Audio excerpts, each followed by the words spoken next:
Well, I guess we got shut down. We can only watch so much Blazing Saddles. We're going to watch more of it, though.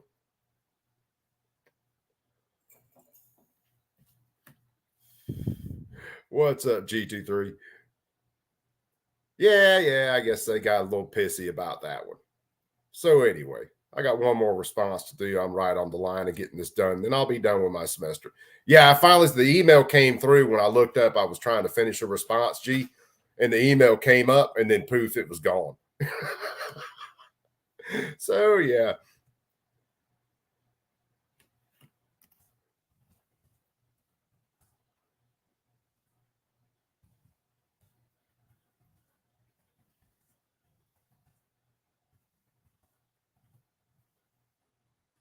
Oh, fuck my computer.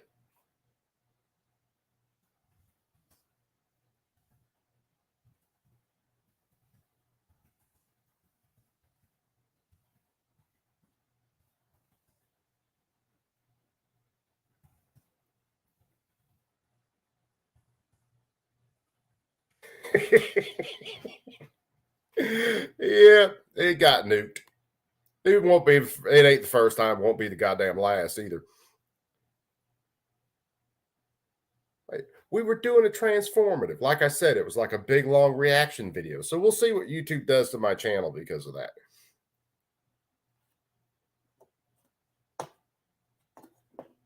Oh, yeah, YouTube cut us off, Bacon.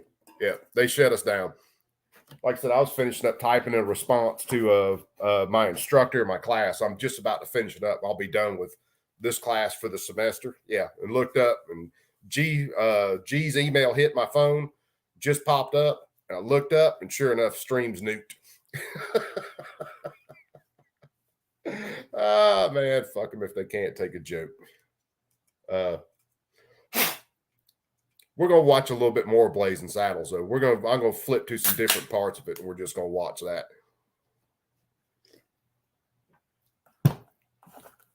Why? Because now it has just become the theme for tonight.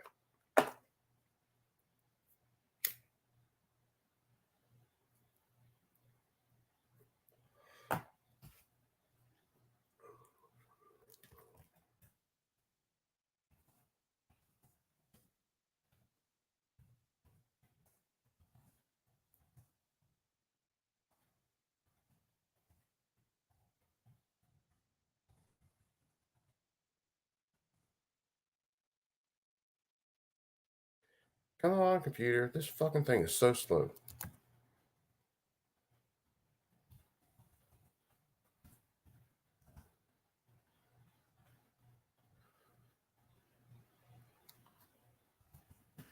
Like I said, I'll finish this. As soon as I submit this, I'm officially done with this semester. Kapow.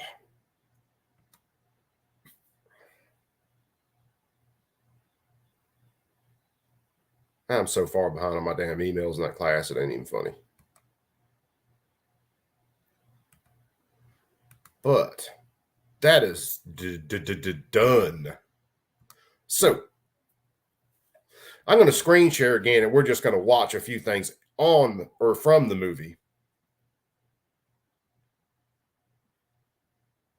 Ah, fuck, I don't know whether I... Hold on. Let me open this up. Actually, do I have my shit on here?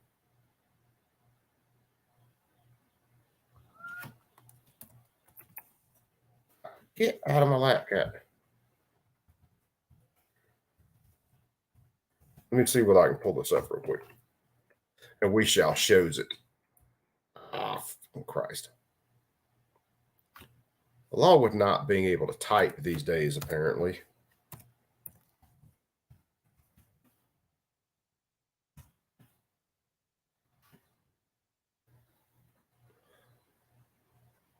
Hold on, let me look at this. Well, hell, I'll do this. Let me do another screen share.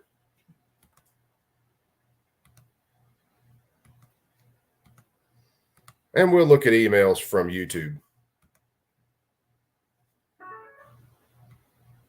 So hopefully you can see this. Our team reviewed your content, and unfortunately, we think it involves spam, deceptive practices, and scam calls. What in the world are you talking about?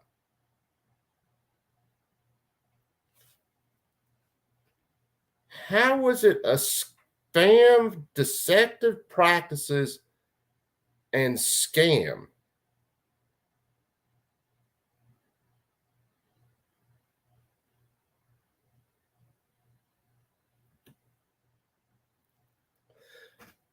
We detected your content, your live stream may belong to somebody else and was not corrected following repeated warnings of possible abuse.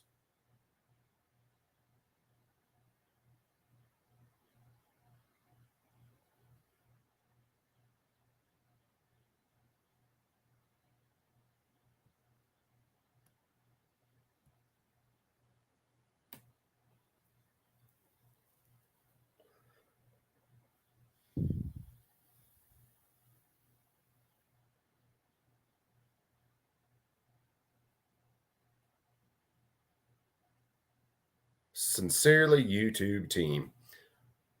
Bunch of douche baggeries.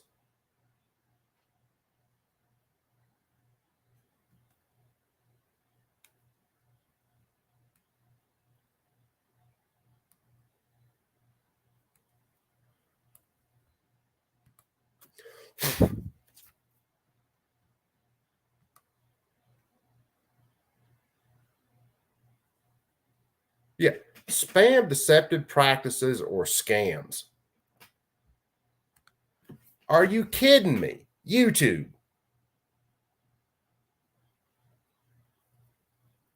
What's up, P38?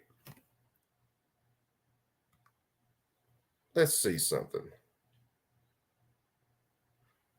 I wonder if I should push this far. We're going to look at a couple things. Let me see.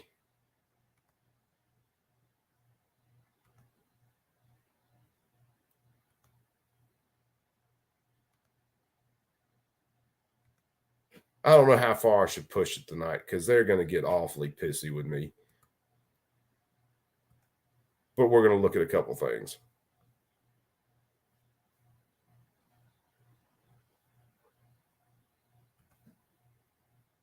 So that one can go bye-bye. Let me see. I'm going to open it up this way.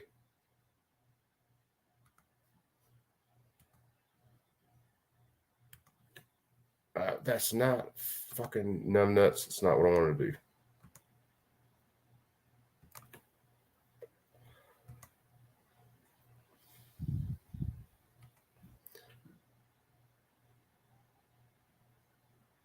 Hell, it ain't even going to let me do that. So I guess we can't watch any more Blazing Saddles tonight. Bunch of douchebags.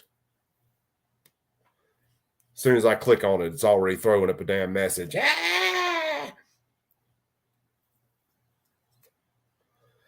Yeah, I figured I'd be pushing it, playing Blazing Saddles just because. But I figured, hey, it's on their channel or on their stream or on their service. They sold it to me.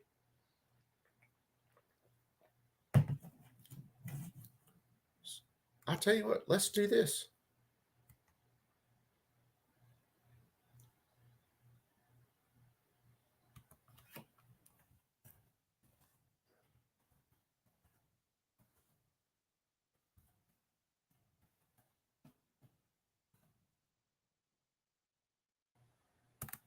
We'll do it this way.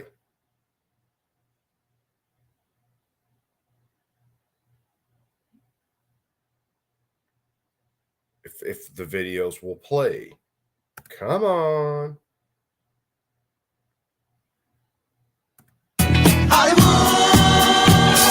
Welcome in committee. So this is where the sheriff actually comes in to the town.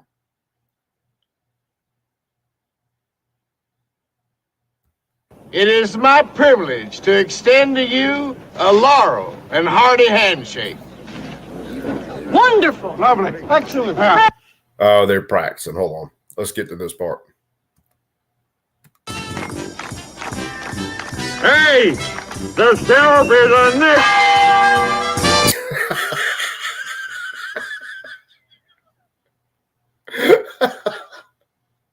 What do you say? The sheriff is near. These people, man, Mel Brooks is an absolute genius when it came to his movies, because they were all hysterical, and all they did was make fun of race. At least in this case, they made fun of everything else in a lot of other movies. But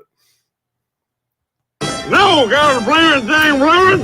The sheriff is a nick. all right, let's see. Let me see whether I can find some of my other materials here, because I'm starting to freaking hear some stuff, and then they're gonna fucking pop me,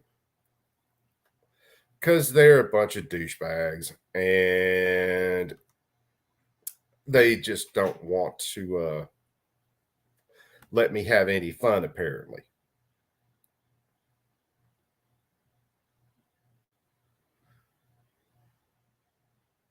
So there was a God damn it, they're going to make me get serious tonight. Now, I was going to get serious, and then I was going to joke off. Now they're going to make me get fucking serious. And that's what drives me crazy. They're just making me like turn freaking bipolar. And I shouldn't be turning bipolar. I should just be chilling with you guys, hanging out. But no. Susan Wiki, whatever her name is. Oh man, P38. Yeah, if those two collaborated, oh my God. You talk about shit that would get banned quick these days. Oh, Jesus Christ. They would have a fucking stroke with those guys. It would be hysterical, but God, the left in this country would have an absolute stroke.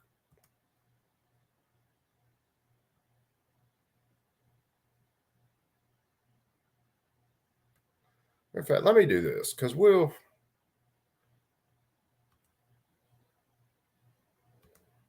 have some more fun, and we'll just sit around and shoot the shit here.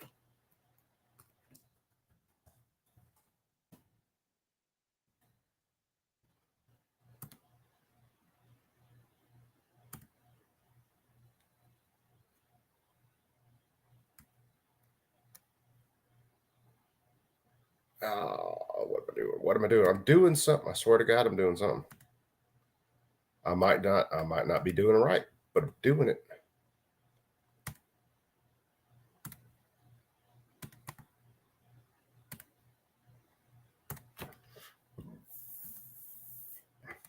And let's throw this up here, and we'll open the floor up. And then I'll see if I can find these other videos, and we'll sit around and shoot shit.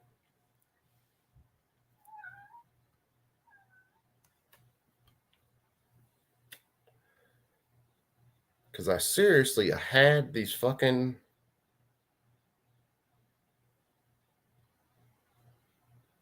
I had these videos, and I don't know. My computer has gone crazy this week. Not to mention the computer's just fucking insane anyway, but...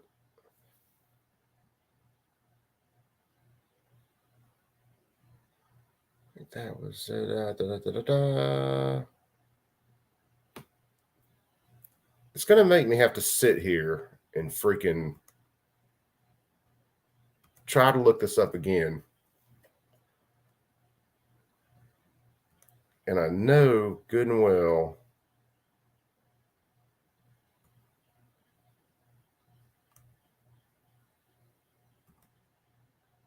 that I don't have that on that one.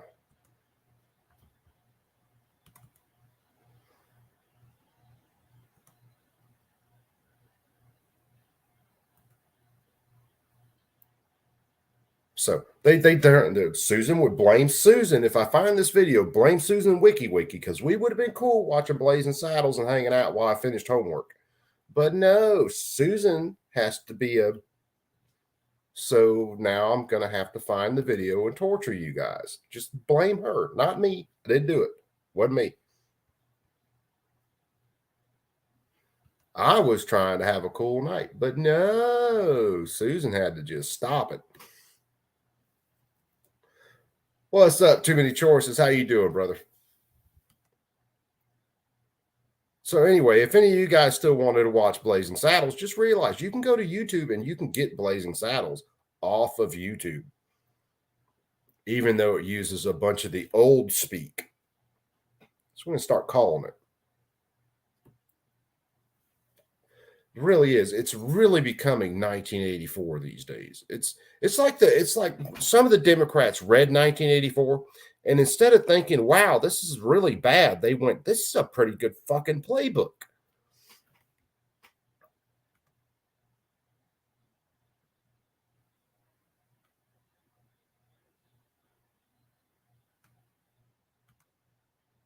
Because I was looking at so much stupid shit, and I was trying to avoid some of it, and I was going to have a good night, but no.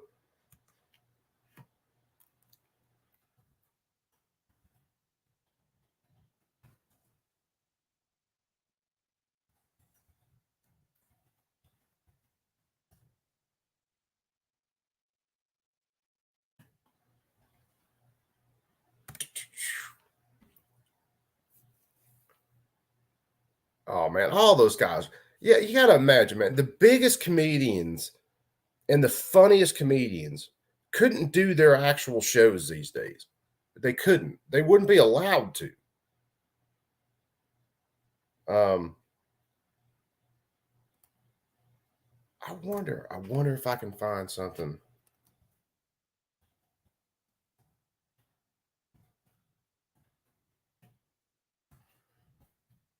It's crazy to me to think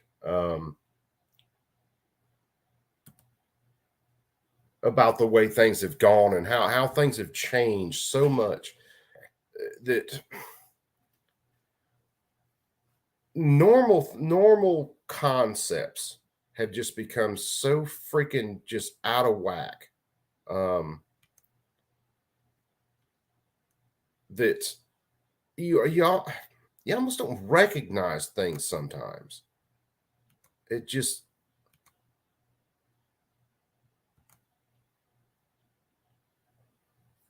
and fuck man. I don't think I'm going to be able to find what I want to this way because I don't think they freaking record that shit.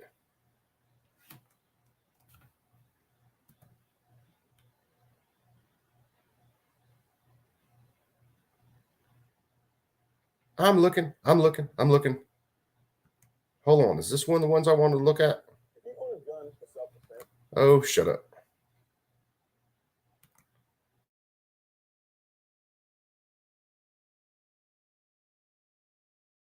We're going to do it any damn way. Yep.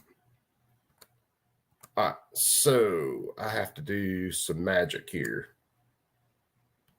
You got them magic fingers. Let's see.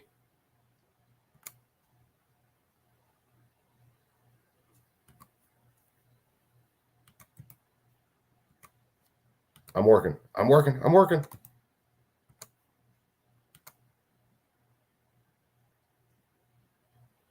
Because this is something this is another one that I want to go through because this is just it shows you where these guys are at. And I'm trying to put some stuff together on all this pistol brace stuff. What in the I don't know what that was, but it was loud.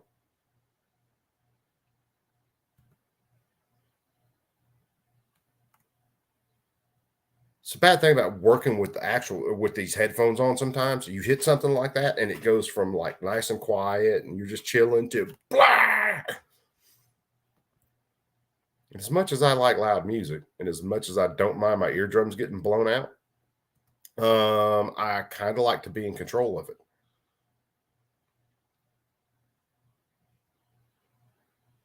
Again, it's going to take a minute or two for this to download. Hopefully it won't take too long, even with my slow ass computer.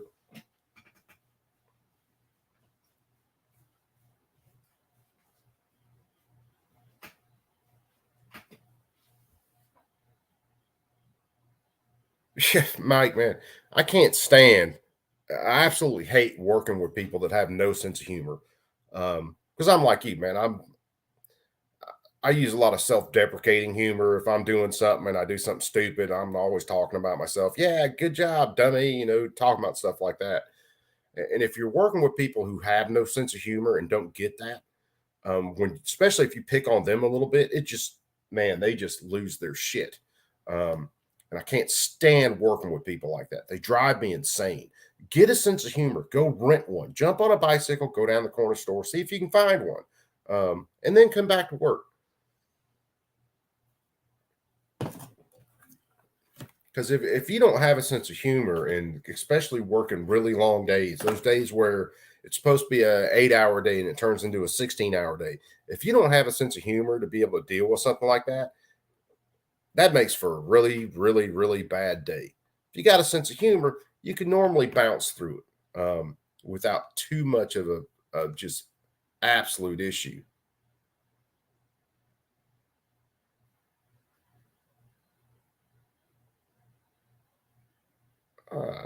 Let's see. Here it is.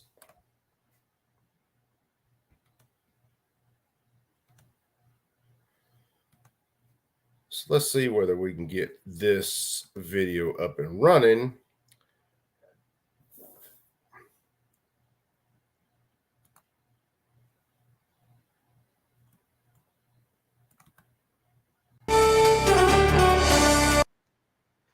So again, these are Alabama sheriffs. I don't think either one of these guys, again, is local to me, although from what I hear, my local sheriff was just as against permitless carry or constitutional carry. Let me do something real quick.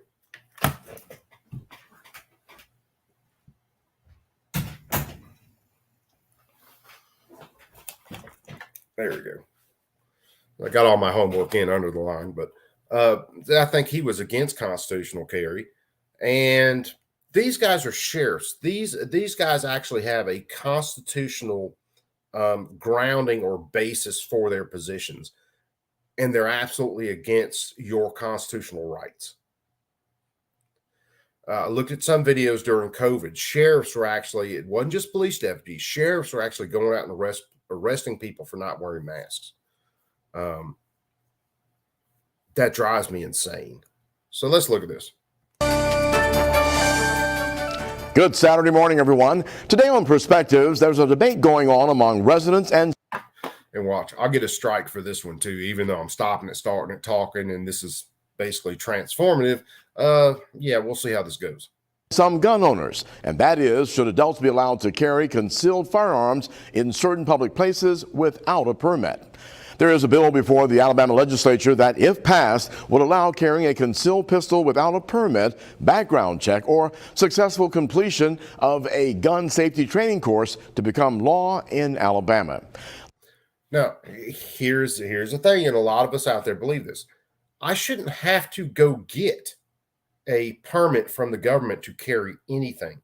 There shouldn't be a rule from the government that I have to pass any training. Is that going to lead to some people who aren't safe with firearms getting firearms and carrying firearms? Yes, but that's freedom. I have unsafe people driving cars all the time, even though they pass tests for cars. Law enforcement advocates on both sides of the legislation. The Alabama Sheriff's Association is one, and they are against it. While one of the state lawmakers who actually sponsored the bill is a police department official. Alabama House Bill 44 is up for debate in the... Now, one of the sheriffs who was for constitutional carry was down, I think, Baldwin County, and Baldwin or Montgomery, either way, his boss fired him because he was for constitutional carry this legislative session. Now, the controversial bill would eliminate the need to obtain a concealed carry permit to carry a pistol in Alabama. Two Southwest Alabama sheriffs join us on Perspectives this morning to share their opinions. Now, while sheriff departments in the state of Alabama do benefit financially from the permit process, law enforcement officials opposed to this new legislation say that it's not about the money. They're full of shit when they say it ain't about the money. It's exactly about the money. Instead, officials say that it's about keeping the community safe. However, supporters of the bill say that it's meant to support the Second Amendment rights of American citizens. This morning, we welcome Mobile County Sheriff Sam Cochran and Baldwin County. Now, this is one we saw a short clip of it earlier. I'm pretty sure. Yeah, I'm pretty sure it was the Sam Cochran over here who fired his deputy because his deputy chief was for constitutional carry. Sheriff Huey Hoss Mack both oppose the proposed legislation.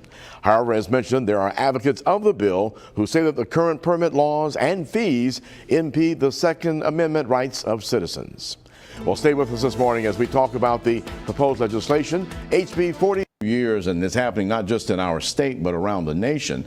And once again, the legislators are back in session, and so we're hearing the discussion once again.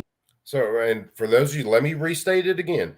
This was before constitutional carry passed in Alabama, but this still shows the current state of how these sheriffs feel about this in Alabama. And this kind of gives you a temperature on how some people are going to talk about constitutional carry as it progresses through the states. So again, blame Susan Wiki. We were watching Blazing Saddles. Now we're here. HB 44 about that. Why don't you first give us an idea of what change is trying to be made here with this bill so that folks who understand between hearing concealed carry, permitless carry, and get a good idea of exactly what's happening. Well, permitless carry would do away with the requirement of having to obtain a background check and a pistol permit or a concealed weapon permit from your local sheriff. See, in Alabama, we don't have pistol permits or concealed permits. We have carry permits. The difference in between all that is Alabama had open carry where you could openly carry a gun, but I'm pretty sure you had to load it and unload it if you were in your vehicle. A carry permit allowed you to carry that gun loaded at all times. Now, that could be a pistol, shotgun, rifle, you name it. It was a carry permit. It would essentially allow anybody that's not a convicted felon or not been convicted of domestic violence to carry a firearm in their automobile on or about their person concealed and onto the property of others and into businesses, restaurants, nightclubs, sports bars without a background check. So it's been an effort for several years. We have fought it, but this time it's got a bigger push, and I think what Sheriff. It's a pretty badass and looking little Drake he's got right there. But either way, if I'm carrying a gun and I'm not hurting anybody with that gun, what the fuck business is it of the government? It's none of their business. Mac, myself, and many others in law enforcement have been trying to expose this effort as being a very, very dangerous movement, despite what our opponents say. I don't think they're stating the facts fully, but we've seen states that have passed this. Yeah, P38, yeah, they think we should all basically be Barneys. Just, well, actually, I don't even think they'd let you carry a bullet in your pocket if they had their way with it. Have had increased rates of shootings and assaults with weapons, and of course, this is one of the largest crime increases time in our history right now. So it's a terrible time to do something like this to allow more guns on. But who's doing the crimes, you jackass? It's the criminals that were already committing crimes in the first place. Your law-abiding people, or mostly law-abiding people, I'll put it that way, aren't out committing these crimes. On the street. Now, Sheriff Mack, your sheriff, who is a president of the Sheriff's Association for the state, he has gone on record saying that the Sheriff's Association is against this. And it's amazing, though, the bill introduced by a law enforcement official also in the state, but the sheriffs throughout the state are saying that this is not something we want in the state. Well, you're correct, Eric, and first of all, I want to compliment you because you got the distinction correct. This is about permitless carry. There has been other conversations used about Yeah, because in the Constitution it says I have the right to keep and bear arms, period. It doesn't say that I have the right to keep and bear arms. If I ask my government mother, may I, it just says I have the right to keep and bear arms. constitutional carry and things of that nature. But what this debate is about permitless carry. And one of the things, and I think the sheriffs of Alabama are uniquely united on this front, because we're very concerned. This is not a one-issue conversation. It's Yes, it is a one-issue conversation. It very much is so. See, the federal Constitution says the federal government has no right to regulate the arms I own. The Alabama Constitution also says you don't have the right to regulate the arms that I own. not just about being able to carry a concealed weapon without a permit. There are could be many unintended consequences this bill would provide. As Sheriff Cochran has said about the accessibility of some of these weapons that could go into venues now, which now they're prohibited out of a matter of public safety. And that's why this is a public safety issue for the sheriffs and the chiefs of police in this state, because we're very concerned in our current climate that we're dealing with that this may just add to what we're having to deal with on a daily. The criminals are already carrying guns. You jackass. You're lying about this whole thing. Again, I will use the same example that I used before. Where did it go? Hold on. I got to look for something. Because I want to use my grip module and not, here it is. Set my hat on top of it. So this is a grip module. I'm using it purely for an example. Permits or not, there has never been a criminal in the history of criminals who went to walk out his house with his Glock 40 problem solver and thought, wait a second, I don't have a damn permit, so I'm going to leave the old Glock 40 at the house, and I'm not going to go out and do my thing. It's not the way it works. It's not the way it ever worked. We can go all the way back to the 1934 NFA, where lawmakers were debating this stuff, and they knew back then that the whole permit carry, all that shit that they wanted to do, where you had to get fingerprints and do IDs and all that shit to be able to carry a handgun, they knew good and damn well that all it was going to do is screw over law-abiding citizens, because criminals break laws.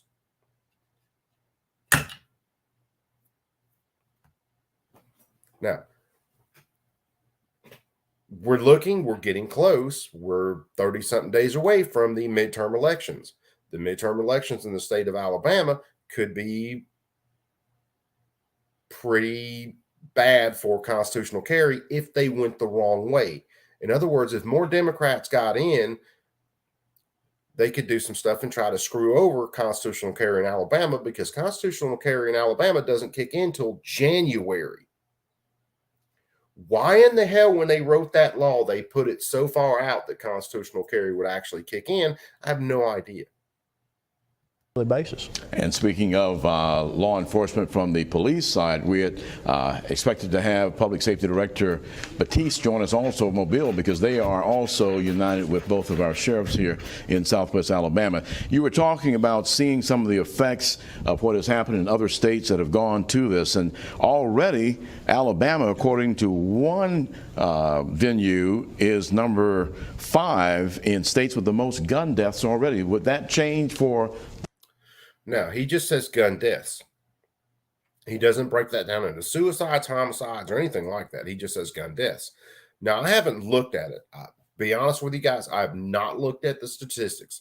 I will guarantee you this before I even look at them. The major gun deaths, as far as murders, are going to be located in places like Mobile, Birmingham, Montgomery, our larger cities. And those murders that are happening are going to account for less gun deaths than the suicides.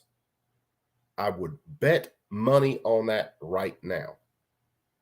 The better or for the worse with this bill? Well, we think it would certainly change for the worse. Unfortunately, for whatever reason, those of us in the South, we experience more gun crimes than other parts of the country, just like law enforcement officers. That one is pretty much a damn lie too. Now, when he talks about officers getting killed in the South, I really haven't looked that up. Again, I'm not 100% sure on that. But I know if we look at our crime rates versus other cities north of us in really highly controlled or highly gun controlled places, we ain't nowhere near that. Law enforcement officers have a 5 times greater chance of being killed in the line of duty in the South versus other parts of the country. And you know, there's, as Sheriff Mack said, there's so many aspects of this bill why we think it's bad. This will allow teenagers and everybody to carry firearms into. No, it won't. You still have firearms regulations. You have to be 18 to purchase a firearm. Now in Alabama, I think you can get your carry permit at 17. If your parents buy the gun for you, you can legally carry a handgun at, I think 17.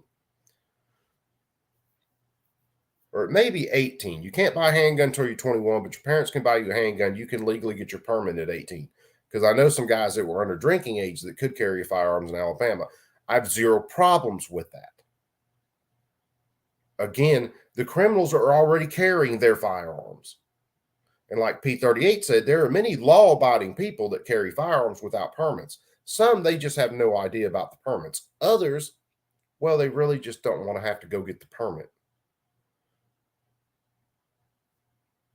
Sporting events, your area high school basketball games, football games, the only way you prevent them is you would have to place a metal detector and a guard at every entrance. And now, here's this. He acts like this is going to happen just because constitutional carry came up, but I know last year of a few shootings at football games and stuff, and there was no constitutional carry then.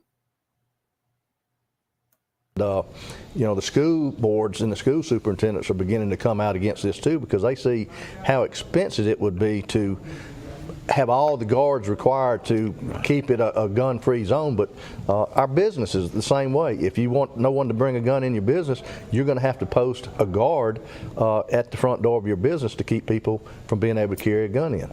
And you mentioned the school situation. We just had that happen at Ladd Stadium, to where even though you have the detectors out there, if you don't have it 24/7, so to speak, then something can happen. An incident that we're still looking right now for one of the shooters. So he's admitting even before constitutional carry, there were shootings at these games. Now, we can track these shootings down again to certain areas, and we can track them down to, most of the time, gangs and gang warfare. Until you address that problem, you are not going to solve the issue. Taking guns away from law-abiding citizens or making law-abiding citizens jump through all these damn hoops doesn't solve the issue. All it does is deprive people of their rights to defend themselves. You look at what the opponents who are actually proponents of this bill are saying. They're accusing some of the sheriffs of saying that you all are more concerned about the money that comes in from the permits, or you are wanting to make sure that you have everybody vetted. What's your argument with that when they make that kind of statement? Well, you know, one of the things, Eric, the sheriffs of Alabama are responsible for issuing the permit. Several years ago, and this is legislation that's been worked on since 2010, but we're now unified in our permit fees across the state. Dude, they ain't unified on nothing in Alabama.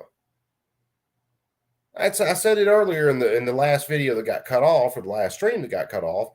Some of these guys weren't even running background checks. They were just giving out permits to people, normally people they knew. Some of the guys were accepting money to get those permits.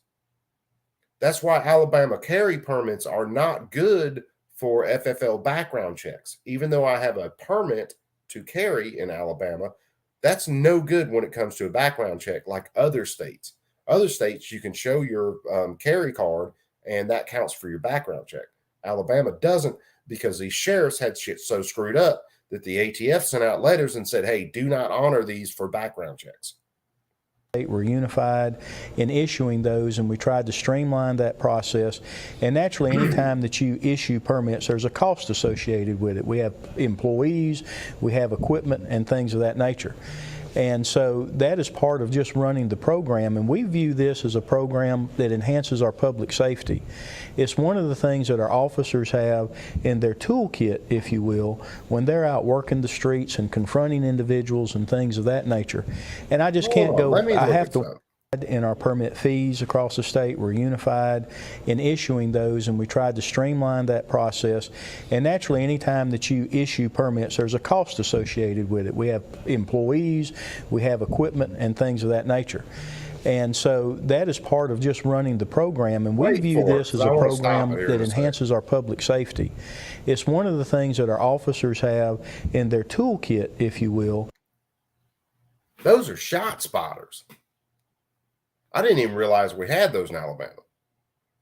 I can guess a lot of places they would be located, but that's what those are. Those are shot spotters. I'll bet money on that too. And you know what those are good for? Not a damn thing. Unless the person just shoots in the air and then they stand still while the police take their time to get there. When they're out working the streets and confronting individuals and things of that nature. And I just can't go, I have to weigh this against the current climate. Alabama had the highest homicide rate it's had in the state in the past few years. We're seeing an increase in overall violence, but in particular gun violence. And so, as I said, this is a much larger debate than. Yeah, P38, they can't. When it reaches a certain decibel level, they can't. Which that's one of the reasons when you see, especially holidays that involve fireworks, you see shootings go up. And that's across the country. Chicago, Atlanta, all that. Because they know it confuses those shot spotters. Just one issue of whether you have to obtain a. Now, think about this, though. And this is something that just hits me. We talk about living in a time where the government's monitoring everything we do, which they do. Leaks from Julian Assange and even Snowden and all them admitted the NSA collects all of our data. We live in a very monitored state. Now, here it is. You actually have these shot spotters in, which is just another form of government monitoring. And we know, there something happens and you're a suspect in something, they get your cell phone records, they start pinging cell phone towers, even though that information is proven to be pretty much useless. But it's just another form of government monitoring, just like having cameras up everywhere. Permit or not, and that's where I feel some people are coming up very short in their argument and conversation, is they're not looking at the broader picture of what this might mean to our community. And just in the last couple of days, your deputies have had to deal with the incident to where someone decided to fire on them, not having any. Yeah, and that's before constitutional carry. Why? Because criminals are going to commit crimes. Criminals are going to criminal. Clue the deputies of what was going on there as they were doing their investigation. And then, of course, we talk about. So here's another thing, Mike. Think about this. My last stream where we started playing Blazing Saddles got shut down by YouTube that quickly. I've seen streams where someone just showed a full gun or even a gun part, asked 2A EDU, gets shut down like that. You're telling me we can get shut down for stuff like that, yet they allow, and I say allow because they don't shut it down, things like child porn and all this other nasty end of the world on streaming sites. And then they say they can't find it. While we're monitored as heavily as we are.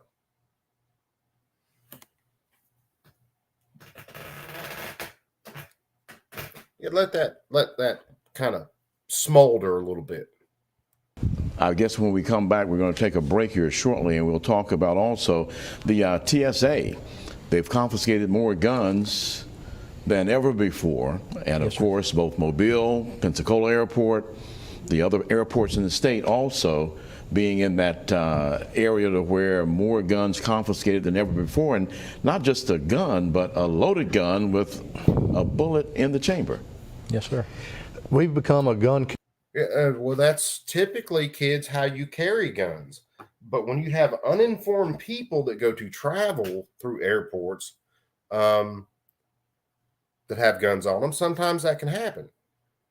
One of the ones you're talking about, I do believe, was an Alabama representative who got caught, loaded gun, walking through TSA. But even with that, what does that matter if they are not actively using that firearm to harm others? It would be like someone, I use my range bag for a lot of things. Oh shit, I got a flight. I'm going to use my range bag to jump on a flight and go somewhere real fast. Well, I've been shooting at the range and all of a sudden, hell, I forgot a gun was in there. That could happen to law-abiding citizens who were just trying to go about their lives. And these guys are acting like it's the end of the fucking world. Here in society, and we're not opposed to the Second Amendment, but there you go. We're not opposed to the Second Amendment, but are so many more people that own guns than 15, 20 years ago. And so I think the more guns that people own, the more guns you see stolen. And that. So blame the criminals. That's the concerning thing for us as well, that over the last several years, we've had several thousand guns have been stolen in Mobile and Baldwin County, and these guns are in the hands of criminals. And some of these criminals are not convicted felons, but they're still criminals, and they could. Hold on. So the only way, really and truly, you could be a criminal but not a convicted felon was if you had domestic violence charges on your record. Now, a domestic violence charge could be very easy to catch. It wouldn't have to be just you beating your wife, although there have been situations where a man and a woman get in a fight and the man's just merely trying to defend himself and he catches a domestic violence charge. Legally carry these guns, and if we can't seize that gun because of a no pistol permit, we can't run a check and find out that it's stolen or recover it. Bullshit. You can run the dude's background or the woman's background, and you can see whether or not they're a prohibited possessor. If they're a prohibited possessor, you can confiscate the gun. Once you have the gun in your possession, you can run the serial number on it if they have not removed the serial number. Which, if I was a criminal, as soon as I got a gun, if it had a serial number on it, you bet your ass I'd remove it. Later, GT3. Take it easy, brother. Or seize it and do ballistic checks and determine that, hey, this gun has been used in drive-by shootings and maybe even murders. And we recently have done programs with both of you and the local police departments about this theft problem, because a lot of folk leaving their vehicles unlocked and they just walk in and grab guns throughout both Baldwin and Mobile counties. That's correct. It's been our number one problem in Baldwin County among crime has been theft from vehicles. And when you really dig into that problem, you see that over 80% of the vehicles that have been broken into, really they have not been broken into, they were unlocked. And what does it matter if it's unlocked or not? Someone still went into someone else's property and took what wasn't theirs. Blame the person stealing the gun, not the person who owned the gun. And they probably left it in their car because they had to go into a gun-free zone. So they had to take their gun off and leave it in their vehicle so that they could try to comply with your dumbass laws in the first place.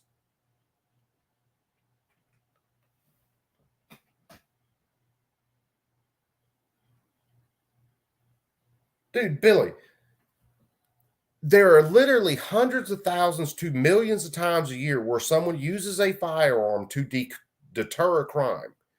Most of the time, that gun's never fired. So there's a lot of times there's not even a report done about it.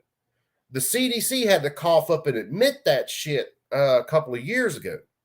because they were doing research on guns and they were trying to push it to where guns were dangerous and all these lives were lost due to guns. And then they found out that more lives were saved by guns and they tried to bury it. And the only reason everybody found out is there was a whistleblower for the CDC that brought the research out to the front, and then everybody got to see it. Went into and access into the vehicle. We're going to take a break here. When we come back, we're going to talk more about that as I wish they'd give me a break with their stupid shit. well as unbelievably at least 6 new states passed bills similar to this the past year. So we'll talk about that and more this morning. Very special guests. We're talking about permitless carry here on Perspectives with our 2 sheriffs, Sheriff Cochran, Sheriff Mack.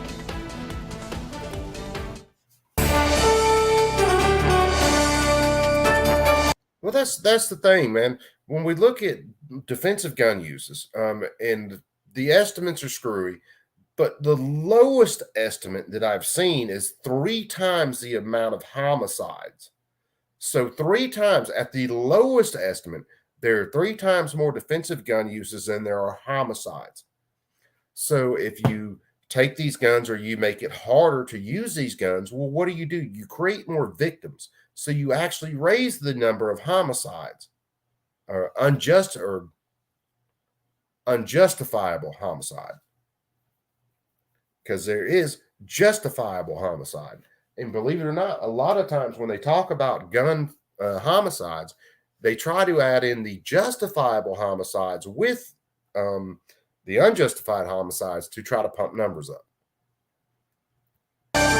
Welcome back to Perspectives. Our guests this morning, Sheriff Sam Cochran, Mobile County, and Sheriff Huey Hoss-Mack of Baldwin County, our guests this morning. And we're talking about permitless carry, a HB 44 bill that's being debated and discussed in Montgomery. And of course, the Sheriff's Association of the state is against this, as well as. Yeah, Billy, it should be brought up every time these clowns start talking. But the problem is these clowns own the media. So that your mass media sources, people that your actual everyday people are watching, all they get is that side of the story. They don't get the other side of the story. The other side of the story for defensive gun uses is buried.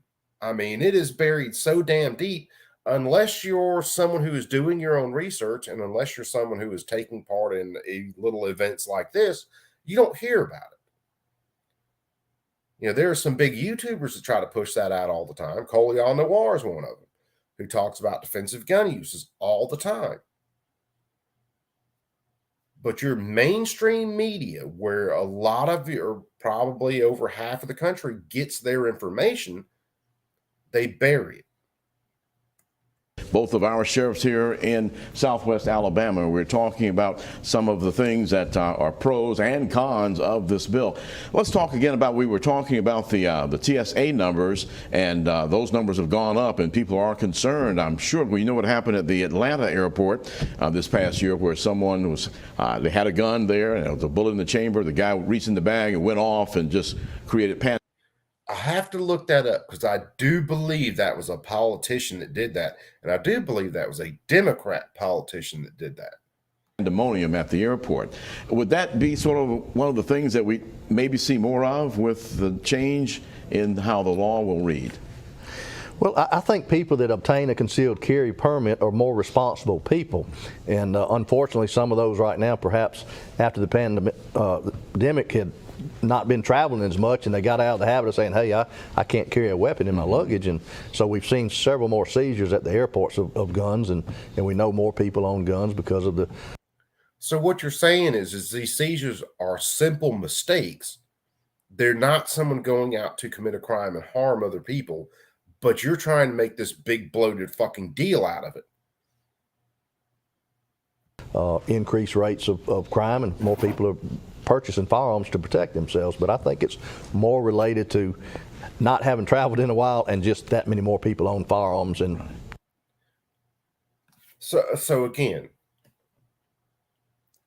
he's actually arguing against himself at this point. More people are getting firearms to protect themselves, but they should have to get these permits because fucking reasons, I guess. some are irresponsible. Sheriff Mack, what about what you're hearing from your deputies with the different things that are happening, and of course, just a tragic event just the other morning where you all had to deal with someone who had shot at the deputies? Well, you know, Eric, and once again, I think that's why this conversation has to be weighted against the current state of affairs and the current time. Certainly in law enforcement, we have seen a little bit more resistance from those that have violated laws and those that are being questioned by law enforcement. Unfortunately, some of that resistance has come very violent. As Sheriff Cochran said, the Southeast leads the nation right now in the number of in the line of duty deaths in our nation.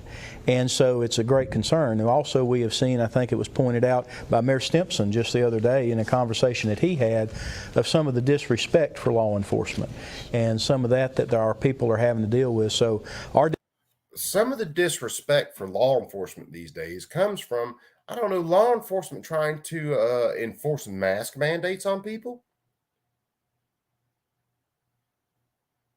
If law enforcement was actually out there and they were just focused on violent criminals and they weren't fucking over your average American who is mostly law-abiding, they would get much more respect. But instead, you slap a badge on some guy, and this guy thinks that everybody he runs into is a criminal, and everybody has to respect his authority, and he gets in the face and just freaking drops somebody who is just aggravated and annoyed that they're getting pulled over for some dumbass reason. Do you think that officer deserves respect? Do you think an officer who's going to arrest somebody because they don't have a mask on deserves respect? No, I think that officer is a big-ass piece of shit. And I think he ought to be stripped of his badge and shouldn't even be allowed to be a goddamn dog catcher.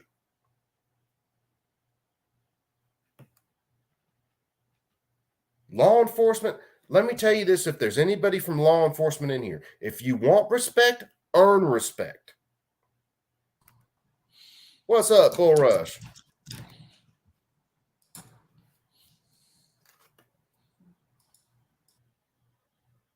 There he goes, clicking in and out, in and out, in and out. Deputy sheriffs, our police officers that are in our respective counties, that's something that they think about every day when they're dealing with a situation. And it's a challenge for them because every situation they go into now, they're having to process that and weigh that information that's going on currently. We were talking off camera during a break about a situation that you saw a story about one of the prosecutors who was giving an example of some of the cases that she was dealing with and how this permitless carry would affect this to where things would be a misdemeanor. Yeah, just this week, the assistant prosecutor for the City of Mobile's criminal court, who is proposing aggravated menacing, which would make it a felony, but right now menacing is a misdemeanor. She said, I'll give you 3 recent real-life stories. She said, we prosecuted a man that held a gun to his nephew's head and made him apologize. They prosecuted a person that held a gun to his wife's eye threatening to kill her, and an officer that responded to a call, they pointed a gun at him. Now these 3 people, could all be convicted, but it would be a misdemeanor, and those would not be prohibitive offenses That's horse shit. If that prosecutor was prosecuting them at such a low level, that's that prosecutor's issue. Get a better prosecutor. If you point a gun to somebody's head, there's some serious charges behind that because I could lose my gun rights just for pointing a gun up in the air in the wrong place. So what's going on, Bull? Not much. Listen to this horse shit. Yeah, man. We started around. I had to finish up a bunch of my SDI homework, and I was playing around. We were watching Blazing Saddles until you saw that. shut us down. I haven't seen that in a while, man. I need to go watch it. It's a hilarious movie. If old Wiki would have got out of the way, we would have talked. We would have had fun. We would have watched freaking Blazing Saddles. We would have been great. But no, she likes the pain, apparently. You know what they say? Cunt's gonna do cunt things. Yeah, that's about it. Yeah, I mean you're right earlier about the law enforcement stuff too, just a minute ago. Because well, it's the thing. Like I said, if you want people to respect that badge, earn that respect. You want to know how you earn that respect? You take violent criminals off the street and you leave everybody else the hell alone. Well, the other thing too is like cops don't know how to de-escalate situations. Most of them don't have good. They don't have good training in how to de-escalate situations. Well, here's my opinion on some of that. Some of them don't have good training, and other ones, when you slap a badge on them, they go on such a fucking power trip that they have Oh, a yeah. badge and a gun, and you must respect my authority, that they can take a situation that should be pretty well level and easy to control, and they blow the lines out on it. Oh yeah, And they I make used to it be 10 times worse. I used to be military police in the Marine Corps. I've seen guys like that. Yeah. Oh man, when I was growing up, I grew up as an Army brat. We hated MPs. God, they were dickheads. Yeah. I was more laid back though. I didn't give a shit about a lot of stuff. I was an outlier though. Like, Oh yeah, you're gonna be the far outlier on that one. But it's just no different. One of the guys I worked with, he was a game warden for quite a while.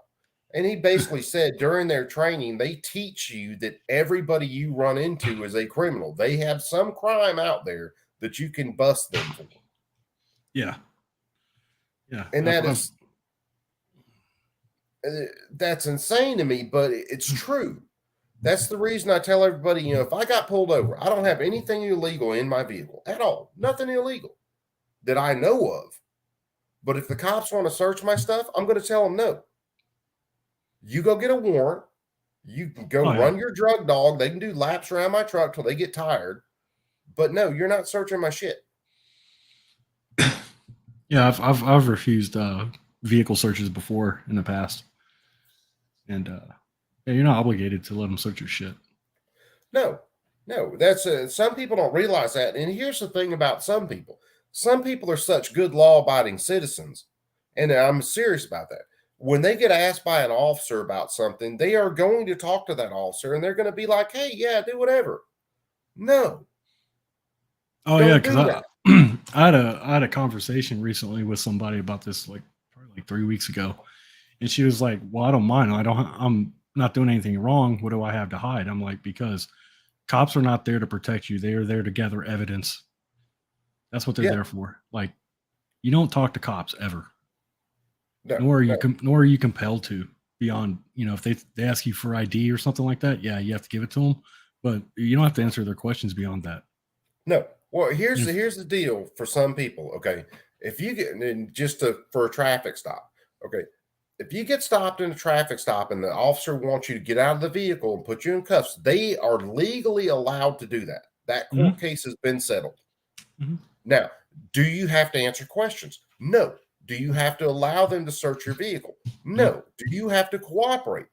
Nope. You have to not fight them, but you don't have to be cooperative No. with them.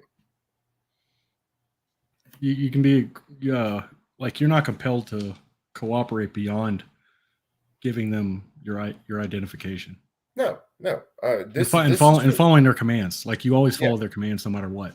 So that's why I said you don't have to cooperate with them, but you do have to do certain things like follow their commands. Hey, put your hands behind your back. Okay. Yeah. Let me search your They vehicle. can- No. yeah, Let me 'cause do they're- this. Lawyer. They're given the authority to detain you. Like, they Yeah. they have the authority to detain you, citizen and stuff like that. But beyond that, they can't do much of shit unless they find Yeah. something, or you're stupid enough to tell them something. Well, That's why you never talk to yeah. cops. Here's the deal. You can create probable cause for a cop simply by you answer a question and then you get stressed out and you answer the question wrong the next time. Or not Mhm. wrong, but differently. Yep. Even if you say the same thing, you just say it in a different Yep. way. That's probable cause. Yep. And So that's the thing too, because like, and that's a strategy, or that's a tactic that cops will use. And ask me how I know, because they'll even try, like, getting buddy with you and stuff like that, and just hey, trying to be your friend and shit like that. And they're like, Yep. you just tell me what's going on. Cops can say all kinds of shit to get you to talk to them. well, that and- was the thing. I can't remember who did the video the other day, and I wish I could remember off the top of my head. It may have been Washington gun law. cops, and I think it was about entrapment. Cops can lie to you. Cops yeah. can do all kinds of stuff. If Uh-huh. you can't prove that the cops compelled you to do it, then you're screwed. They can do and say anything that they want to do. Yep. And there's a book out there, and I've got to go listen to it again. It was 3 felonies a day, which meant the whole premise of the book was your average law-abiding American committed 3 felonies a day, and they didn't even know it. Mm-hmm. That should terrify everybody in a lucid state. That should terrify you, because that means there are so many laws, which there are so many laws on the books in America, nobody can quantify them. Well, it's kind of evens out, because the thing is, most police officers don't know the fucking law anyway either. Well, that's just kind of the aside from the main scary. ones. That's that kind of on a scary end too. That means they'll press you for shit that's not a crime, but they're going to treat it as a crime until they find an actual crime. Yeah, absolutely. All right, let's listen to my sheriff buddy a little bit more. Well, I got a little story about that one. ahead. I had an incident several years back where I was coming home from work, going down the main street of my subdivision, and there was a neighbor. His dog was out in the front yard like a little fucking yappy dog, and it like ran after my car, and I rolled over it. I rolled over the dog because it was it was just a back tire. Because I tried to swerve and miss him, but he got too close, and I didn't see him until the last minute. And so he actually had the audacity to call the cops, and the cops came over to my place, and I talked to him like, yeah, his dog was off a leash, and he wasn't on a leash. And the cop was wanting me to go over and apologize to the guy. I told the cop to go fuck himself. I'm like, look, there's, this is that county I was living in. I'm like, they have leash laws in this county. You know that, right? And this cop didn't even know that shit. He was standing at my front door. I had to go back to my room, in my bedroom on my computer, pull up the goddamn law and print it out and show it to him. Yeah. Because he didn't know. And he's like, you want me to go over and apologize to this guy? You're full of shit. Like you should be over there giving him a ticket for not having his dog leashed instead of having me go over there. I'm just like, what the fuck is wrong with you? They don't even know their own laws. Yeah. There was a really high up guy in a police department near me. Matter of fact, he just retired not too long back. But we were in a situation. It wasn't a legal situation. We were at an event, and I was talking to him. And something got started on guns, and I was like, I build them and yada yada, and we were talking. And something came up about serialization. I was like, no, if I build the gun, I don't have to serialize it. Nope. And this guy is one of the way heads up in this organization. And he's like, well, I don't know whether that's true or not. I'm going to have to. I'm like, dude, I understand you can't know every law on the planet, but you were just talking about people and gun crimes and all this other shit. How do you not know that if you build a firearm, you don't have to serialize it, but if you remove a serial number, you have broken a law? Yeah. They don't know, and it's like you were saying earlier about, talking to cops and stuff. The thing about it is that like cops can also, they're fallible people just like anybody else, and they could misunderstand something that you say. And yeah, absolutely. What happens is that like, if you go to court over some shit like that, they're going to automatically take the cop's word over yours all the time. Oh yeah. Every time, every single time. And it's that's another thing you need to bear in mind too. They can misunderstand what you're saying and misinterpret what you're saying as well. Yeah. So all right, let's talk to cops. Yeah. Let's listen to my sheriff buddy a little more. Carry a gun if this were to pass. So people that have been convicted of serious misdemeanor offenses, thefts and public drunkenness, fighting and menacing, they would be allowed to carry a weapon unless there was a requirement for a background check, and the sheriff and I and others would probably deny those people the ability to have a concealed carry. They would still have the right to keep and bear arms at their homes or go hunting, but they would not be able to carry. So let me get this straight, Mr. Sheriff. A person who still has their Second Amendment rights, you would deny a carry permit to.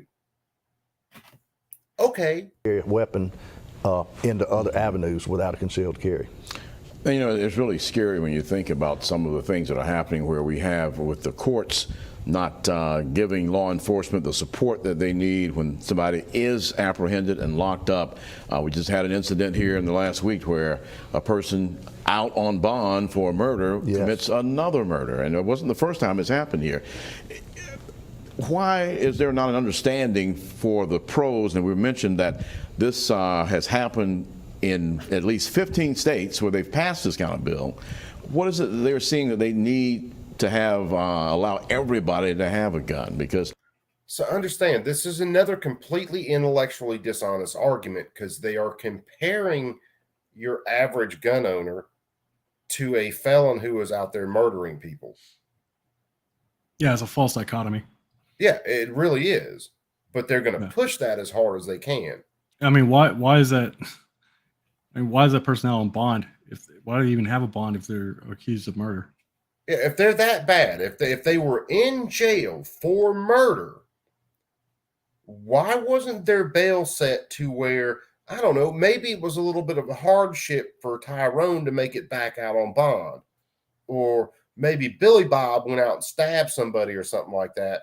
Why is his bond not a little bit high? That way he can't get his ass back out on the street and then go kill somebody.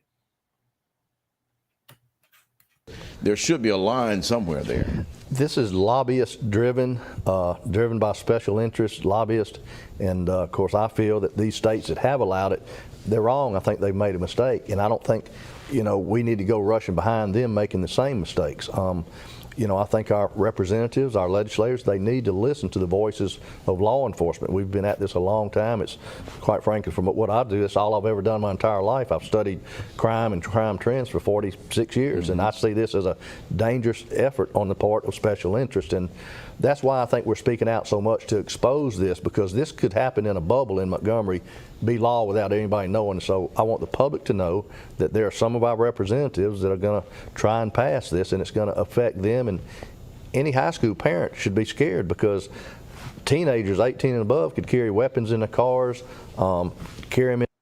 Dude, we live in Alabama. It used to be a teenager carrying a gun in their car wasn't a big thing. The only thing that's changed is culture, and who's carrying guns to commit violent acts. So why don't you focus on them instead of the law-abiding person? Well, that's the problem, though, that it's hard. It's hard for them, and they actually have to do their fucking job. And that's all this shit sounds like. It sounds like the fucking cops up here. They're complaining because their job is hard, and they're like, our job is hard. We want to make it easier by stripping everybody of their rights. And see, that's a lot of it. It really is. Like, honestly, if I heard my county sheriff talking like this, he'd be out on his ass. Like he would be looking for another job. The sheriff in my county, when he comes up for re-election, there ain't no way in hell I'm voting for him. Yeah. None. I want a sheriff in there that says, look, hell, if I could clone Grady Judd out of Florida and get his ass up here for me, I would clone him in a hurry. Mm-hmm. Because apparently he's one of a handful of sheriffs that actually understands the Constitution and is actually looking out for the people he is supposed to be serving. Mm-hmm. And if you guys don't know who Grady Judd is, one of these nights we'll have to look at some of his press conferences, because they're fucking hysterical. Yeah. Yeah, I don't understand how police or law enforcement in general, I mean, you took you took a couple of years of criminal justice classes in college, and you have a peace officer's license. I don't understand why you think you're better than the average citizen. You're still a fucking citizen law enforcement officer. Yeah. Like, I've seen y'all shoot. Y'all suck ass. Okay, let's just. Y'all are terrible, dude. Completely. Like, I said it earlier. By population, your law enforcement is responsible for more negligent discharges than your average citizen all day long. Yeah, I used to go to this one indoor range, and it allowed you to they would allow you to pull from the holster after they give you like a safety test and stuff like that, where they would have you pull from the holster. Yeah. Several times repeatedly. And the owner of this indoor gun range, he told me, he's like, you know who it's usually law enforcement officers, civilian law enforcement officers that get it wrong most of the time, more than anybody else. I'm like, Yeah. no shit. He goes, yeah, it's law enforcement officers. They always do something wrong pulling from the holster. When I give them the test, they fail it. That's some more law enforcement officers fail than regular as other customers do. Yeah.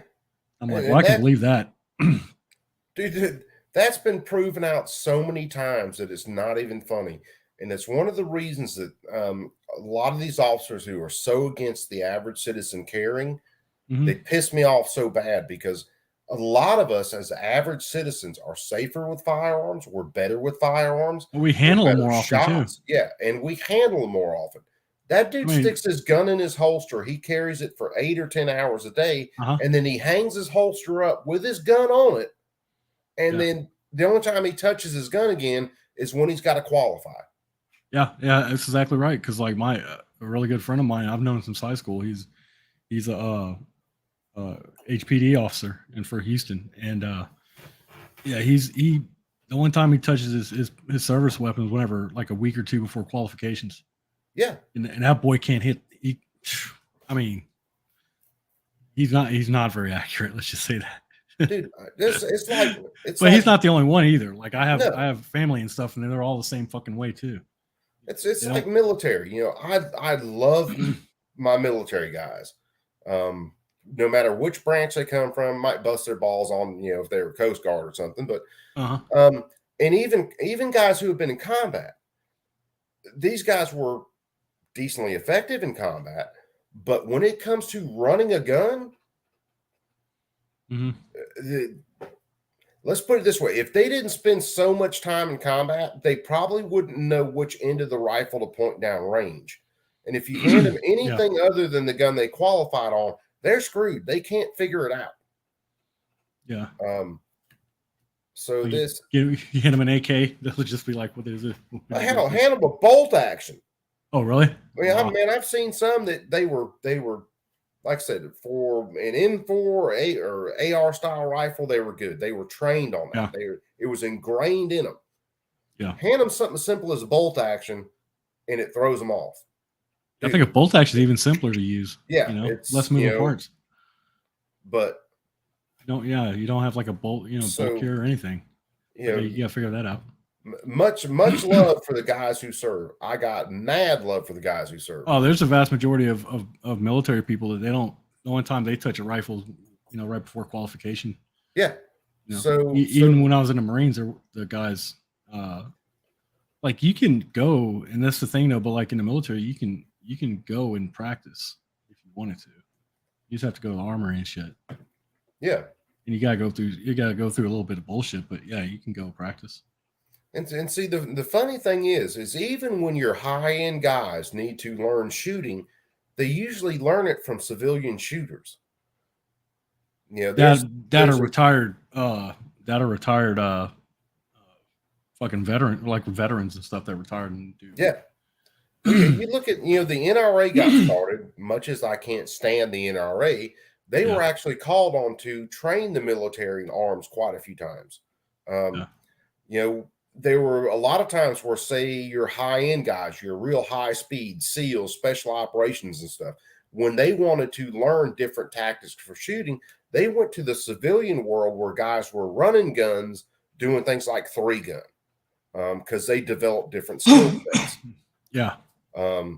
So this argument, these average everyday people and their guns, the world's going to end, is a bunch of horse shit. Yeah. I don't know if I know you're not making this you're not conflating this, but like the gun competitions, they're good. I wouldn't directly relate them to No. actual engagement type stuff. But yeah, No. there's some elements in there that you can cross over. Yeah. Not all of it, but some of it. There was, and I can't remember. I can't remember what it was. Doing some research on it though. Some really high-end spec ops guys. Mhm. It was basically target transitions and weapons transitions. Mhm. And the guys that were target shooting for time and speed, Yeah. they went to them to learn those transitions. They didn't go to learn to fight. They went to learn mechanics of a quicker shot and a quicker transition. That makes sense. Yeah. It wasn't about, oh, these guys would have been badass in combat. No, they were just really skilled shooters. Yeah.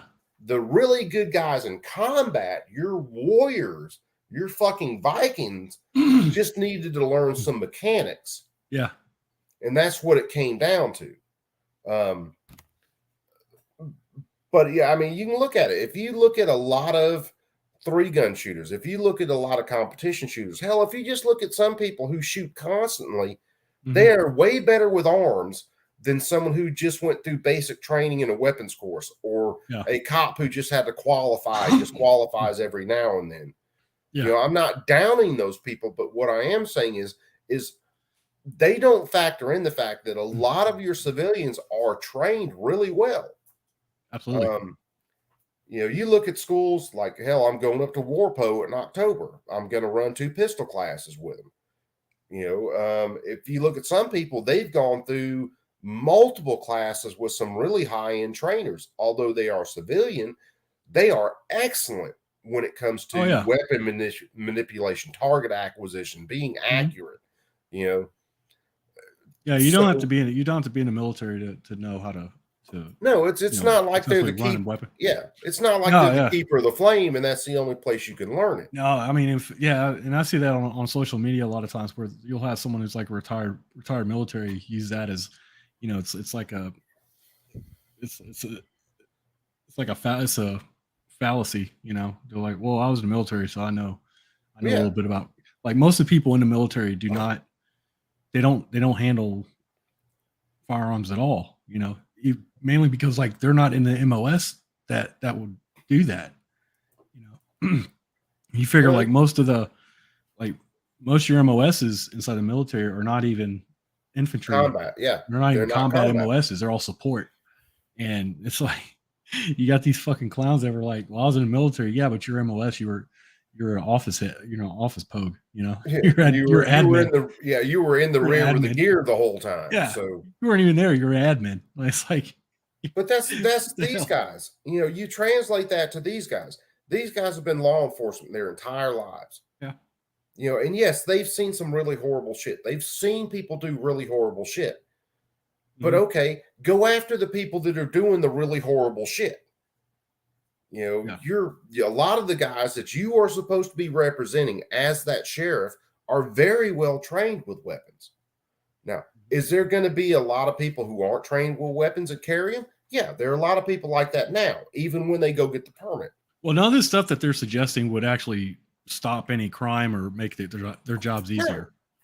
None of it. None of it. It's like what would help is if you ask for more money and use those resources to better train your officers and your deputy sheriffs. Yes, absolutely. That would be better. You don't. You want better training. That's what you want. That's usually what they don't get. You want if you really want to address these issues, you want your officers trained to the max. Not only with weapons, but with medical and with verbal communication. You want them to be able to be in a stressful environment and still communicate so that maybe they can de-escalate that. And then they don't have to deal with some jackass just going off the rails. And honestly, that's not just like you go to a class over the weekend and learn that shit. No, you do that stuff because those are perishable skill sets. Yes, you know? And it's like that's why I hate seeing like when I see departments like they get money and stuff, and it's like they go out and buy like an old used Army APC, like a troop carrier, like an old Bearcat or something like that. Yeah. They buy retired military hardware. It's like, motherfucker, your guys don't need that shit. Like they need training. They don't need an APC. No. You know, it's like you live in a town with like 3,000 people. You don't need a fucking APC. You just got that because it's fun. It's a toy. Yeah, it's a giant Tonka truck. Yeah, you do that instead of like putting those resources to actually train your officers. Yeah, you know, to do the job. It's like It pisses me off, man. It's just, Yeah, dude, it's so I'm with you. ridiculous. It's so ridiculous, and there's so much waste. That's the other thing too. It's like I don't like it because there's what these guys like this fucker on here don't tell people is the amount of resources, like financial resources, that these clowns waste.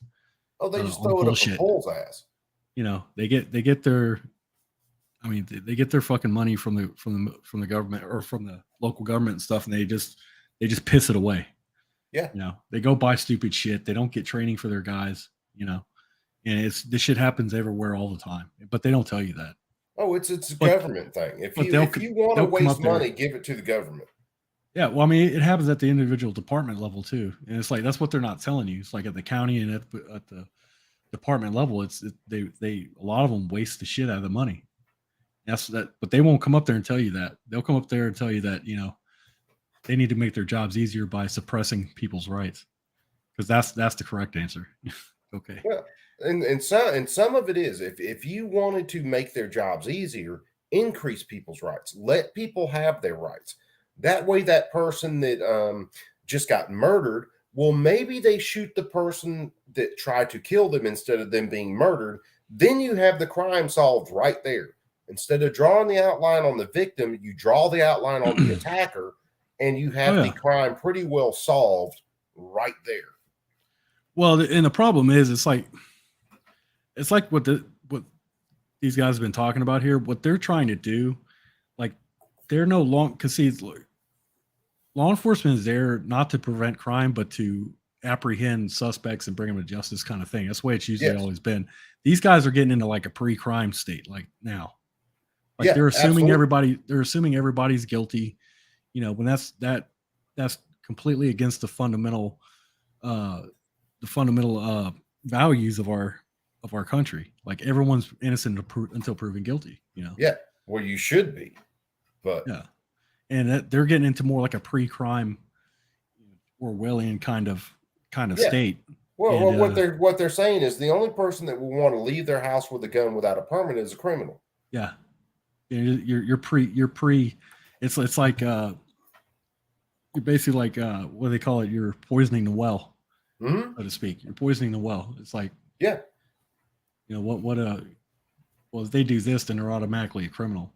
And to me, like someone who makes those kind of statements, they should not be in law enforcement or any sort of political position at all, because that's dangerous.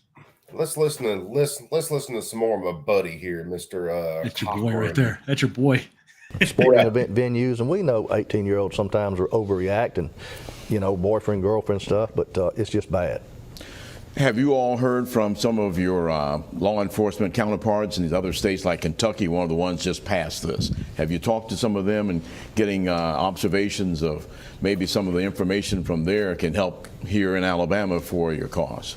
I have, Eric, and part of the thing that I do, I sit on the board of the National Sheriff's Association, and I have a lot of contacts with sheriffs all across this nation. Several of them are some of those states that have most recently, and they're concerned. And keep in mind, some of these laws have just recently been passed. Right. So a lot of the data is not there yet, and they're concerned that once things start kind of happening, people do start getting out of the habit of having to go get their permits and things of that nature, that's when they're going to start seeing perhaps a measurable difference in everything. So they're concerned about what may be coming based upon the legislation that was passed in some of those states. When you're in a store or a restaurant, where I've seen it many a time, people who are carrying, does that create a certain attitude or an environment where things change for people who, say, are not carrying their weapon, but they have their own weapons? Do you think that changes the environment, the atmosphere, when you see people like that? Well, certainly we've seen it, and what you're referring to is open carry. And Alabama does have open carry at the present time, has had it for many years. And so it does. If you're sitting in a restaurant, if you're sitting in a theater, if you're sitting in a church, and you see somebody come in and they have a weapon strapped on their hip or whatever, and you see that weapon, once again, in today's environment, that causes a lot of concern. First of all, if I'm carrying concealed, which is what this permit is about, you shouldn't see my gun at all. It's concealed. Well, they're talking about open carry too. They were mentioning open carry. Oh, were they talking about open carry too? Yeah, I don't. I mean, because how another person feels is not my fucking problem, right? 'Cause Well, they were that's talking. harder. Yeah, Yeah, because go they ahead. were talking about does it change the atmosphere whenever someone is open carrying in a public area? And this fucking retard here with a bald head, he's like, yes, it does consider it. I'm just like, no, it's like if it makes them feel uncomfortable, it's their problem. No, Like dude, seriously, like go to the Texas Hill Country during hunting season. You'll see every Tom, Dick, and Harry up there with a bolt action rifle and a pistol and a fucking revolver on his hip. You know, dude, like that's normal. I have seen people open carry, and I have open carried before. I might be going hunting like times where I've been going gator hunting. I've had a pistol on my side in an open Yeah. holster. Yeah. And going to the store, stop in, go grab stuff, no harm, no foul. I've seen people open carry in Walmart and fucking Hardee's. Yep. It doesn't bother me. It shit don't bother me either, dude. It's like Until whatever. they pull that gun to do Yeah. something violent with it, Yeah. I ain't worried about it. Yeah. It's Like as long as it's in the holster, it's fine, man. Yeah. Like I don't know what the fucking problem is. it like, shouldn't be a problem. It's an inanimate object. Yeah, I'm more worried about these doofuses who can't drive their cars trying to run me off the road every goddamn day. Yeah, no shit. And you have to get a permit, take a test, and do all this other shit to get that license to drive your car. And look at how many people are killed in car accidents because some jackass wasn't paying attention, or they were on their cell phone, or they were fucking drunk. Yeah, absolutely. They still had a permit. It didn't stop a damn thing. If I carry a gun, even without a permit, my gun doesn't interact with anybody else. It is on me. Unless you are physically on me, and no one should be that close to me but my wife, I'm you damn ain't sure got to I'm gonna be that worry close to about you. my gun. I'm not gonna be that close to you. No. I mean, I smell bad. You don't want to be that close. I know you to smell. me. You smell like alligator. Well, I smell like alligator and dirty armpit and blue in solution and shit right now. But, Right? it's just fucking these people with their I just- arguments. I don't know. I think it's also a cultural thing too, because it's like if you've grown up around handguns and stuff like that, and rifles and pistols and shit, it's Well, not that that's- big a deal. No, some of it is cultural. Yeah, I mean, some of it is definitely cultural.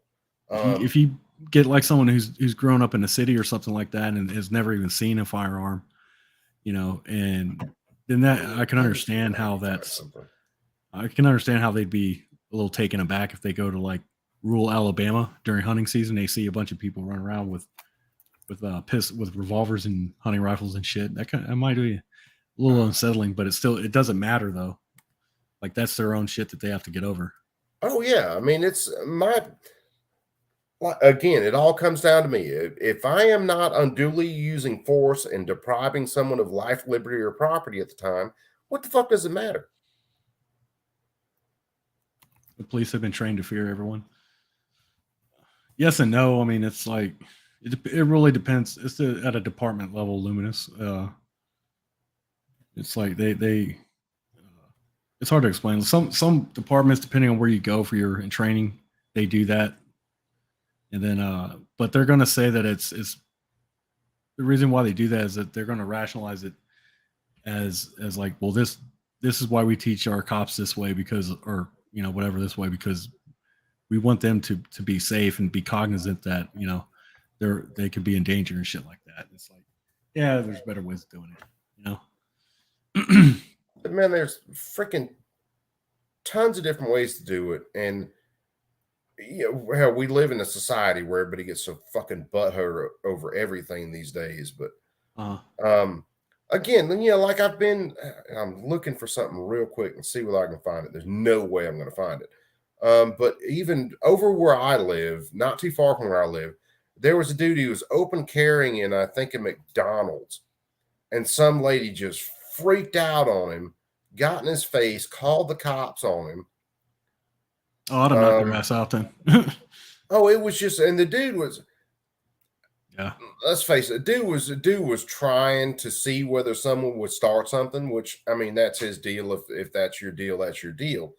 I don't agree with that. Like doing that But shit either. if this lady was so scared of that gun, why go get in the dude's face? Why not just walk out? me, dude, because she's a fucking woman, dude. That's why.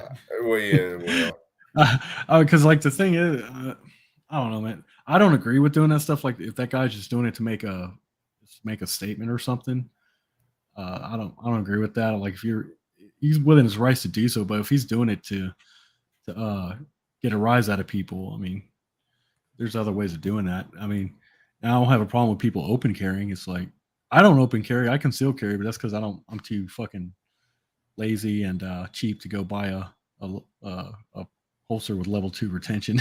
I mean, I've got, like I said, I've worn them for hunting and things like that. I mean, I've got them. Hell, I've got a damn holster for my 1911, Yeah. fucking open carry holster. And I've worn it before when I was doing other things, and I just had to stop by a store, and I was headed out to go pig hunting or alligator hunting or, something like that, where I just, I didn't want to take the time to take my goddamn gun off, go in the store, go put my gun. It's just too much. I don't do that shit anyway. So, I don't do that shit mean, anyway. So it doesn't matter. Like even if they're like, even a lot of places that I've gone to, that are supposedly no gun free or gun free zone, I still go there anyway. Oh, dude, if I'm not going through a metal detector, I'm carrying. Same here. Yeah. Yeah. They can just get over that shit. Yeah. Because as far as I'm concerned, that's like that dude who stopped that shooting in that mall or in that the mall food court not too long back. There were a lot of people that had more of an issue with him carrying in a gun-free zone than they did with the guy trying to murder everybody. Well, yeah. Well, technically, he wasn't in a gun-free zone. It was just like one of those things. It's like they were trying to say it was a gun-free zone. It wasn't. Technically, he had the right to be in there. It's just that if someone from one of the stores or something saw him and he was asked to leave, he had to leave. It was a mall policy. Yeah, mall policy. It's just a policy. It's the same thing down here, and I've told the story before. Me and my wife stopped at a mall down here. There was some store in the mall she had to go to. She wanted something, didn't feel like waiting to order it, whatever. So we stopped down at the mall. And when we get there, there's like 5 cop cars out in front of the mall because something already got rolling. Yeah. And of course, I'm carrying. I'm going to carry. And this mall's got their little gun signs out there. And my wife asked me, she said, "You got your gun on you?" I went, "Yeah." She said, "Are you going to carry?" I went, "Yeah." And I breezed right past everybody and went to the store and we did our thing. Because that little gun-free zone sticker that they stick on things doesn't mean shit to me besides, hey, be an unarmed victim. Well, the first rule of not being an unarmed victim is don't be unarmed. Yeah, no shit. Well, that's like, well, here in Texas, we have what we have called 30-06 and 30-07 signs. And those are basically, if those are posted in an establishment, basically those means you can't conceal carry or carry a gun in there. But those are places that, for example, the majority of their sales is made off of alcohol and stuff, the sale of alcohol and liquor. So places like that. But I still carry in those places anyway, because 9 times out of 10, those places don't even have fucking armed security on the premises. So I'm just like, you want me to disarm, but yet you have no alternative. You don't have like armed security or anything. That would probably be the one time where I'm going to leave my gun at the house. If I plan on going somewhere and I plan on getting intoxicated out in public, that would probably be the only time where I'm going to leave my gun at home. Absolutely. Yeah. I might, which no, I've done that. More than likely where I live right now, what I would do is me and the wife would get a hotel room in town, call a cab, and tell the cab, hey, we want to go to this place to go, drink, shoot pool, do whatever. And then we would call a cab to go back to hotel room. Now, my gun is going to be in that hotel room. But if I was planning on drinking enough to where I was just going to be out of it, I won't have my gun on me in public like that. Yeah, I've done that too. Going out or something. I knew I was getting stupid. I was getting a little silly. Yeah, I wouldn't take my gun. It wouldn't even be in my car, dude. Like it would be. No, that's why I said my house. It'd be like cab time from there.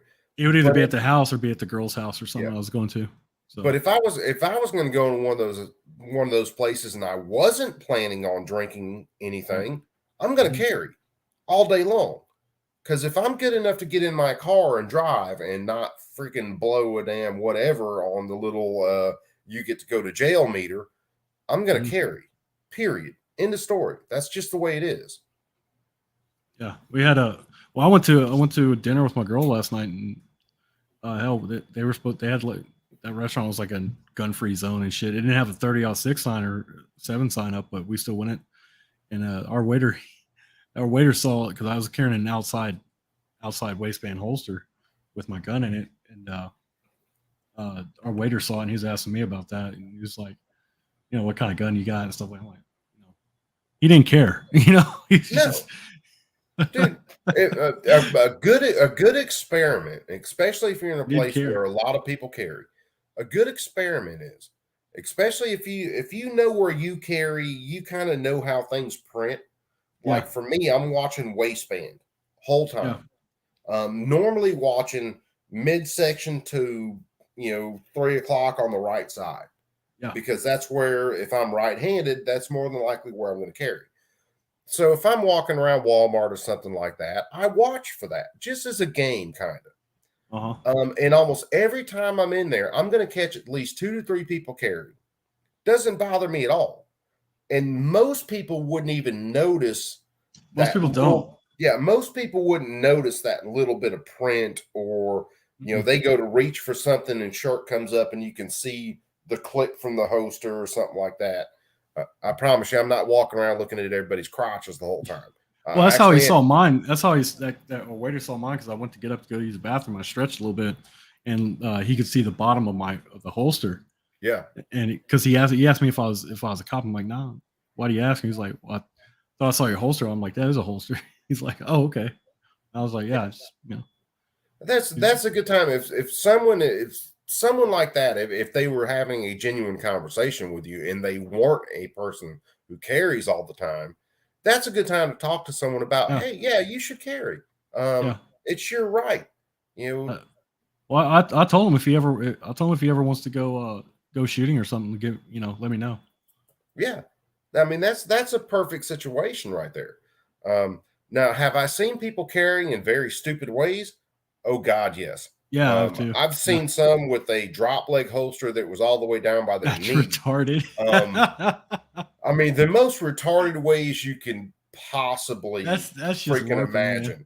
Yeah, all the way. What do you need a drop leg holster for? You're just going to Denny's, motherfucker. I mean, but drop leg holster, and it's like down by their knee. I mean, it's not freaking like, maybe down by the pot, your regular pocket or something. It's like all the way down, or just stupid things. But even though I think it's stupid the way they're carrying, hey, you got the right to do so, brother. Rock out with your bad self. Just pretentious. Yeah. Well, I walked into a guy. I was at a gas station not too far from us, and we're out in the country decently. And dude's carrying outside the waistband, decent holster. Yeah. I could probably could have told you the make of it at the time. Glock, red dot, got a compensator on it, all that. Carrying open. Fancy. I mean, just fancy, which I can't say nothing about that. Hell, I got the Glock or the P80 Glock with the compensator and red dot on it and everything back there.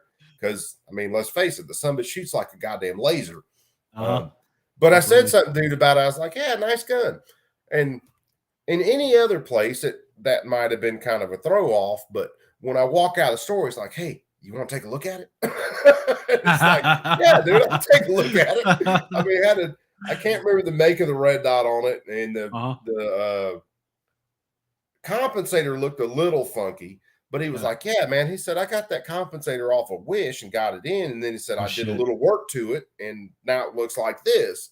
I was like, well, hell, I mean, you basically got in a square block of steel and then you machined it and did what you had to. And it looks like a good comp. So it's like, I ain't arguing with you. Bacon asked a question like, what about carrying concealed using a black holster?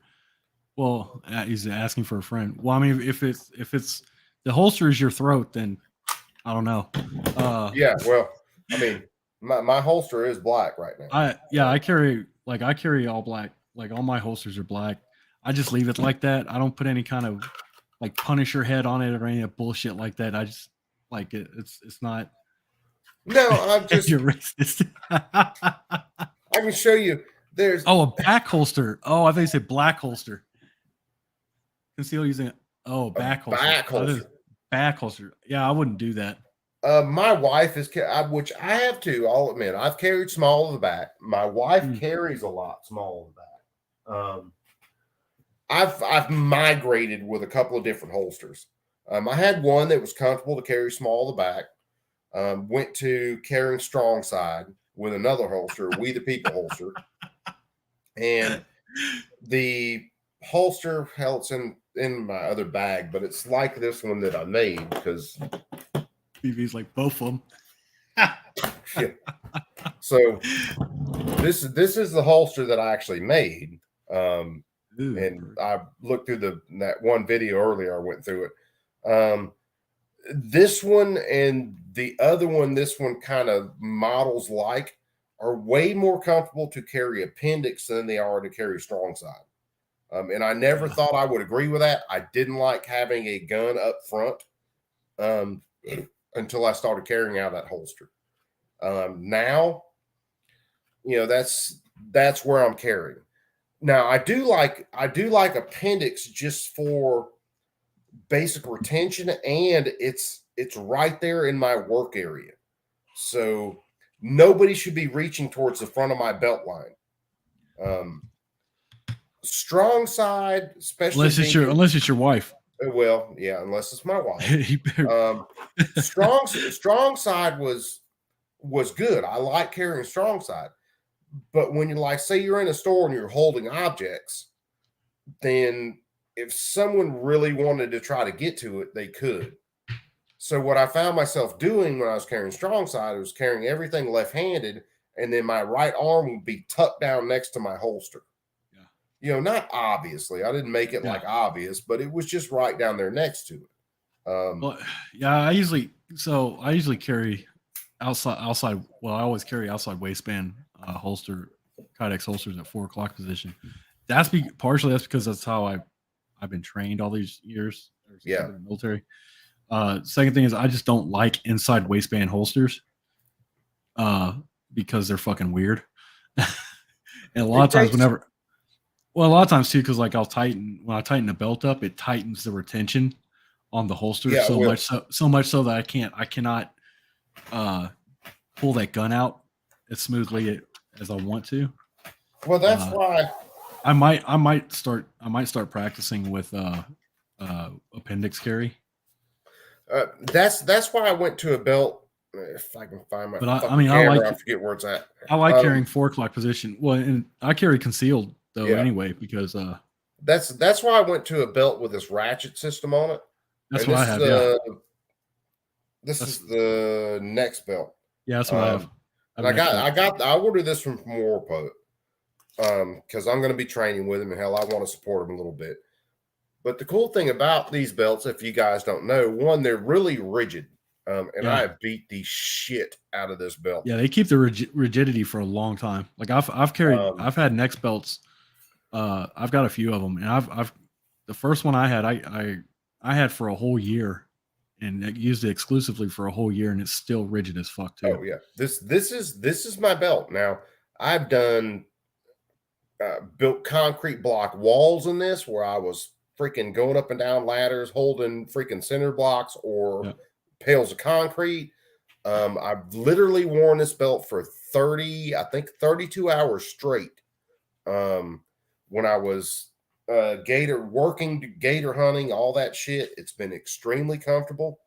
You can see, matter of fact, you can see some fraying from the threads up here if I can catch it on video right, and I'll just burn those off. But burn those off. It's been really good because the release on your belt is that little button right here. Yep. So even if I go to sit down and my belt's a little too tight, I can really discreetly bump that button and loosen my belt a little bit. Yeah, they have another. There's another manufacturer like Next Belt. There's a few now. Safelite or not them. Not Safelite. fuck, I can't think of brain freeze. But yeah, there's a couple that use that same ratcheting system now. Yeah. And I completely recommend that thing now. I wore it for probably 3 weeks before I even did a video on it. And that's because I beat the shit out of it before I did a video. Oh yeah. And I completely recommend that thing. I'd never Oh, had Core. a carry belt like that before. That's another. Core, yeah, That's the Core other. Essentials. So the Core, I've worn both of them, and now the Core, their belts are not as rigid as the Next belts. My original Next belt that I had, the reason I had to go buy another one is because that thing snapped on me because it's so rigid. I was sitting down or doing something at the time, and I went to sit down and I heard something pop, and that was the belt itself. It actually snapped on the inside. Man. Yeah. But that's after over a year of wearing almost every single day. Yeah. You know, and I like you, like I went grocery shopping and I did everything except fucking inside on that with that belt on. Oh yeah, No. dude. I have showed yeah. that belt no mercy whatsoever. They're fucking tough, dude. They are tough. I mean, you're talking taking, which like when I got all those bad concrete burns on my legs when we were doing that cinder block wall, and I still got to finish that wall up. But you're talking about taking that belt with my gun on inside the waistband, climbing up and down a ladder, and taking a bucket and sitting it either on top of the buckle or on top of the gun, and then climb up the ladder and then sitting bucket down, then pouring it down bricks and shit. Oh, that sucked. God, I hate concrete. Dude, I got the worst concrete burns on my legs. My legs still look fucked up from those concrete burns, and that's been weeks ago. I've never been burnt by concrete. Got that soft skin. Got that soft old man skin. Hey man, what can I say? It gets a little older, and you moisturize too much. The only thing I moisturize is No, the next belt's good. Oh yeah, dude, that thing's been freaking solid. Like I said, like the core belts. The core belts are good too, but they're not as rigid. Yeah. They're a little bit softer. I think between the two, and I think the core belts are slightly more expensive than the next belts. Like, yeah, they might be. I didn't look into the prices on them a lot. I knew these belts were out there. I knew about the rigid belt systems and shit. I'd never owned one. Now, when I went to register for my classes, because I got 2 days worth of classes up at War Poet Society in October, I was looking on their site, and I'd been kind of looking at some of these belts a little bit before that, and I was like, screw it, I'm going to do classes with them. So I ordered the belt, and I ordered a set of muffs for classes, and that belt's been solid. Hell, the muffs, I haven't used them yet. Of course, my wife working at the gunsmithing shop, she stole my damn earmuffs. The Ear Pro? Yeah. Oh shit. What do you use for Ear Pros? So I finally got it back from her.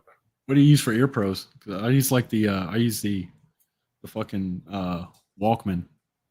Oh, dude. Most of the time for Ear Pro, Walker Ear Pros. Yeah.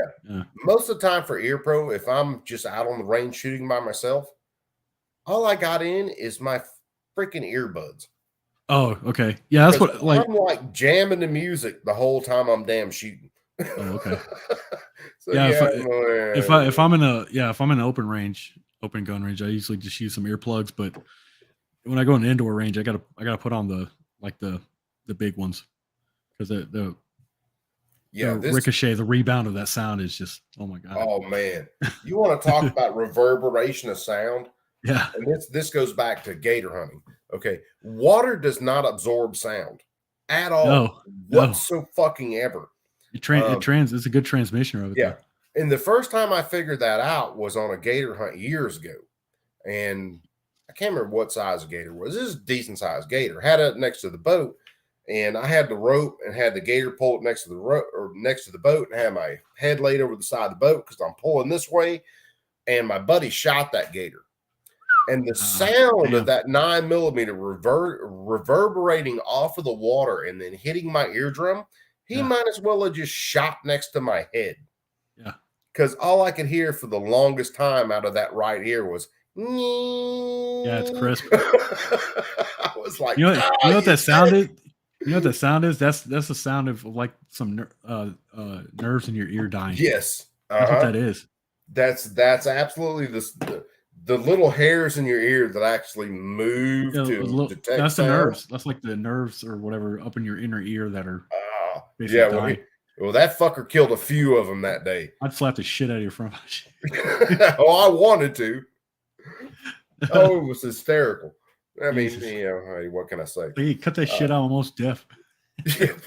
My good ear. I don't know, man, because I've shot without ear pro forever. Well, you know, because Well, you can get away with it. You can get away with it outside, but like when you're inside a closed area, like closed areas are the worst. like an indoor range or something like that, and they don't have good sound. They don't have the foam sound deadeners on the wall, like good sound insulation. That shit'll hurt. Oh yeah, man. Shit'll hurt. Indoor sucks and sucks very much badly. What do I do with my damn smokes? I'm like hunting my damn cigarettes now. They just got the cinder blocks up, cinder block wall. Oh man, there was a range down there by us. Well, it was a little bit away from us, probably about 30 minutes or so. And I laughed one time. It's years ago. I took a girlfriend down there to shoot, and my mom and dad were going to come down there with us, and they had my nephew with them. And my nephew was little at the time, he 4 or 5, somewhere around there. There was a dude down there shooting a 7mm mag with a muzzle brake on it, like a ball system.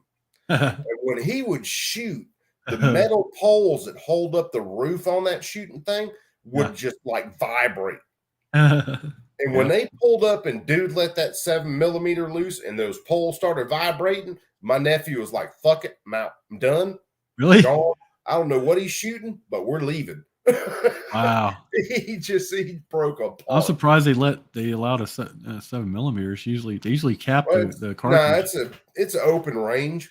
Oh, okay. And it just had like big metal posts that were holding up a roof, and then you had like concrete shooting benches. Yeah. It was a DNR range down on what we call a wildlife management area. Oh, okay. So it was open. You could have shot a 50 cal down there. Nice. But yeah, dude let that damn 7mm loose though when those poles started ringing. And my nephew was like, nope, I'm out. Done. Oh, See shit. You. I'm gone. So my parents drove down 30 minutes to go to the range and then drove another 30 minutes back after being there for about a minute and a half. Also, that compensator is going to push that gas and stuff out to the side more too. Oh yeah, it does, man. Buddy of mine had a 270 with a ball system on it, adjustable muzzle brake, shot like a laser. No recoil, no nothing. But if you were standing off to the side of him, oh man, that thing was brutal. Yeah, it just it'd ring your ears. It pushes all that sound and that hot air off to the side. It's kind of a pain in the ass if you're bench shooting too, because people beside you. Oh yeah, they catch everything. They catch hell on a good muzzle brake. Let's listen to my buddy Mr. Hugh this time, Mr. Hoss. Yeah. Big old, which I don't have too much room to talk about a fat neck, but god damn. You don't have But these people in Alabama in our area right now, they have been licensed through a permit. So we at least have that feeling sense of security. But with this change, that would no longer be the case. Well, it gives the avenue that people no longer have to get a permit, so it's actually going to do two things. It's going to allow people that would be otherwise now be able to get a permit. They won't have to have a permit, so they would be able to carry. And then number two, it's going to, and that's one of the things about the bill that's being pushed, is it amends some existing Alabama law. It actually takes away some personal property rights to individuals that own businesses and things of that nature, that they would not have the right of refusal of those individuals unless, as the sheriff said, they post screening process, hire security guards. Yes, if you own a business, you can't discriminate against someone's constitutional rights. Yeah, absolutely. Fuck them. Fat neck mother. Well, I don't know why, like, them owning business has any, like, if you're gonna patronize their business, it's like, under what grounds do they have to refuse Look, in the first place. I get, as I get it. as a private business, and this is something I dearly believe. As a private business, I have the right to refuse service to anybody at any time. It's my business. Fuck off. Yeah, but you However, can't do it. You can't do it on the basis of race or color or sexuality. You know, if or I sexuality. have a constitutional right, Yeah, you can't refuse my constitutional right. yeah, you can't. So eat one.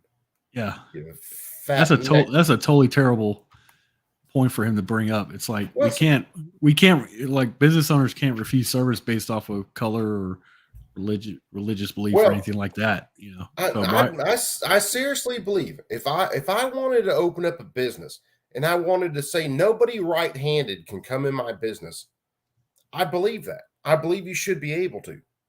That's your business model. Let's see how your business model works out. That's like there have been businesses that opened and there were some up I think in Seattle that said we're going to charge men more than women. Okay, that's your business model. Let's see how it works out. If you wanted to stop someone from open carrying in your business, I got no problems with that. However, if I'm concealed carrying in your business and you don't even know about it, what the fuck harm is it? I just don't care. If I was a business owner, I just like if the more the merrier. Yeah, well, if I honestly, if I own a business and someone walks in there with a fucking rocket launcher, okay, do you want cheese on that? I mean, I tell them to leave unless they let me look at it. Yeah, well, yeah, that might be the thing. Yeah, look, it's show and tell, bro. Show and tell. Yeah, okay, that's an RPG. Yeah, that's yeah. You gotta show me it. Okay, that's 10% off your meal. Yeah, 10% off. But, or that, you know what they could do? I'd like to see a business owner like a restaurant or something, like give a 10% discount, like a 10% discount to people who are carrying. That would be fucking stellar. Yeah. Hey, show me your that would be stellar. Hey, show me your carrying, 10% off your meal. If I owned a restaurant, I would do that in a hurry. Yeah, or not even do that. Just show me your conceal or your carry license if you have. No. I want to know that you're carrying. Yeah. Matter of fact, the nicer the gun you got, the better the table you get. I'd show up with a staccato, dude. Yeah, well, shit. Yeah, you get the table right by the bathroom. You're like, you got a high point? Oh shit, no. Oh yeah, man. You eat by the dumpster. You're eating outside, homeboy. You're at the dumpster. Things of that nature, and so that's going to be a real burden on some of our small business owners if they had to do that. We've got about a minute and a half left. Tell us, what does a viewer this morning who's watching this, what do they need to do to help support what you all are wanting to see happen in Alabama? I think they need to contact their local representative and tell them that they're opposed to permitless carry. And 4 of our local representatives in Mobile County have signed on endorsing this bill, and I think some of them signed on without knowing just what it was doing, but we've let them know. And but we have 4 representatives here in Mobile County that are sponsors of these bills. All right. Our sheriffs, we thank you so much for coming and sharing this morning. Sheriff Sam Cochran, Mobile County, and of course, Sheriff Huey Hoss Mack, Baldwin County. And hopefully the viewers this morning, you're watching, you hear the information, so make a decision about what you want to support here in our state. Well, thanks for joining us for Perspectives this morning. We thank you both, gentlemen. Thank you. Thank you. Yeah, they got a perspective, all right. Yeah, they like freedom. Yeah, they like it a lot. So much they want to restrict it. Oh man. Yeah, those are those law enforcement guys there, if you can call them that. That's well, if those are not the kind of people you want in those kind of positions. No, again, and I always come back down to it. If you want to make a change, if you actually want to affect something, go after the violent criminals. The ATF made a post the other day about them stopping, or on Twitter, because Twitter's a fucking dumpster fire, and I only play around with it just for shits and giggles. But, they make this post, yeah, we stopped this gang and that gang. I was like, fine. Hey, good for you. Why don't you leave all the other people the fuck alone? I always thought that's what the ATF was for. Like, that's what they were there as a government agency to go after like the heavy hitters as far as like illegal guns and shit, and Well, was concerned, not like fucking knocking on citizens' doors asking them why they bought 2 guns at a time at their local pawn shop. that's what they were supposed to do. But supposed to do and actually doing are 2 different damn things, apparently. Let me see something. I'm going to play around with something real fast. We're gonna play around in a dumpster That's for just, a minute. I mean, that's just silly though. It's like it's like Well, federal agency. Because honestly, that's what they did. And for a time, they were like, when I was really young, mind you, when I was really young, like in my 20s, I was wanting to go into ATF because I thought that's what they did, was like they go and knock down doors of people, like really bad guys, Yeah, the real bad guys. I wish that's what they did. Yeah. But But you look at someone like Matt Hoover, CRS. Yeah. Yeah. No danger to anybody at all. No. And the dude who made the auto key cards, he's facing I think I figured it up one day, and it was over 300 and something years in prison. Wow. Freaking for what? Because he made a drawing that someone could cut out. Okay, someone could do that with any piece of metal. Mhm. If you can't prove to me that people are out there committing serious crimes and that it is a serious issue with his products, why are we even talking about it?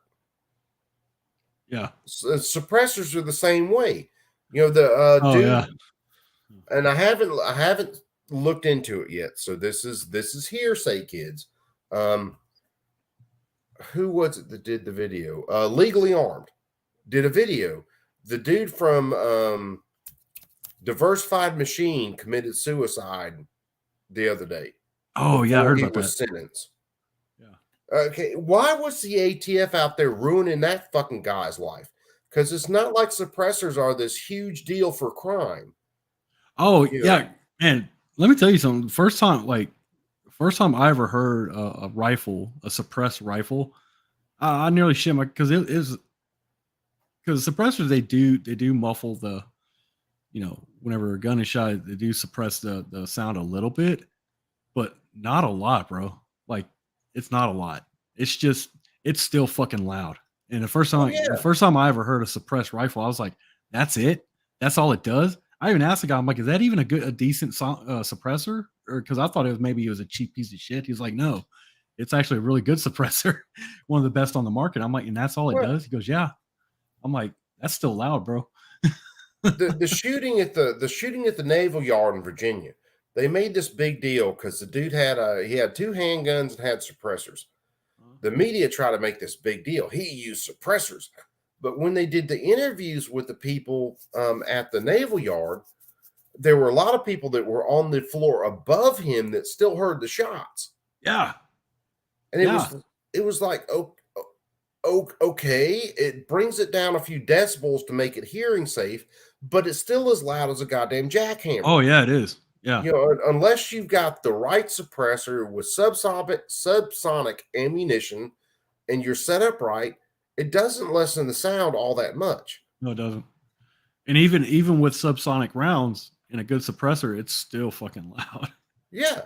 That's what I don't understand. Like, people don't get it. I guess because like most people's idea of what a suppressor is and does is from watching fucking TV and shit, watching movies. Well, yeah, John Wick. They're shooting guns back and forth in the damn subway station, and no one's paying attention. Yeah, that's horse shit. Pile busting. Yeah, that's a bunch of horse shit, and it always has been. Yeah, you pop one of them off, and someone would know something. Oh, you think? You'd hear it. So, but it's stuff like that. I think a lot of people is just uninformed about what suppressors are. Like, I would love to have a suppressor, because especially if you're having to, like, for example, if someone had broken your house or something and you got a defender, like I've done CQC training when I was in the military and stuff, and you pop off even a 22 rifle inside your house, that shit is loud as fuck. Oh yeah, dude. And if you don't, I mean, that shit, if you shoot, and then if you scale it up to like hell, even a 9mm pistol, or shooting like a AR or something inside your house, it's going to ring your bell a little bit too if you're not used to it. Yeah, So John, like a suppressor would be wonderful. yeah. John Lovell, and I've heard a couple other vets, and I understand it kind of to a point. When they talk about auditory occlusion, and I think about it this way, and the first time I heard him talk about it, he's like, when you're firing a gun in a stressful situation, most of the time you don't even hear the shot. No. It's not affecting you because your adrenaline's up, everything's on point. And I thought about it one time, and I was like, and this, yes, this is a mild bridge in between the two subjects, but I thought about it. Whenever I've shot a deer, especially it was a deer when I didn't have time to think about it, it was just a good deer I threw up and shot. I never remember the recoil. I never remember the sound of the shot, but I can see the round actually go through the deer through the scope. But you're outside doing that though. You're outside. You're not shooting that deer inside of your house though. No, I wouldn't. It's a totally different. Yeah, it's a totally different thing whenever you're shooting inside a closed environment. If I got to whack a damn deer in my hallway, I probably won't whack him. He's just going to be a family member at that point. Mistakes have been made. Okay, yeah, there have been mistakes made at that point. Yeah, it'd be like, what would you do if there's an alligator in your bathtub? I'd keep him. Yeah, period. Keep him. He would be mine. He would be my buddy. We would name him Fred. Yeah. Well, my wife names everything George, but yeah, I mean, George or same Fred. thing. Yeah, he'd be my buddy. But yeah, someone breaks into the house, you go to work. That's your only job. And I mean, I've never been involved in a home defense situation, but I have done CQC training in closed, buildings and shit, and it's a totally different thing whenever you have shoot a rifle off in inside of a gotta be structure. It's just the sound bounces off the walls and everything, and it's worse. It compounds the shit. Oh yeah, dude. People don't realize how much sound bounces off of stuff and how much it reverberates. Yeah. Creepy sound when it comes to, say, sound reverberating. I was out on the river down here fishing one time, and I'm not far from Fort Benning, and the planes that are dropping troops off for jumps and shit like that will come over the top of us. And it was low cloud cover one day, and this C-130 come over. And shit. C-130s are not quiet at all. No, I know. But the wicked thing was, when he came right over the top of me, the sound from his engines would bounce off of the water and then bounce off the clouds and then bounce off the water. And it was just this reverberation of the sound. It was one of the most wicked things I've heard in my life. Yeah, I got a buddy of mine. He was in the Air Force, and his MOS was basically like loading planes and shit. Like he would, and like that's one of the planes that he would load, C-130s, the big cargo jets and stuff like that. And that's why he's got like shitty hearing now. Oh, dude, yeah. Yeah, because like the earmuffs that they have were shit anyway. It's like they didn't help much. But yeah, I agree with what did he say? BV said you gotta do a steel cut out of it. Fred George the Shower Gator. Fred George the Shower Gator is now your mascot. You must do a steel cutout. I agree. Funny story. And I'll have to find some pictures because I have had 2 alligators in bathtubs. The first gator season in Georgia, me and my buddy Mike, his dad, and his brother-in-law, we hunted down on Lake Seminole. And it was it had to be the first night. Took like a 8.5-foot alligator and didn't have anywhere to cool that bitch off when, we had a 2-day hunt. So we took that joker into Lunker Lodge in their cabin, threw that bitch in the bathtub, packed him full of ice, and stuck a Gatorade bottle in his mouth. How much does that thing usually weigh? How much does that thing weigh? 8 foot, not bad. Because I toted an 8-foot gator. The stairs to my house are like steep. couple hundred pounds, or no, not 8 foot. Oh, okay. They're way less than that. Because we took one year, when I was living after me and my wife bought this house, and the stairs to my house are really steep. and we had about, I think it was like 8'9" or something was the alligator that we took. So I took him and toted him up, threw him over my shoulder, toted him upstairs, brought him into the house, brought him in the middle bathroom, dumped him in the middle bathroom, and we dumped ice on him because we were all tired as fuck, and we cleaned him the next day. My daughter was 3 at the time. Yeah, 3. Had to be because she's 6 now. So yeah, 3. So she saw this alligator laying in the bathtub. So that has been forever been the crocodile bathroom. I take it you didn't inform her of the alligator. Oh, wait. No, not at first. No. Yeah. She just, when you walk out of my kitchen and you hit the or what we call the office, now this is my office, which is another bedroom. You have to walk past that bathroom. And she walked through, and then looked in the bathroom and was like, crocodile. And it's been the crocodile bathroom ever since. Crocodile.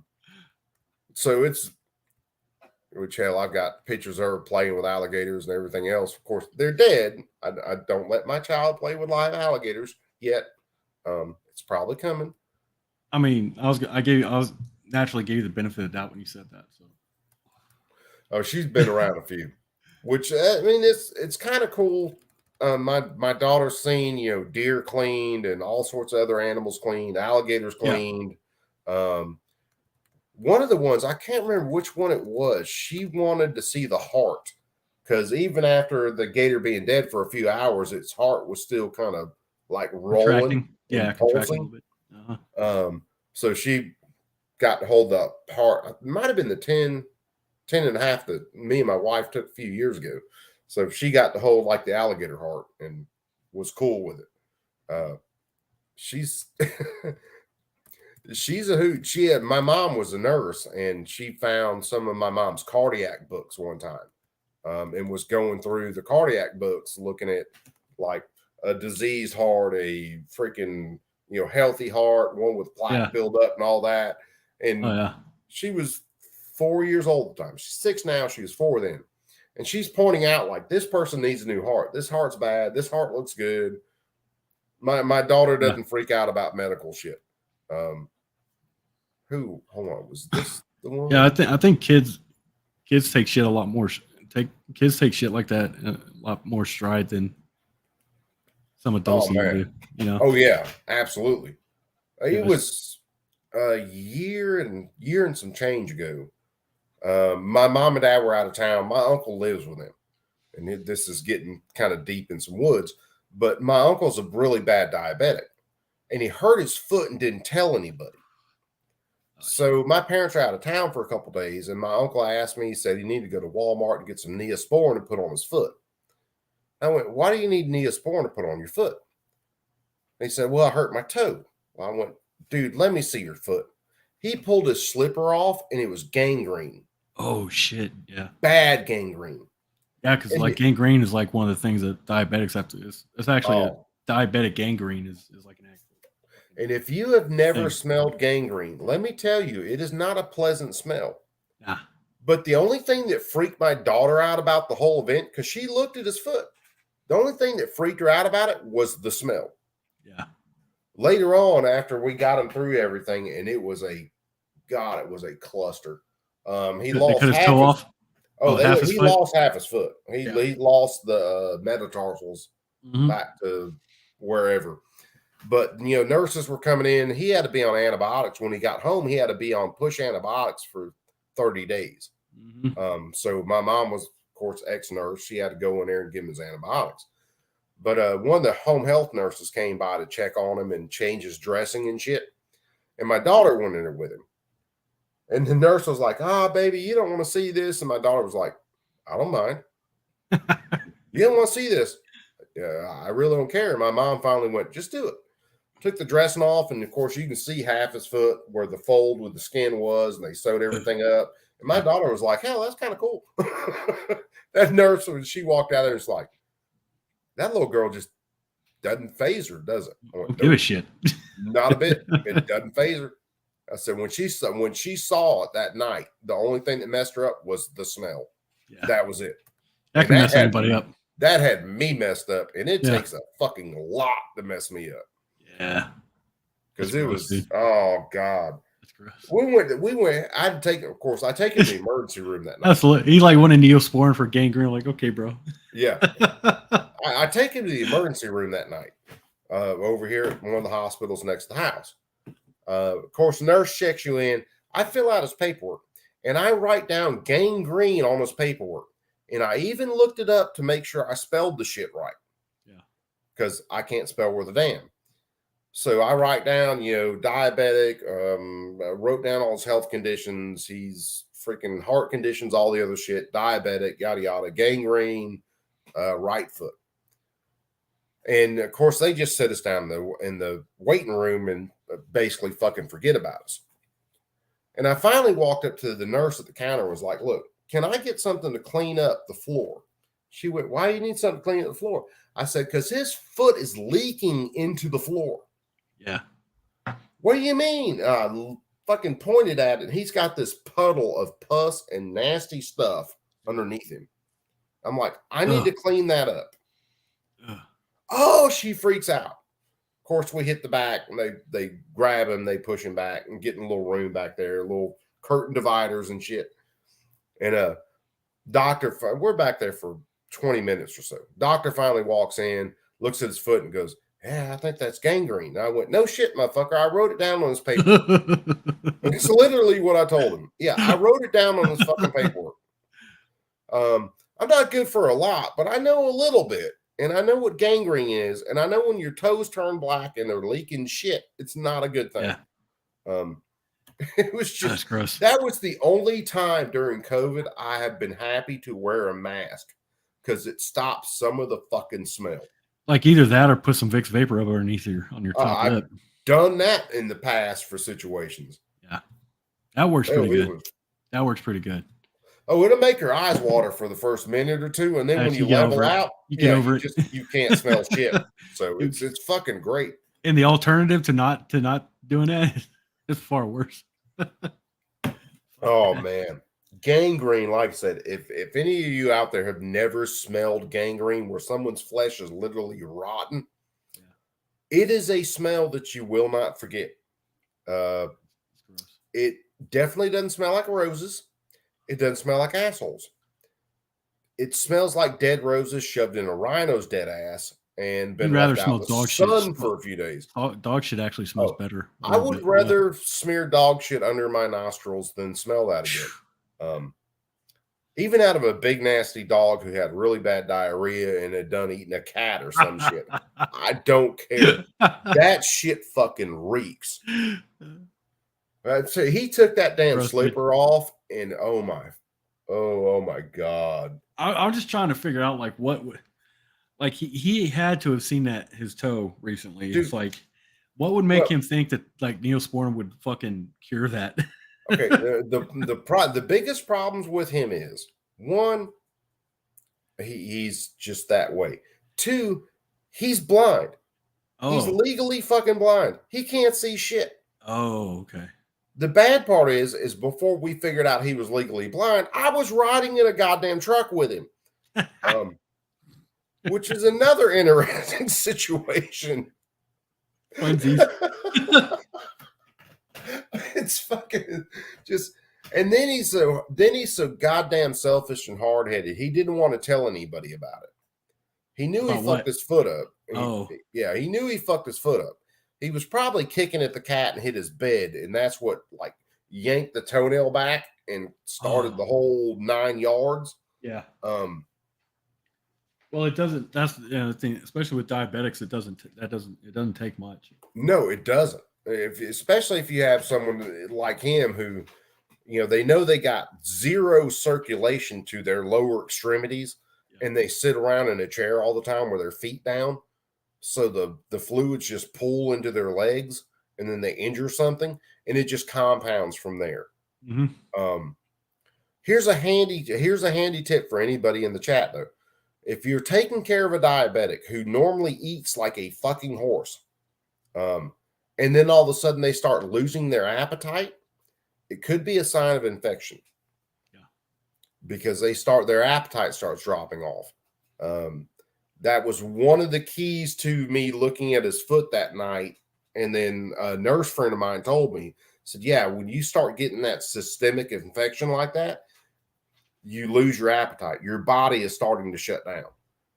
Yeah. He was literally, if I hadn't caught him that night, he was literally a day or two from that infection just shutting him down.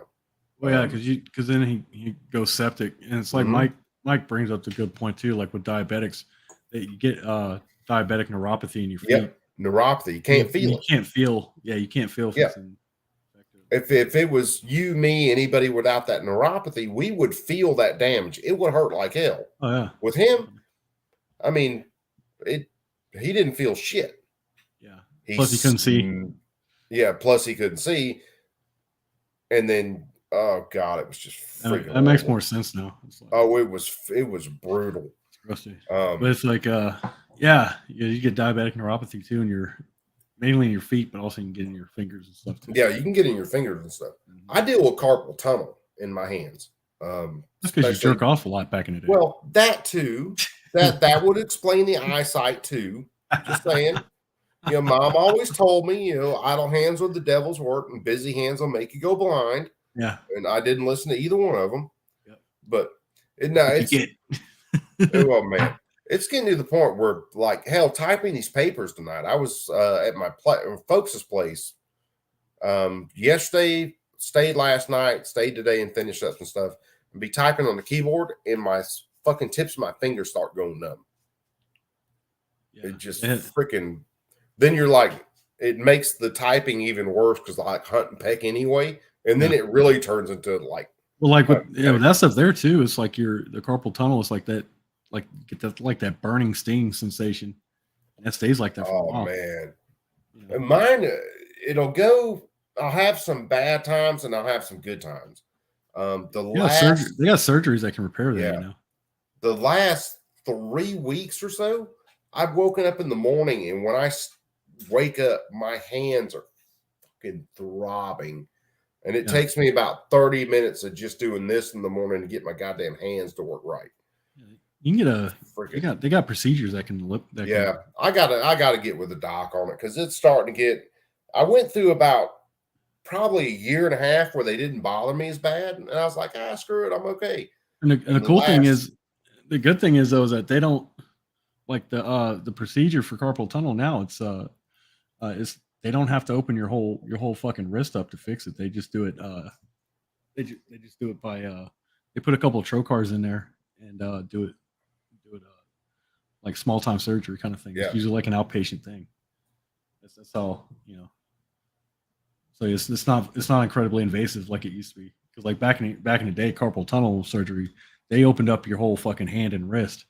Yeah. Worked and then sewed you back up, and there's considerable rehab time with that. But the newer procedures, they just go in there. It's I think minimally invasive. Yeah. I think that's what Frag Out Designs just had done with some carpal tunnel surgery. Yeah, they have a very less invasive way. It's like they just put a couple dude. With endoscopy and the stuff they're doing right now. Yeah, a lot of those surgeries have become way less invasive. Oh yeah, they do. There's a lot of procedures they do now. That's endoscopic. When they did my back surgery, when I was 18, so you're talking 96 or so. I'm not good at math. You know, my scar on my back's about that long, where they had to open it completely up when they took out part of the disc and the vertebra and all that. Mm-hmm. And now you'll end up with two scars that are like this. Yeah, I was just about to say all endoscopy. Yeah, because they even do joint fusions in the vertebrae. They do spinal fusions endoscopically now too. Yep, it's wild, man. It's crazy. Back in the day, they'd fucking you open up all the way up on the back. Oh yeah, it was freaking brutal. Yeah, it was. But now they're doing it endoscopically, where they'll just do a discectomies and stuff like that, and just pull that shit out endoscopically. And they'll put the cement and stuff in there, in the binder, and it's like boom, you're done. It's like wow. It cuts. Now that stuff there, they still do it as an inpatient, but there's a lot of other procedures that they do endoscopically now. Oh yeah, man. Where you just do it as an outpatient. Like you're in there, you go in there for a day and then come back out before the day's out. And the There's less scarring, quicker heal time, less Oh yeah, way quicker. there's less risk of infection, and the rehab time is minimal or none. You know, it's very small. So it's like, yeah, it's good shit, man. You don't like guns, you get medicine for 1700. I like penicillin, bro. I love it. I love penicillin. Penicillin has solved many a condition. Penicillin, yeah, I know. Man, I hate the damn taste of that shit. What? Penicillin. Oh, I just freaking. Of course, back in the day, being an army brat, the military loved penicillin. I don't like taste penicillin, but I hate gonorrhea even worse. Well, I've never had that. Me neither. I have avoided that like the plague. Yeah. Have there been some I wanted to go play around in that probably had it? Yes, but luckily enough, I dodged that bullet. There were more than a couple red flags I ran through, and when I finally hit that last flag, I was like, nah, maybe I shouldn't. When they fixed the freaking certain diseases, they just heated up the rod and went. Yeah, that's a hell no for me, dude. I'll take the penicillin shot. I'll take the penicillin shot. There was a movie. God damn, what was it called? It was an old movie. It had to be in the damn 70s. And they had this dude playing this Indian that had that shit done, and it was fucking hysterical. Dude jumped out the window of the damn shop, went to beating someone else's ass. Oh shit. Yeah, but doctors really like to cut shit off back. Well, yeah, BB, because that's like that was the only answer for shit. If things got too bad, it was just cut it off. In fact, I mean, even today, it's like that's the only thing that they can do too. Yeah, if the antibiotics don't work well enough, well, you got to figure, all the new shit they make.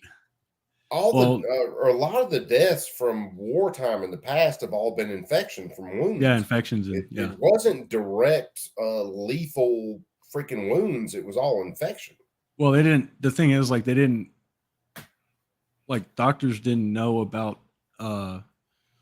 viral and bacterial vectors before until around like the 1890s, until they started making those connections. Part of that was figured out in a maternity ward, believe it or not. I can't remember the whole story offhand, but they were I can't remember where it was at, but it was a maternity ward where part of the time the same people who were doing research were working with cadavers, were working with women delivering, and they figured out that a lot of the women that were dying from infection had been worked on by the same people that were working with the cadavers. Yeah. And more of the women survived from people who weren't working in that. And they started to figure out kind of that vector of the contamination. Yes. And that's part of where our sterile fields and all that comes from. Yeah, because they wouldn't wash between deliveries. Yeah. Well, yeah, dude would be working on a cadaver one minute, and then he'd go over there and work on a delivery the next, and wouldn't clean up or anything in between. So he was transferring everything from the cadaver to the woman, and the mortality rate in between the two was staggering. I can't remember the numbers, but that's where they started to figure out, hey, there's this material being brought in one case that's not being brought in the other, and maybe we need to look at, well, these people were basically sterile before they started working with these women, and these people weren't, and we need to work on getting the sterile end coming in. And I can't remember the article because, believe it or not, kids, I actually do a whole lot of research with my dumb ass. So I can't even remember the article. It was some big surgical freaking article from back in the day that explained this shit. Oh, well, BB, like staph is always going to be an issue because like staph bacteria, there's a naturally occurring bacteria and you get it just about anywhere. and it just keeps getting more and more resistant to any kind of treatments. Yeah, That's the bad part about MRSA. it. Yeah, because there's a breed of staph infection called MRSA. It's Mhm. methicillin resistant staph, and that's what methicillin is what's usually used to fight staph infection. It's methicillin is part of the penicillin family, but Yep. it's there's a breed of MRSA. You get MRSA and it's just methicillin resistant. There are other alternatives of antibiotics, but it's just a lot of times that stuff comes. But you can find that anywhere, just like not just in hospitals. Although hospitals are pretty. Well, Nasty. hospitals are, I mean, That's where all the let's sick put it this people way. are. Hospitals are no place for sick people. Especially if your immune system is compromised. Yeah. Hospitals are the last place you want to be. Because let's face it, there's way more sick people there. There's way more viruses, way more bacteria being transmitted. And if you have someone working in a room with one patient and they don't take the proper precautions before they go work with the next patient, well, then they're just freaking transferring shit. Yeah. I mean, they yeah. might as well be a school bus driving a bacteria around. Absolutely. Yeah, it's where all the sick people are. That's why you get infections and stuff really easy. So That's anyway, all I'll let y'all look at this and I'll be back in a second. Wash your hands. Wash your hands. Wash your hands.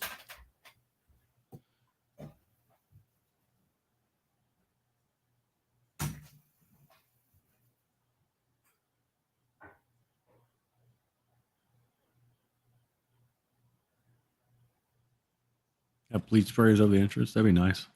They'll fuck up your clothes, but hey, you'll be sterile. Yeah, I had I read an article a few years back where there was some of the top interior paint manufacturers. They've been working on a type of an interior paint for hospitals and stuff that actually eliminate that's able to eliminate bacteria and viruses that it comes into contact with. I'm just sitting there thinking like how much a gallon of this shit would cost if they were able to actually successfully manufacture it. But that's a cool idea though. So maybe they'll have something in the future. One was in for routine food. Yeah.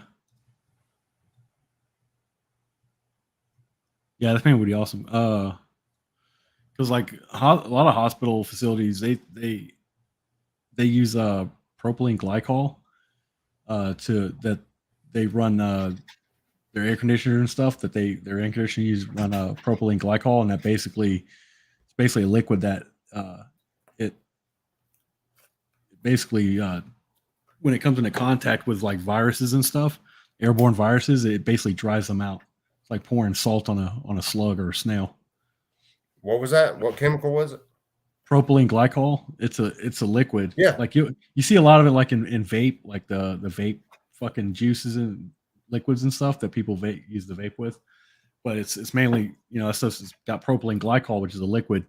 A lot of healthcare facilities, they run it with their air conditioning units and stuff inside the facility. And what it does, it basically, the propylene glycol comes into contact with airborne viruses and stuff, and it basically dries them out. Similar to like pouring salt on a slug or something. That's the nature. Interesting. Yeah, they've been doing that for years. And I was telling that there's a couple of the major paint manufacturers that are trying to find they found a way for interior paint that is able to kill bacteria and viruses on contact. And you paint the walls and shit with it, the interior wall of the hospital with, and it's got like some kind of shit in it that's the paint has some shit in it that is able to kill viruses and bacteria that it comes into contact. Well, couldn't they do that? Because I know copper, silver, a bunch of metals like that will resist viruses and bacteria. It'll resist them, but it won't kill them. It'll resist them, but it won't kill them. It won't. See, I thought like the properties of silver would actually. Yeah, kill them. well, I mean that's colloidal silver in some cases, yeah, but it's not. But for stuff like staph and like staph infections, like Staph aureus and stuff like that, it doesn't kill everything, and then you have to. And there's viruses and stuff that It's not going to mess with. There's some. Well, there's Love BB loves chlorinated bleach. Yeah. I mean, it's shitty. It's shitty for clothes. I mean, if you're wearing any kind of nice clothes, it's going to fuck them up. But yeah, well, you know. Oh, it's better than Dawn. Okay, so you guys have probably read the tweet over here already that I posted when I went out. This is part of Twitter. So this is the ATF's post. Special agent and task force officers conducted a tactical training in the Bronx. ATF is dedicated to combating violent firearms crime and working with law enforcement partners. Can we all say bullshit to that? What, the ATF in general, or just the story? Well, the ATF in general, but so this was my tweet, and some of these will probably get me in trouble at some point. I'm okay. So why go arrest people that are not a threat to anyone? Why ruin their lives over a $200 tax? Until you no longer enforce the NFA against people that are nonviolent, fuck off. So, yeah, that's my opinion, the AFT. And, yeah, that's probably going to get me in trouble at some point. There's probably going to be somebody managing their shit that damn jumps I mean, up if you don't piss somebody off, what the hell are you doing with your life? Well, the point is, and the point's always going to be, why go after people who aren't a threat to anybody at all and go ruin their lives when there are so many violent criminals out there? Oh, well, yeah. I mean, well, it seems like they're just going after the low-hanging fruit now. Well, a lot of it is. They're just going after their low-hanging fruit to justify their fucking the money they get. Bacon, you can. I think my Twitter handle is William Cooper. No, that's not your Twitter. Go back. Go pop that thing back up. Hold on, I'm gonna have to pull it all the way back up. I'm pretty sure it's C&T Design. Whatever you had after that. Well, it might be William Cooper at C&T Designs, which is probably going to get my ass. Your handle is C&T. Yeah, it's going to be at C&T Designs. That's your Twitter handle. No one gives a fuck about the first part. But you know what? At this point, it is what it is. Yeah, don't change there it. It is. Don't change it. Yeah, William Cooper. Bacon just wants it so he can stalk you. Well, Bacon can stalk me anytime because you know his mustache is going to do all the work. Oh shit, right? He's going to type it all in and everything. His mustache is going to be fucking awake at like damn 3 o'clock in the morning. Like ordering shit. He's sleeping, but his fucking mustache is ordering shit off a Wish. Yeah. It's like, what? Where did his come from? His mustache is on Alibaba. How the fuck did I get 97,000 of this shit? Why mustache, did you do it? Why did I got 300 throwing stars in the mail? Yeah.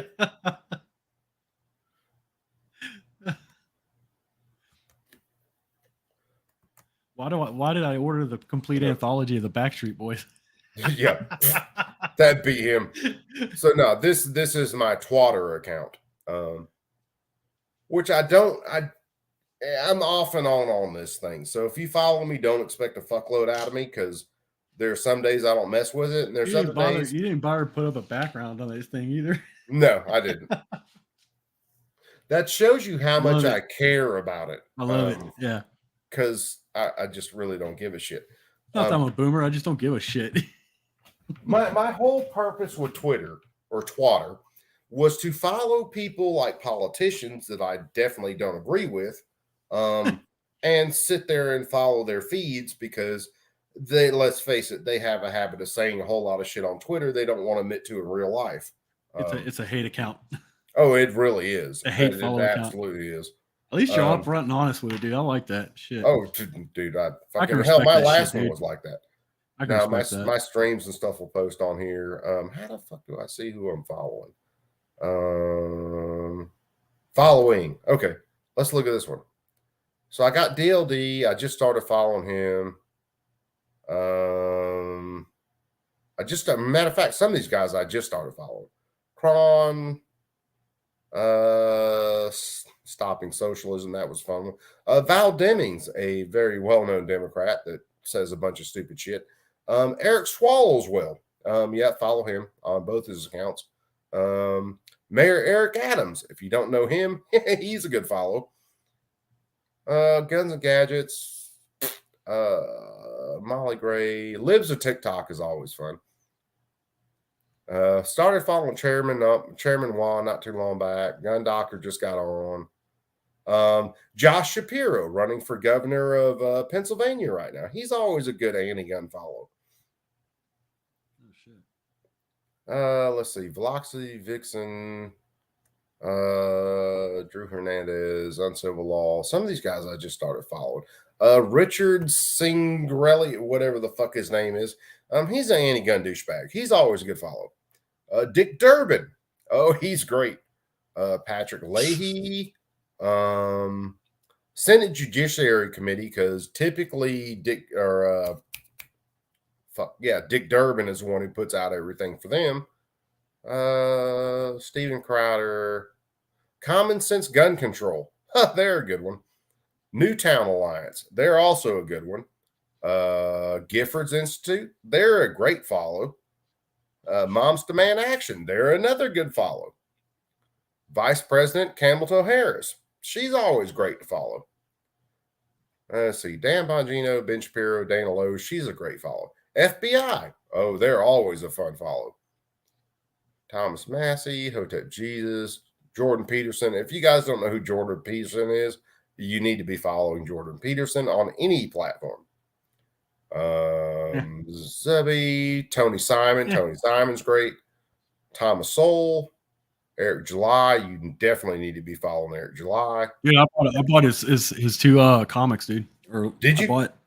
I thought Yeah, I about bought, buying both of them. I bought the A cover and the B cover. Good deal. And then I followed the ATF, and then I followed President Joe Biden. So yeah, I had to follow some people in here that would keep me sane. John Crump's right there. I don't follow. Yeah, I just don't follow these clowns because like most of the shit that they say is to whip up their base. Oh, it is. You know, but it's so awful it's like- fun every once in a while. Throw some facts in there and then watch heads explode. Oh yeah. It is fun sometimes, but Twitter's a dumpster fucking fire. It's like a guilty pleasure every once in a while. I got a buddy of mine. He said he treats it like a bar. Like he just goes out and hangs out with people. That's That's why I use it too. That's why I use it too. It's like all this anti-gun bullshit. People, they're just screaming at clouds and shit. Oh shaking their man, fists. it's freaking hysterical. It was like my buddy Nick August said. He's like they're never gonna win because the damage basically has already been done as far as guns are concerned. Because there's so many guns inside this country. It's like you'll never get rid of them. Oh no, dude, there's You've no got- way they could. You'll never get rid of them, and you still have too many pro-gun people that you will never get rid of them. There's no way in this country you are going to get rid of guns. The only way you solve the problem with homicides and things like that, unjustifiable homicides, is to actually go after the criminals. And they all use this bullshit. Oh, the fucking assault weapons ban and crime dropped. Well, No, it crime didn't. dropped. It actually because- didn't. Like, there's been studies on this. It did not drop at all. Because what they don't understand is most of the homicides are being committed by handguns, not fucking ARs, dude. Well, crime dropped to a point, but it dropped to a point because one, crime was dropping across the board then. And the reason Yeah, but it not was dropping is crime that was perpetrated by what quote unquote assault rifles at the time. no, that No. stayed steady because it wasn't that much in the first place Yeah. at all. It's very limited. It's just like now. More people are going to get killed by knives than so-called assault weapons Oh, yeah. every single year. Period. Yeah. In fact, more people are going to get stomped out on the goddamn curb than they will. I hate fucking knives, dude. Like y'all worry about guns and shit. I worry about knives all the time. Dude, knives are nasty. If They you are get in a nasty. knife fight, you are going to get fucked up. There's no way around it. Yeah. Unless you just get lucky and you are a skilled bastard. No You are one's that going to lucky. get cut. No one's that lucky or skilled. Hold on. Let's see what Kamala's talking about.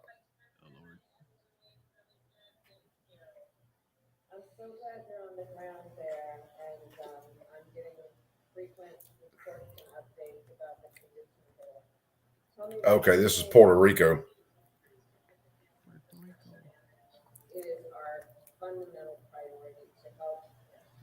Okay, Puerto Rico is always getting hit by storms. They're Yep. always going to get hit by storms. Mhm. Their government is crooked as fuck, Mhm. and they squander away every bit of money you give to them, and they fuck Absolutely. their people over. Absolutely. Um, We happened last time we sent them aid. We sent them aid for that bad hurricane that rolled well, over yeah, top of them. they busted Trump's chops about that. I'm going to learn to fucking talk one day. Uh-huh. And it turns out they had containers full of shit that they just Yeah. weren't giving to the people. Yeah. They picked on Trump for throwing fucking paper towels to people. Yeah. Hold on. Let's see what this dickhead's saying. Oh, fuck me running. I'm honored to announce that EPA will form a new national office for environmental justice and external civil rights. I think I lost it. This is the EPA.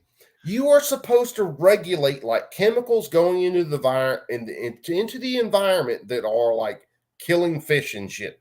You're talking about environmental justice.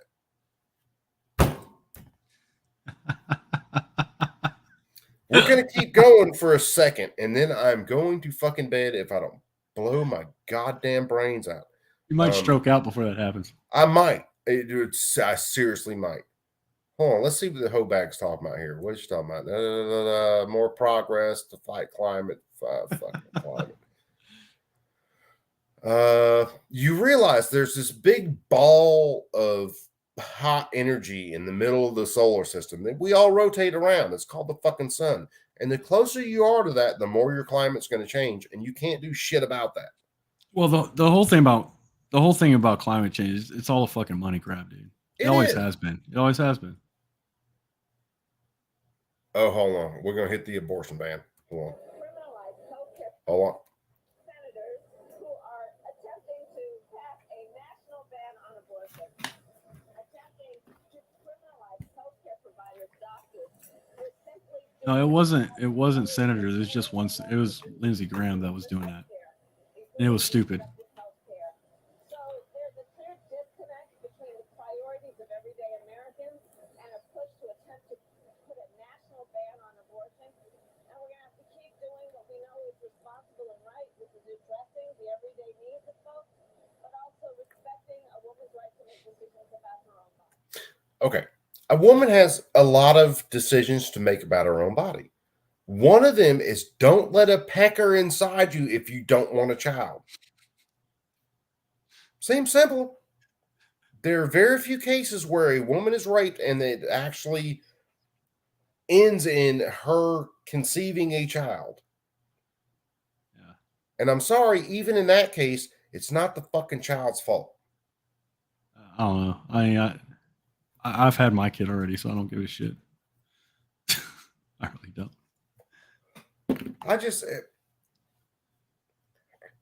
I mean, yeah, you're right, but I mean, shit. These people will deliver a child and then stab it in the head and kill it. And then they somehow come up with this moral high ground that someone goes out and commits a bad act and kills people, and then all of us are guilty for it because we own a certain object. Yeah, they're not logically consistent. That's the whole thing. But they know that. But they know that. They know it, but people are manipulated by it because people won't actually sit down and think about things logically. But they don't care that they're whether or not they're logically consistent. BV. No, all they're abortion was never meant to be contraception, and that's the way Democrats want it to be. Yeah. I'm sorry. There are plenty of things you can do before you get pregnant. And on my last Twitter account that I ended up shutting down, one of the last arguments I had was with a bunch of women that ended up being witches that wanted abortion. And it was like, there are plenty of things you can do before you get to the point of killing the baby. There are condoms. And one of them went, well, I don't use condoms. And I went, but they're contraceptive and you can get them very cheaply and they fucking work. Yeah. But I only use condoms. Okay. Here's an argument for you. If we gave you exceptions for rape, incest, and 10 weeks into the pregnancy, would you be okay with, restrictions on abortion? No.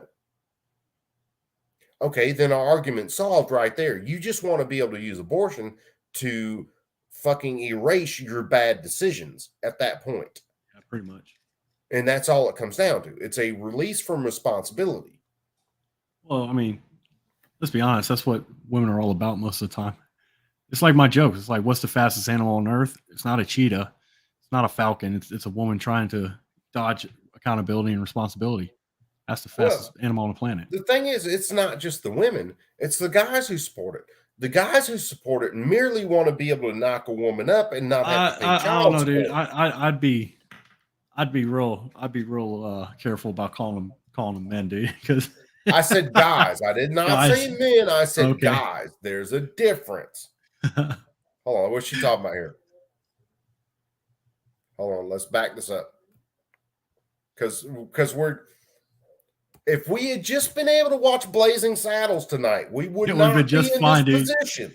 now But we're no, Susan Wiki. now we're Michael Douglas and falling Yeah. down because fuck Now you, that's I why. have to torture people.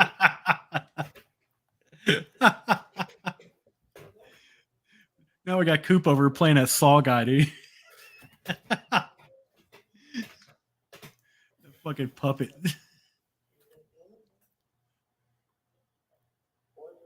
They argue that angle even with I'm sorry. non-opposing abortion. Yeah, you have that right, but the fact that you have all these options to never let it go, get to that point, and it still does say, yeah. I mean, Look, yeah, I mean, looking at it from a pragmatic point of view, it's like, yeah, you had like you want options, or you want to. It's like your body, your choice, but you had, and the thing is, like, you had a choice even before that got that far. It's like, yeah, there are plenty of choices before then. And as much as I'm against abortion, I would not be against what they call the Plan B. Okay, you made a bad decision. You go in the next day or two, you get the pill. that shit's over the counter too. You don't need a script for that. Nothing happens. You're cool. Okay. As much as I hate abortion, because let's face it, I'm a rational human being, and I realize that what they call a fetus is actually a stage of human development, and that is a human baby. Because these same people who talk about, abortion anytime, any reason, if I went and kicked a dog in the stomach and caused that dog to lose its puppies, they would want to hang me. Yeah. Or if I found that same clump of cells on, say, fucking Mars, they would be bragging about us finding life on Mars. Well, I mean, in some states, if you kill a woman and she's pregnant with a child, you get hit with a double homicide. You're charged with double homicide. Yeah, it should be. Mhm. Period. Because you just took away 2 lives, not just 1. Well, it's like you were saying earlier about the life on Mars. The whole argument that it's just a clump of cells is it's highly disingenuous, because Yeah. anytime I hear people say that, I'm like, all right, you're not an adult, okay? You just Look, you're a fucking moron. I've taken I'll have conversations with these people. anatomy and physiology classes, human growth and development classes. I never once, when I opened my textbook and we were talking about fetal development or anything like that, I never once heard it called a clump of cells. It was always, this is the stage of development of a human embryo or human baby. No, these people. I mean, here's the thing, too. Like, these people know that. It's just they're being willfully ignorant and dishonest with their talking points in there. Oh yeah, anytime you're talking to someone, that's why you don't need to engage them, because these people are fucking stupid. Yeah, every once in a while it's kind of fun to engage them though. Yeah, we want to do it for funsies. But you got to realize they're starting off at a point of being intellectually dishonest in all of their arguments. Period. That's why you can't have. Yeah, you can't have a rational conversation with them. No. Can you have a little fun with them every once in a while? That's why I have a Twitter account. That's the only reason I have a Twitter account. That's like freaking Newtown. I think the other day held a march for banning assault weapons, and I got in the chat. I lasted about 15 minutes. Because the whole time they're going back and forth, I'm actually posting logical thoughts like, hey, more people are killed with knives than are killed by all long guns. Wouldn't we save more lives by banning knives? I think that's the actual one that got me banned. Yeah, they pretty much bounced me out of the chat. Was this like on Facebook? Oh, if that Twitter? one was no, it was posted on Instagram actually. Oh, Because I was checking some stuff because I actually follow these douchebags on Instagram too. Because I'm a sadist like that. you're like a Clean energy masochist, for dude. all. Yeah, maybe it is. It's a masochist. Masochism, well- masochists like they enjoy pain. Yeah, I was fixing to say which one enjoys the pain and which one inflicts the Masochist. pain. Because Yeah, sadist. is I'm the a one- sadist when I share this shit with you guys. Because I'm inflicting the Yeah. pain on y'all. I'm a Yeah. masochist in my everyday life. So just Yes. think about it. 6 days out of the week, I fuck myself. 7th Well, day there's- out of the week, I get to share with you guys. Well, it's it's not uncommon for people to be sadist and masochist, but it just depends on the context. Yeah, there's people like you out there. It's pretty Oh common. God, what's she saying now? She mentioned democracy. This is going to be good. Let's back this up.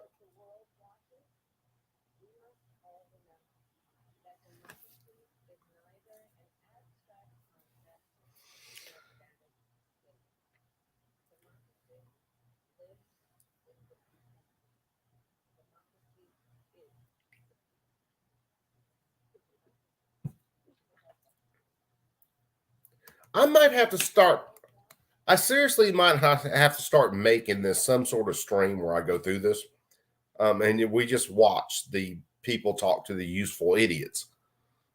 Yeah. Maybe that's what I should. I'll have the drinking Twitter streams where we just Sure. drink and we go through the stupid shit these motherfuckers say. Sounds like fun. Let's see. What's talk about now? Happily, Oh God, that's loud. BV. Happily, we can't Stop hear. the Shut up, music. BV. You could turn it up. He would make us all listen to it.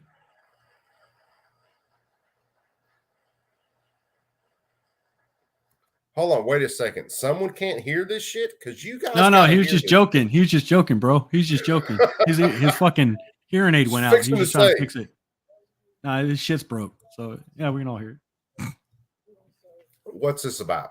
Get to the fucking point. Don't mind BV. He's just. Oh shit. Here we go with the NVE shit.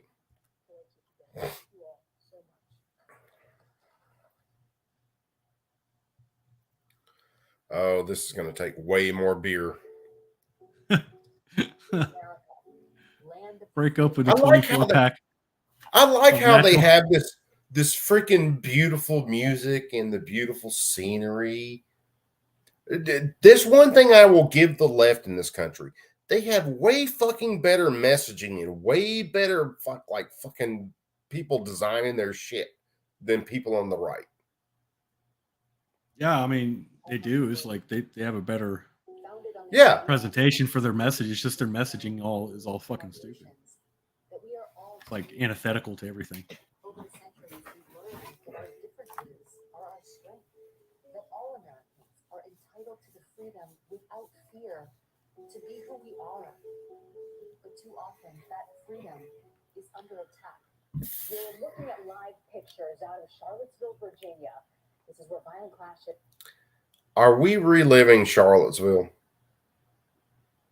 The biggest, got. or That's all I got. yeah, well, one of the biggest fucking snafus on the planet. But okay, Have broken out between white nationalists and counter-protests. Our nation has been rocked by a series of attacks motivated by hate-fueled violence, extremist attacks on grocery stores, places of worship, and ordinary Americans just walking down the street. It was basic. they don't mention the black Hebrew Israelites who went into a Jewish deli and started shooting Jews. Wonder why? Of course Just, not, bro. just asking. I mean, And sacred parts of American life. Everyday Americans forced to live with the fear that they would be attacked just because of who they are, how they worship, or whom they love. This hate-fueled violence puts our democracy at risk. Here's another thing, and I'll have to look it up one night, and maybe we'll go through it, and then I'll really get banned from Twitter. There have been many violent attacks from militant homosexuals on straight people, and they don't ever mention that shit. And sometimes Yeah, they're not going to. powerless. Goes against the But we've been goes tested against the before, narrative, bro. and we know America can rise. Our history proves that America can do anything when we do it together. I have a dream. All Americans are to be afforded equal rights and equal opportunity. We have never been held together by blood or background. We are bound by things of the spirit, no shared commitments to common ideals.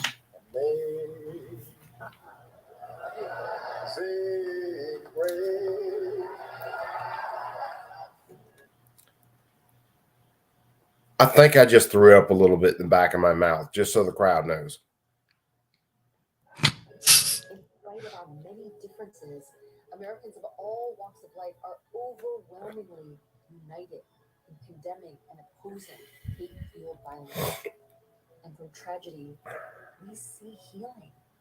From cities and towns torn by violence, we marvel at their resilience, at the mending of that.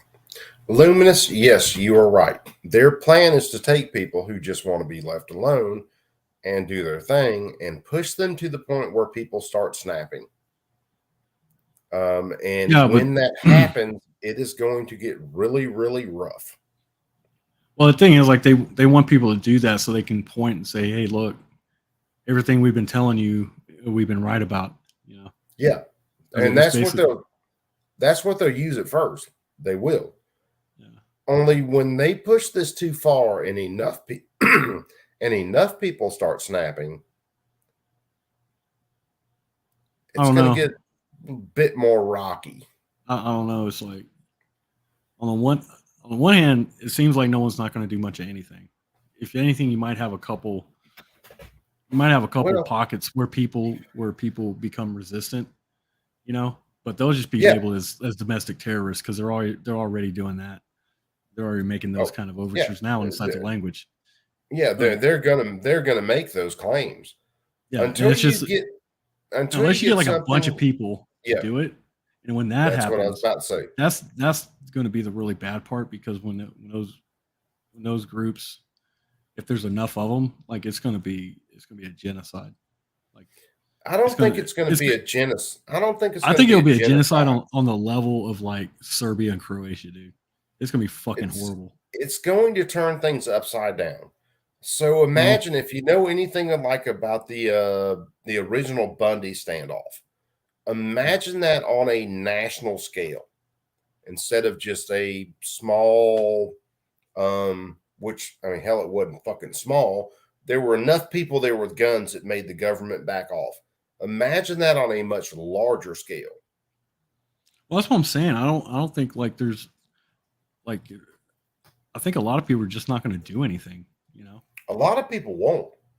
There's no doubt. A lot of people won't at all. That's the problem. Like with these folks, it's like a lot of people, you know, they got jobs and shit and families and shit that they got to worry about. You know? Yeah. They got shit to lose. It'll have to come down to a point where you'll have to have a lot of people will have to have their shit taken away from them, or you know, to the point that they have nothing else left to lose, like their job and stuff. It's like, all right, I'm already unemployed. I've already lost my house. You know, my kids hate me. Fucking old lady divorced me. I got nothing left to lose, so fuck them. If you get enough of those guys together, that's gonna be a problem. It's going to come to that point. I believe. If I am wrong, thank God for it. But with the way things are going, I think it's going to come to that point. So let's see what old Kamala Harris has in her video. Also, I mean, it could be just the price of groceries, of food and stuff. If it gets to where it's like, historically, if food prices get to the point that they're 20% of a family's income, then bad shit starts to happen. Yeah. Well, look, I mean, it's the same thing they're always talking. They're always talking about democracy, democracy, democracy. Democracy is mob rule. Democracy was something that our founders warned us against long ago, that it was a bigger threat than a standing army. They push democracy because they know they have more useful idiots than they do people who are actually trying to live a free life and want to be left alone. But it's going to hit a tipping point, especially if stuff goes sideways in these midterm elections. It's going to hit a tipping point where you're going to see a lot more people that are pushed past the breaking point. We are all responsible for building our more perfect union. That when we build civic bonds, when we include everyone, we strengthen our democracy.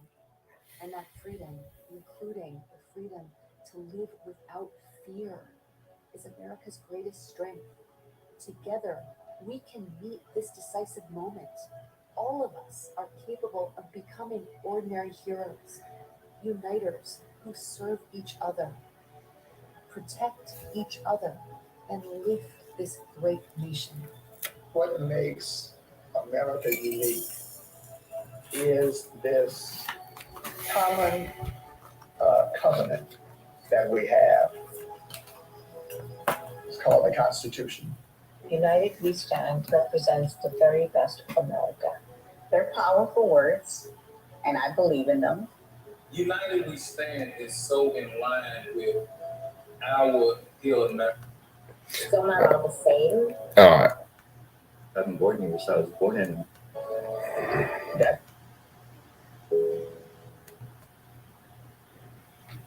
Let's get to what they're talking about. Because they're killing me with this damn. Oh, Jesus Christ. How long of an intro do you need? Age, Brandon Wolf.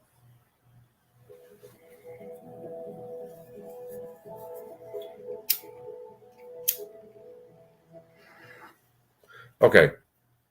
Just while I'm thinking about it, let's all give a moment of silence to the guy who has to do, or the guy or the woman who has to do the sign language for Joe Biden's speeches.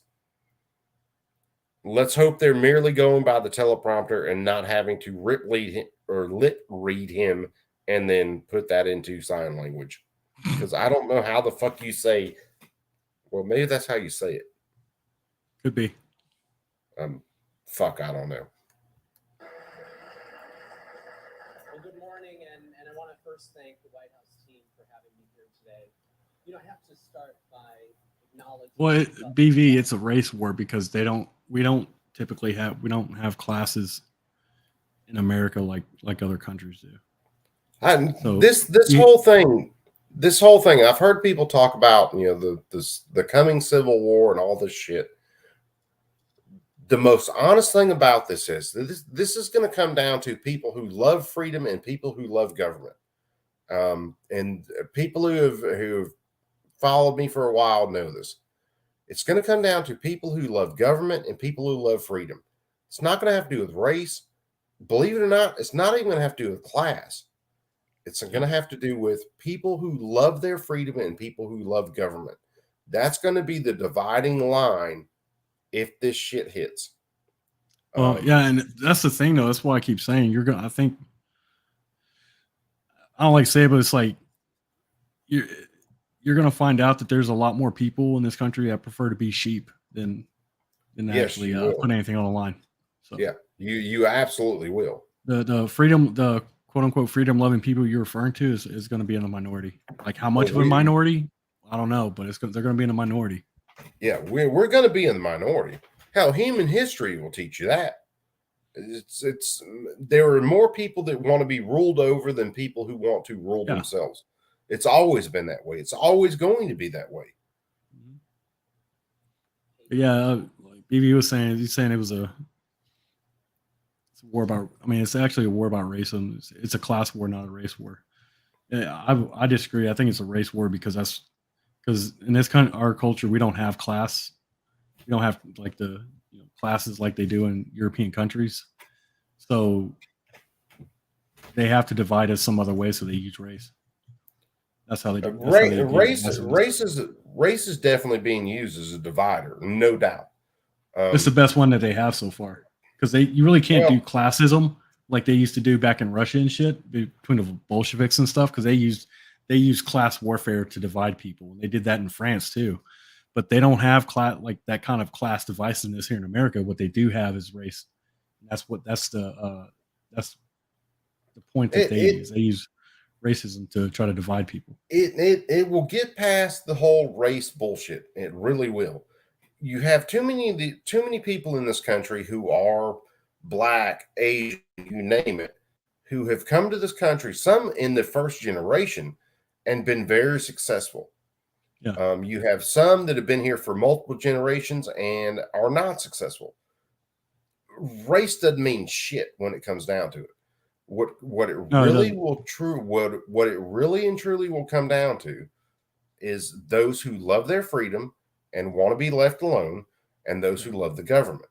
Those who love the government, who will give their freedoms away to the government, are the same people who would load your ass on a goddamn train to send you off to the gas fields. The biggest difference we have right now between, say, I don't know, Germany, when they sent people off on trains, is there are a whole lot of us, black, white, or other, who are going to say no to getting on that train, and we are going to say that in very loud ways. But these assholes right here talking, they're the ones who would put your ass on that fucking train. Yeah. But what I'm saying, their strategy right now involves dividing the general public by race. That's because the other thing too is like our society, our country is not a homogenous one. No, most other countries, that shit won't work, because most countries, like in European countries, they're homogenous societies. We are not. Yeah, we're extremely heterogeneous, and America is one of the most diverse countries in the world. So we're always going to have this problem. America is the most diverse country. We are the freest country. Yeah. Is that a good thing? Yes, it is. Can that be a bad thing? Yeah, it can. That can be bad too. But you take that bad with the good, because we are such a free society. What you can't do is allow the government to come in and take your freedoms away because you want to have some sort of extra safety. That's where things get shady, because let's face it, the government is a power hungry monster, and any inch you give them, they're going to take 9 feet. It's just the way that government is designed. Well, the problem with that too is that you have people, a large amount of people who believe that it's the government's role and it's their job and their obligation to actually protect people. Absolutely. Bad things. When that's never been the role of government. No, ever. It's never been the role of government. It will never be the role of government. Except for foreign invaders. No, that's not their role. That's probably the government's one biggest job. Hey, all you have to do, this chunk of land sitting right here, all you have to do is keep anybody from coming in and invading it. That's all you have to do. That's your job. And to solve disputes in between states. That was government's 2 mandates in the United States. However, we have this power-hungry monster that looks like fucking Cookie Monster on crack, and your rights are basically the cookies that he's shoving down his goddamn throat. And let's face it, I wouldn't turn Cookie Monster loose on a cookie buffet, and I wouldn't turn the government loose on our rights, but some people would. And but it's like those people were willing to give up certain rights to get safety, though. Yeah, that's the thing. That's what's. And what was that famous quote? Those who would turn into central liberty. Those who give up liberty or give up liberty for safety deserve neither. Yep. They said it was by Ben Franklin, but it wasn't. It was by somebody else. Yeah, it was by somebody else. Context. It was different context too. Government. See, that's the thing. It's like there's not these like government classes. Like I don't look at the government as a class. Though. No, the government should have a very limited role. But hey, it's where we're at. All right, let's listen to some more doofus right here and see what he's Yeah. got to say. Directly impacted, who made the courageous decision to be here with us this morning. And I say courageous because it takes tremendous courage to get up and face the world every day again, let alone join this important conversation that will undoubtedly tear open wounds and leave them feeling fresh. Because that's what hate violence does. It shatters communities, it shreds lives, and it leaves deep, tangled scars in its wake. I will never forget the night that hate-fueled violence turned my life upside down. The moment an ordinary night with friends became an extraordinary tragedy that rocked the entire globe. In the early hours of June 12, 2016, everything about my life was normal. It was just after 2 a.m. A night with friends was winding to a close. I was just... Did he get attacked by a couple of MAGA supporters outside of a Subway headed home? I just want to know. Washing my hands in the bathroom sink. I remember for some reason a poster on the wall of drag queens' faces painted in vibrant colors. I remember this plastic cup teetering on the edge of the sink, looking like it might tumble to the floor. I remember how cold the water was in the faucet. And I remember gunshots. I remember the hair jolting up on the back of my neck. I remember panic, a sprint for the emergency exit. I remember willing myself to put one foot in front of the other, eyes locked on a sliver of light from a door left ajar. I remember wishing I got a chance to say goodbye to my parents, convinced that I would die right there. Some days I still feel like I can hear every one of the 110 rounds pumped into the club from the assault rifle. A man fueled by hate charged into Orlando's Pulse nightclub and opened fire that morning, murdering 49 mostly LGBTQ people of color. Among them were my best friends, Drew and Juan, who suffered 19 gunshot wounds. They never made it home to say goodbye. Those 49 people, my best friends, our stolen loved ones. Are we going to mention for a second? Because they're going to tie this in, and what they're pushing is this white extremism deal, this MVE, the militia violent extremist. Are we going to mention for a second that the guy who did this was a Muslim extremist?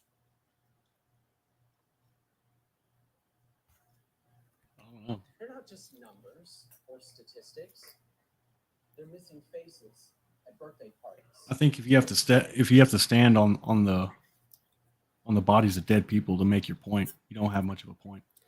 Well, we've covered. Well, I've covered it on my channel, and you guys have seen it, where we cover these hearings on much like what he's talking about, and they breeze over the identity of the shooters if they're not white. But if they are white, they spend fucking forever talking about the fact this person was white. Or if they're white passing, they make them out to be white, which is fucking insane to me. Yeah. But hey. At dinner tables, they are the human cost of hate violence.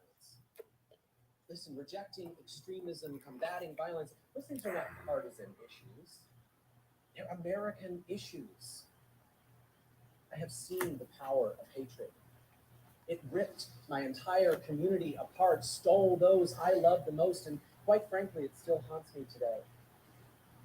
That's why I can say with confidence that we must combat hate and do everything in our power to push back against it. We must draw inspiration from today's summit to ask ourselves, how will we make our country better, safer, and freer from hate's grip? We have to decide today that we will no longer stand on the side.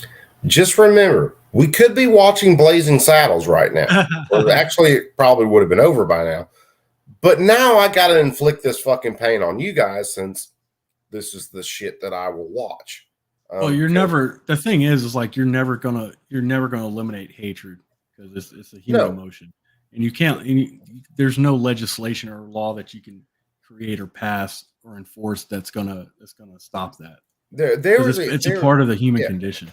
You know? Well, there was a hearing the other day on anti-Semitism, and they had people from South Africa. They had all kinds of people there in this hearing, and I'm listening to this because I'm a fucking just dumbass, and I listen to congressional hearings, and I ultimately know where they're going to go. They're trying to go for this violent extremism end, and they're trying to go for, we need to ban all this shit because these violent extremists can get it. I know where they're going with it. But ultimately, the thought was, if you are Jewish, and I have no problems with Jews, I have a family history on one side of my family that has a large population of Jews in it. If you are a Jewish person, and you know Torah, you know history, when have you ever been treated right? I would say within the past 50, 60 years, though, is for Jewish people, has been probably the best time of this generation. Probably so. I mean, throughout Jewish history, if you go back to the Garden of Eden, you have been hated. And the reason you have been hated is because you have been faithful to God. And there is a large portion of this world that hates God. And if you are faithful to God, you are going to be hated. Period. End of story. So getting rid of things like anti-Semitism is never going to happen as long as you have faithful people. So what you need to do, in my humble opinion, is realize that people are always going to hate you and tell them to fuck off. Get the tools to defend yourself, and then if they come to hate you, shoot them in the goddamn face. That's the way it should work. I'm sorry. Well, it's like, if you are gay, you're LGBTQ, what the fuck ever these days, and you are afraid of people harming you, my advice is to arm yourself and have the tools to defend yourself. And if they come to hate you, shoot them in the face. Problem solved. I mean, they can hate you all you want. It's just like, look, there are plenty of ignorant motherfuckers on this planet who hate people for one reason or another. I said it on a stream, on Bacon Stream, not too long back. If you want to meet some really racist people, go find some Asian people, because they hate like no one I've ever seen. Oh yeah. They're just that way. Do I think they should be stopped from it? No. As long as you don't wrongfully deprive someone else of life, liberty, or property, you have the right to be the biggest fucking moron on this planet. Here's a fork. There's a light socket. You figure it out. Yeah, pretty much. Like, go to Japan. They don't like. If you're not a white person, they don't like you. Look, but they don't like you much if you're white either. People in this country who have lived in this country all their lives think that racism is this thing where white people just don't like any other color. Well, I think it's exclusive to this country and our culture. It's really not. It's never been exclusive to America that some people have not liked other races. If you want to stick two people in a room and see who hates people more, I mean, go stick some Chinese people and some Japanese people in a room and fucking figure it out, because the Japanese killed the shit out of the Chinese in World War II, and they really don't fucking like one another at all. Well, that's the thing. It's like, if anything, like that kind of prejudice and stuff is better here in America than other places. A lot of other places, but that would is. But you would, in order to understand that, you would have to, spend some time outside of this country. Here's the thing to understand, and in this part's very simple. If you take a couple of young children, say 2 years old, put them in the same room. Put them in the same room. No matter what color they are, they will play together. Yeah. Eventually, they might notice, hey, I'm a shade darker, I'm a shade lighter than the other kid, but they will play together. Hatred is taught, and it's taught by ignorant motherfuckers. In some cases. In other cases, it is taught by people who went through things inflicted by another race, and then they instilled that onto their children. but it is a taught reaction to someone from another race. But it's also a choice ultimately. You can choose. to hate someone. Ultimately, it is a choice. But if you take a child and you raise a child a certain way, that child generally is going to be that certain way. They may rebel against it at some point, but ultimately they're going to be that way. Well, if they're indoctrinated like that, yeah. Yeah, where they're not given what it is. Where they're not taught an opposing viewpoint. Yeah, that's the only thing they know. Yeah. Yeah. That's the way you develop hatred. Let me give everybody a clue.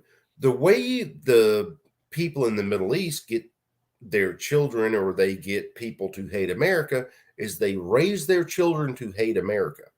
And America has some reasons to be hated if you get into the motivations of America. But for the most part, you can move to America from any country, especially if you do it legally, and you can be a very successful person, depending on what you choose to do. Hatred is a taught reaction. It's like any other psychological thing that we have. It is taught. It is learned. It's one of the reasons that I've seen people raised like that before. I hate that. It's the reason that my children will never hear me talk about a certain race negatively. Now, will I talk about ideologies negatively? Yes. If you hate freedom, if you hate America, I don't want anything to do with you. It doesn't matter what color you are. Green, purple, polka dot, fuck it, I don't know. Pick a goddamn Muppet. We don't get along if you hate the freedoms that we have. But my children will always be taught that you treat people basically as they treat you. If they come at you with respect, they get a certain amount of respect. If they earn respect, you give them respect. Well, the thing is, like, I don't think these people, like a lot of people that say they hate America, I don't see them like in a rush to move to a different country. No, well, a lot of them are in a rush to move here. And when they move here, you have entire communities that are built around things like Sharia law, where they don't want regular law enforcement involved in it. They want to live by Sharia law. So in honor killing, if my daughter does something that dishonors me, I have the right to brain her with a hammer. That does not work in a free society. It doesn't. Because in a free society, incompatible. It's completely incompatible. In a free society, I don't have the right to take anything from you unless there is some sort of agreement there, or I don't have anything, or I don't have a right to take from you unless you are trying to unduly take something from me and I defend myself. Mm-hmm. That's the way that should work. Let's listen to Dickhead for a minute, and then I'm going to get out of here. I got to get some sleep in a second. To make good on our promise of creating a more perfect community. That's why I am so honored to be working alongside each and every one of you toward a world, a country that we can all be proud of. And it's an honor to be in partnership with an administration who really understands the value of our voices and the importance of our stories. We are really lucky to have the leadership of our Vice President.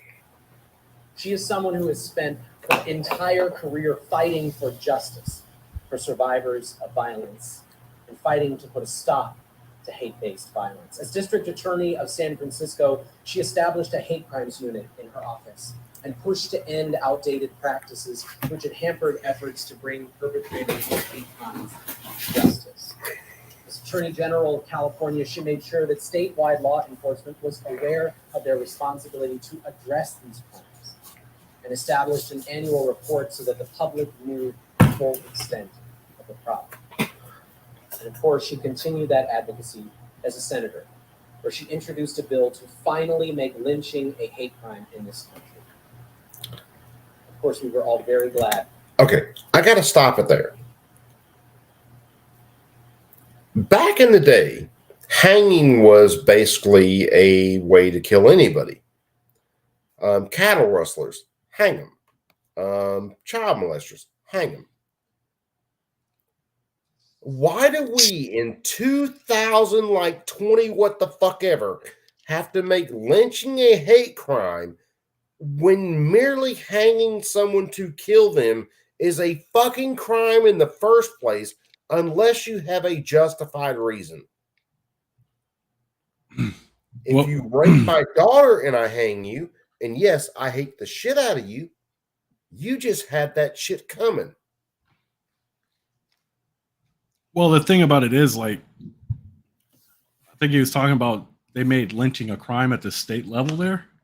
No, it was the federal level. There was a federal bill passed to make lynching a hate crime.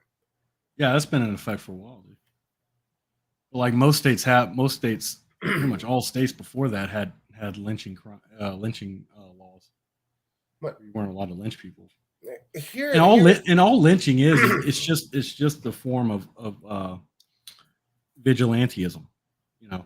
Here's my problem with some of this. If I murder you, if I walk up and I shoot you dead in the face and I murder you, they have me on video doing it. I go to jail for murder. I should be in jail for murder for the rest of my goddamn natural born life. Mm-hmm. My motivation for doing so should merely be part of my trial to convict me for the murder. It's irrelevant. Yeah, it's irrelevant. Why does the thought part even come into it? Well, how can you even prove it? You're just as dead. It doesn't matter whether I killed you because you had a fucking freckle on your chin, or if I killed you because you're black. You are just as goddamn dead. You should, and if I kill you for no reason other than I just wanted to kill you, I should be in prison for my entire life, if not get the death penalty. Well, that's, and I mean, that's why these supposed hate enhancements that they put on crimes is kind of bullshit, because you really can't prove someone's emotional state or what they're thinking at the time that they committed murder. Well, you got a woman. And it's the thing is, like, those hate crimes are actually racist within themselves. Yeah, you got a woman, and I'll have to look it up one day. Hell, maybe we'll go through her case. Dick move, but she took bacon and put it on the door handles of a mosque. Because, let's face it, Muslims are not supposed to touch unclean animals. Pigs are unclean animals, just like Jewish people. I'm an unclean animal. Shit. Yeah, I'm definitely unclean. But she got charged with a hate crime and served multiple years, or was sentenced, because it was only a few years ago, was sentenced to multiple years in prison for just a dick move. That's just a dick move. No one was hurt by it. That's the equivalent of like wrapping toilet paper around someone's tree. Okay. The dude could have walked up to the door of the mosque where the bacon was hanging and took tongs and went, okay, that's a dick move, and then cleaned it and been done with it. No one was physically harmed by her actions. She serves years in jail for a hate crime. Yeah, that's clown work. If no one is physically injured or deprived of life, liberty, or property, why put someone in prison just because they're a dick? We've got plenty of dicks. I've driven with them in traffic lately. If I could have put the fucker in jail for 30 years for cutting me off, I probably would have done it. But there's no law against his ass cutting me off. The shit that drives me crazy. You're not practicing proper defensive driving skills. Oh, no, I hit the brakes. I didn't let him hit me, but yeah. You know, I had a tractor trailer like to swing his trailer into my ass the other day, not too far from here, when I can't remember whether I was headed to work or whether I was headed to pick my daughter up. It's one of the two, because it was like half of one, the other one. But yeah, as soon as watching his tires, as soon as his tires hit the fucking dotted line, I hit the brakes and he swung right in front of me. If I hadn't been watching, he'd have run my ass over. Yeah. I probably could have got a new truck out of the deal, so maybe I shouldn't have done it. But you know, I don't know, against an 18-wheeler, bro. I don't know. yeah, 18-wheeler, yeah, rear wheels of a tractor trailer. Yeah, it wouldn't have been good. But this whole thought crime deal drives me insane, because I tell you what, it wouldn't bother me as much as if it was prosecuted evenly. But there have been plenty of cases I've seen where someone black or someone of another color did some vile shit to a white person simply because they were white. They don't get charged with a hate crime. Well, that's the thing. That's what I'm saying. Like hate crime, the enhancement of hate on these hate crime, quote unquote hate crimes, is they within themselves are racist to begin with. Yeah, that's what I'm saying. It's like, because you cannot prove, there's no logical way to prove someone's state of thought or how their emotional state at that time or why they did it, unless they just came out and said it. Yeah, I killed that person because they were a certain color.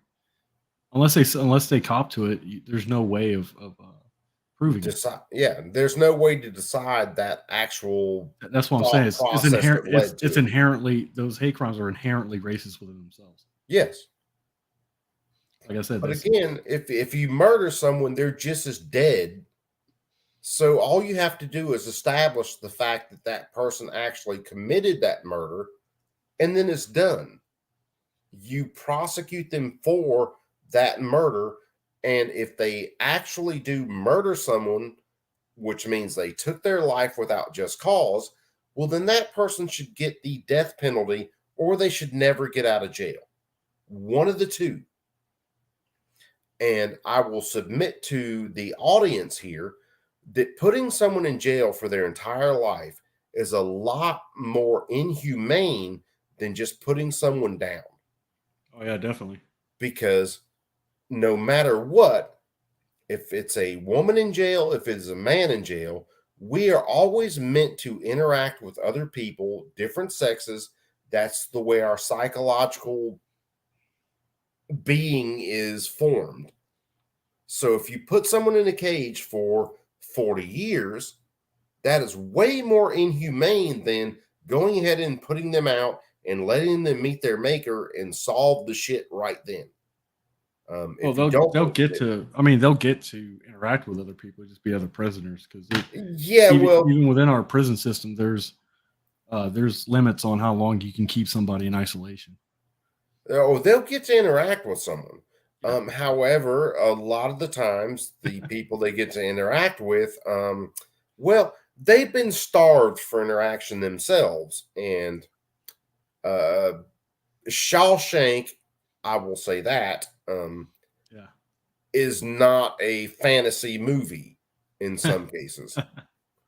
So when the big bull dyke wants to get some lovin's, well, you ain't got much choice. Yeah, because I mean, personally, I'm kind of against the state executing people, because especially over the past few years, we've seen, there's been multiple examples where people have been convicted of a murder. Yeah, and it's come back through DNA. They've done DNA evidence has come back, and that's exonerated them. See, they were on death row. I'm against the state executing people unless it is basically 100%. We have the dude on video. Yeah. And even with video, you have to get more evidence to prove why he did a thing. Mm-hmm. So it has to be 100% he did it without just cause.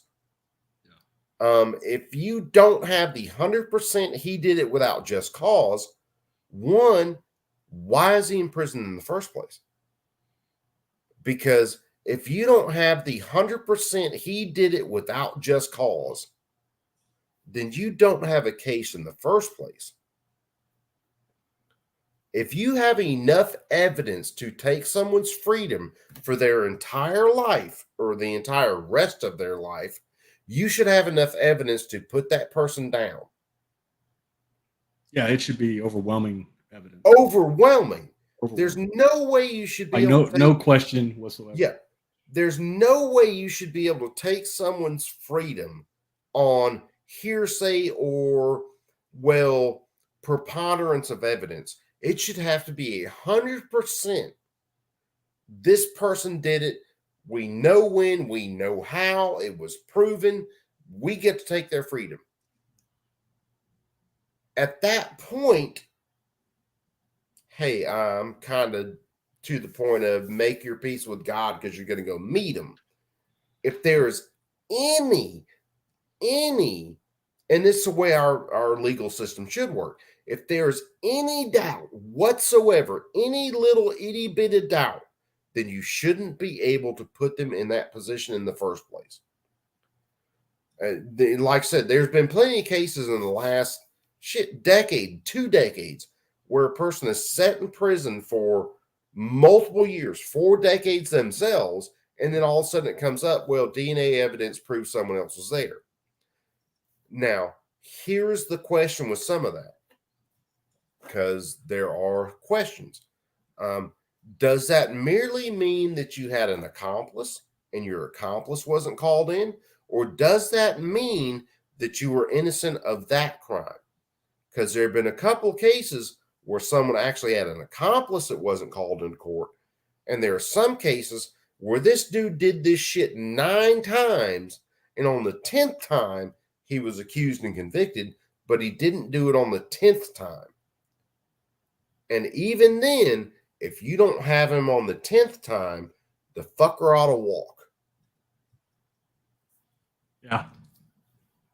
I said you have to have overwhelming evidence to do that. And that's where our justice system has got so fucked up. You have to have the overwhelming evidence, period.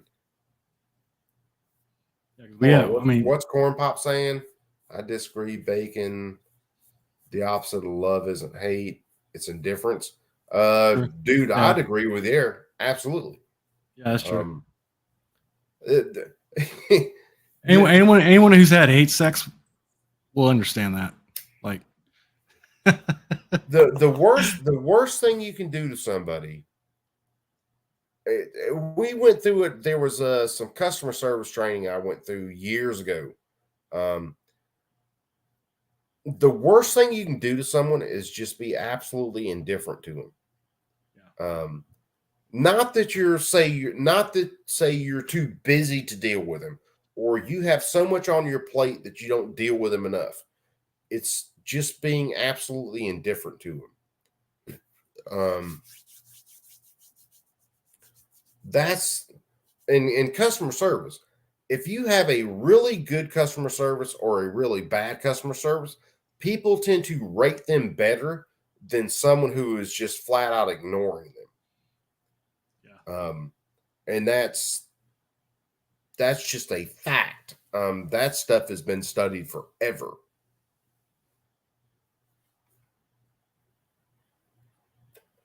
Hold on, what's BV saying? I would rather 1,000 guilty.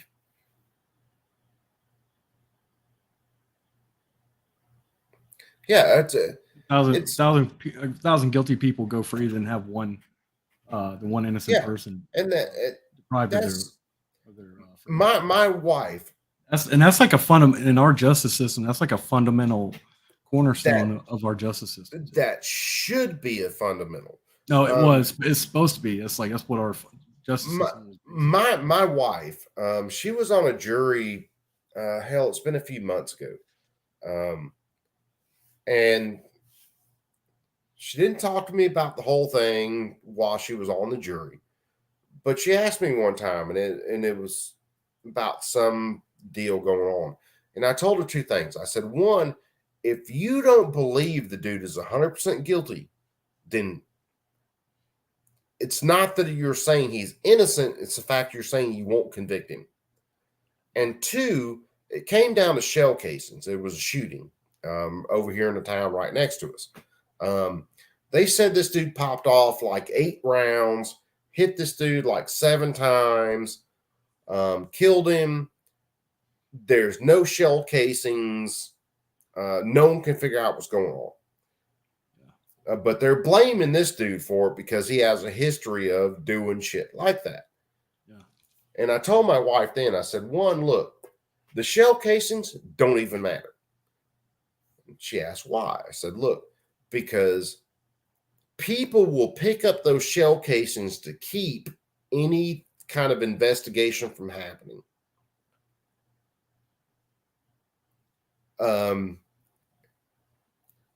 Let's put this way. It's circumstantial physical evidence anyway.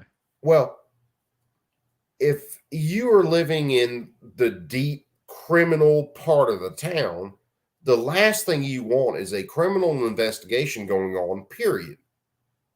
So all that evidence will be erased before the police get there. And I believe that's what happened in this case. The other thing is they initial eyewitness statements didn't match statements from later.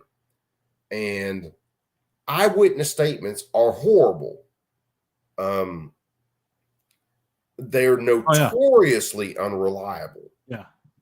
Because some people said it was this dude. Some people said this dude looked this way. Some people said he had this haircut. Some people said he had that haircut. I told my wife, if it is not 100% that this dude did it, there's no way you can vote yes, he's guilty. And my wife was the only one, when she explained all the evidence and everything, last day of court, she come home. My wife explained to me, some people said this dude had this haircut. Some people said he had that haircut. Some people said he was this. Some people said he was that. She said, I couldn't say 100% that he was the dude, so I voted not guilty. And she was the only one on that jury that said, no, I can't convict the dude. That's why the standard in criminal cases is beyond the shadow of reasonable doubt. Well, she's telling me, she said there's some people come in their first day of court, didn't even hear all the evidence, and they were like, fuck it, dude's guilty. Some people, those people shouldn't be on the jury pool. No, they shouldn't. Some people, she didn't explain it this way, but the way it was, you could tell they were pliable. In other words, they were going to go with the crowd. So once it got built up that, yeah, this dude's guilty, fuck it, we need to get out of here. We've spent 2 weeks here. They were just like, screw it, he's guilty. Not that they thought he was guilty, but they were just looking to fucking end it. They were done. Yeah. Now, afterwards, my wife said, I think the DA and one of the cops come, and after everything's over, they can talk to the jury because everything's over. And the DA admitted he had more evidence that came in that morning that pointed to someone else. And she mentioned something about shell casings, and the cop told her then that, yeah, they will pick up shell casings to screw the investigation. So she got, even if the dude was guilty, if you can't prove it, 100%, then the dude walks, period. End of story. He could be fucking Jeffrey Dahmer with a goddamn femur bone hanging out of his goddamn mouth. If you can't prove that femur bone came from a human victim that he killed, dude walks. Yeah. That's the way it should be. And I was so fucking proud of her when she held her ground on that shit. Because, dude's black, she's white. But here's the fucking kicker in it. Ooh, I like to lost my shit. Our friend of ours, a good friend of ours, his wife, which we know her, she's a good friend too. She got called in for a grand jury later, 4 months later. And the DA had changed and the new guy came in. And the new guy mentioned this case. And it was talking about this white girl let a black dude off because she didn't want to convict a black dude. And mentioned the names in the case. So She knew it was the case my wife was on. I'm used to pissed off redheads. I'm married to her. I'm used to it. When I got the call that day after she talked to her friend, oh my fucking God, Hiroshima ain't got shit on that. Because when dude mentioned the case and this white girl let the black dude off, didn't want to convict another black man, oh my fucking God. My wife went off the goddamn rails. And it was like, no, calm down. They didn't have the evidence. They didn't present their case convincingly. No, that's on them. That's on that's on the police investigators and DA. That's on the DA, that's on the police, all that shit. I don't want to see a person go to jail, lose their life, lose their liberty, lose their freedom, just because people didn't like the way they looked, or because I just want to get out of here. I'm tired of being on this jury. And unfortunately, that shit happens. That happens a lot, dude. You'd be surprised. It wouldn't surprise me at all. Because people are just that way. Ultimately, most people, and hell, I can be that way, you can be that way, anybody can be that way. Ultimately, you're selfish about things. However, when you get that person that is overly selfish on a jury judging someone else, whether they are going to lose their freedom and their liberty,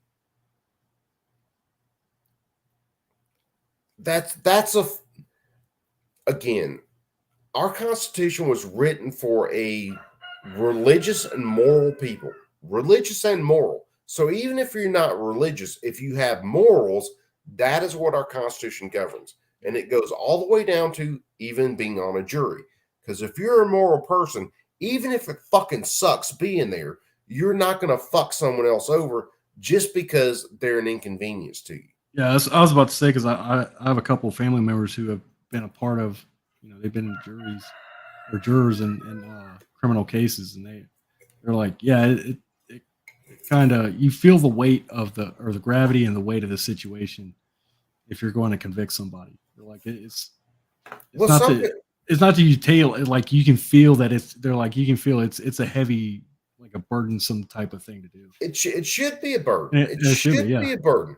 When you're judging someone, and now we're off on a whole nother rail, which is cool with me. Fuck it, I love discussions like this. Unless you're a sociopath, Yeah, unless you're an actual sociopath, you feel it when someone else's life and liberty is in your hands.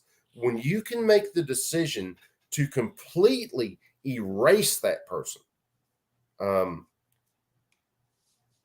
That is, whether or not you are religious, at least if you're a moral person, you understand basic principles.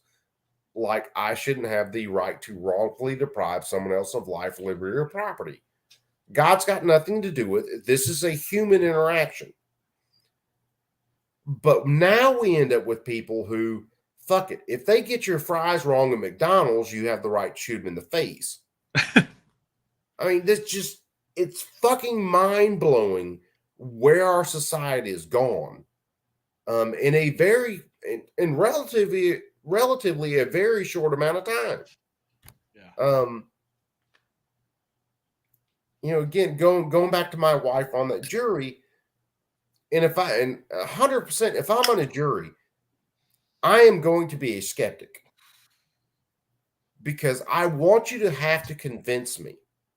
If you can convince me, then hey, you got my vote. If you can't convince me, I'm not going to destroy someone else's life over that. Yeah. If they turn out to be a piece of shit and they get off in that case and they go do something horrible, make a better case on the next round. Yeah. That's not a failure of your part as a member of the jury. That's a failure on the part of the police. Yes, the local police and the DA for not presenting a strong case. That is a failure on the government to not present their case in a convincing way. Yeah, and the reason I'm so hard up about stuff like this is because I know like we've seen in the chat, there are innocent people who have gone to prison for decades when they didn't commit the crime. There's a documentary, and I can't think of it now, but you can look it up this way. It's the only nonfiction book that Tom Clancy ever wrote.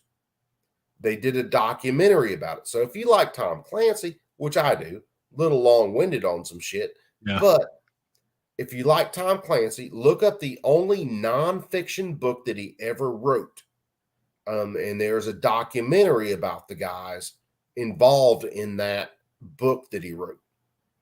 And part of it goes through the way that, say, if we're in a long interrogation, ultimately, if I'm a decent investigator, I can get you to say what I want you to say.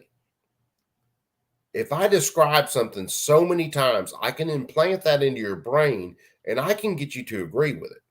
Get me in a room with someone for 17 hours, I will get them to admit to all kinds of shit.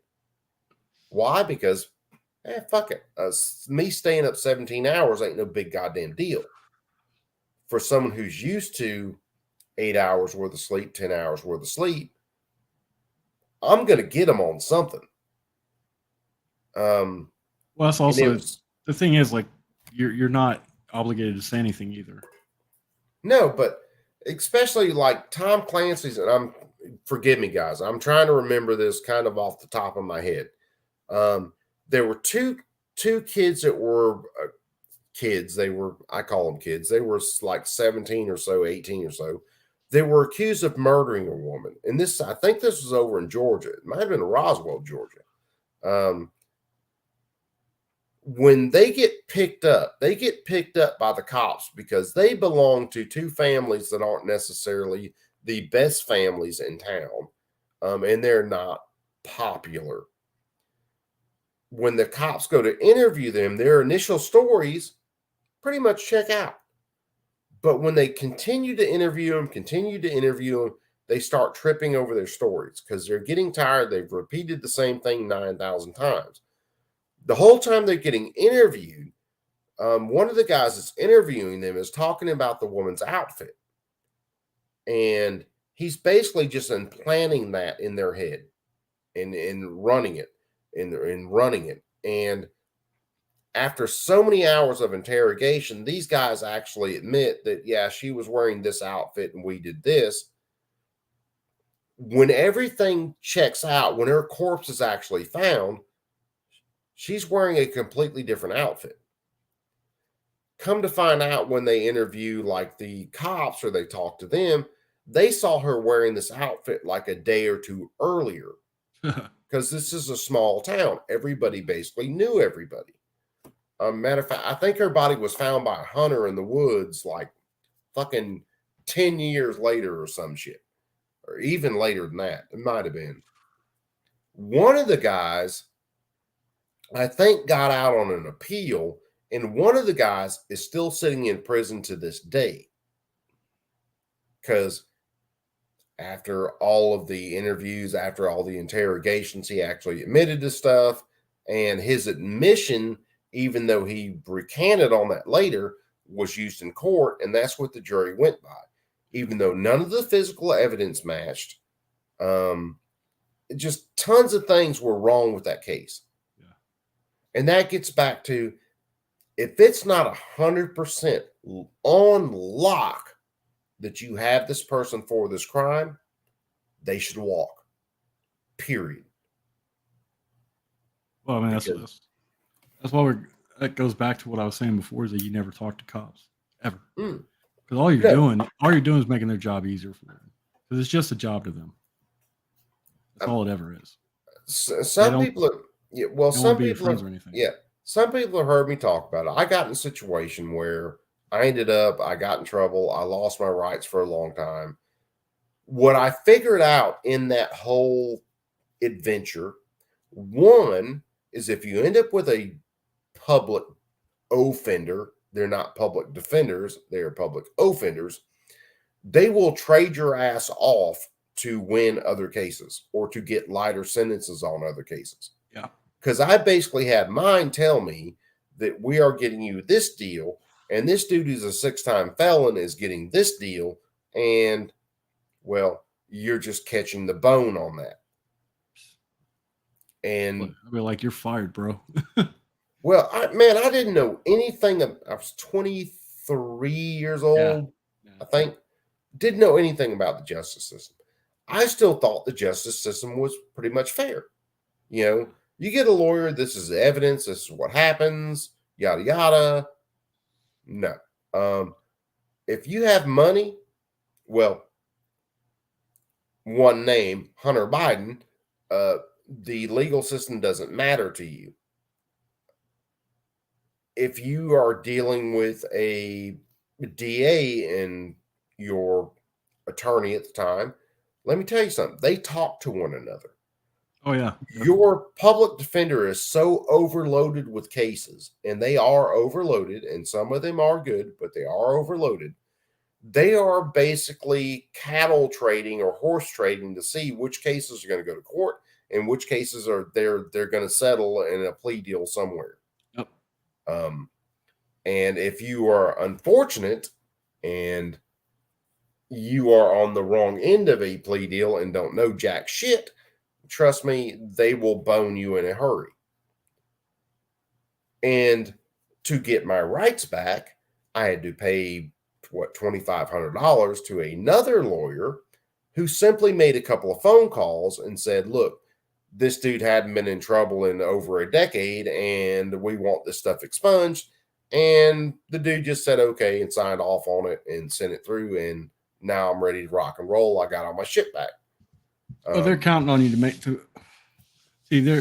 they're counting on people, on the ignorance of people to be able to do that. They are. Because most time people are in that position, they're just trying to get out of the situation. You know, there were 2 times, I'll say this. There were 2 times where my history came up.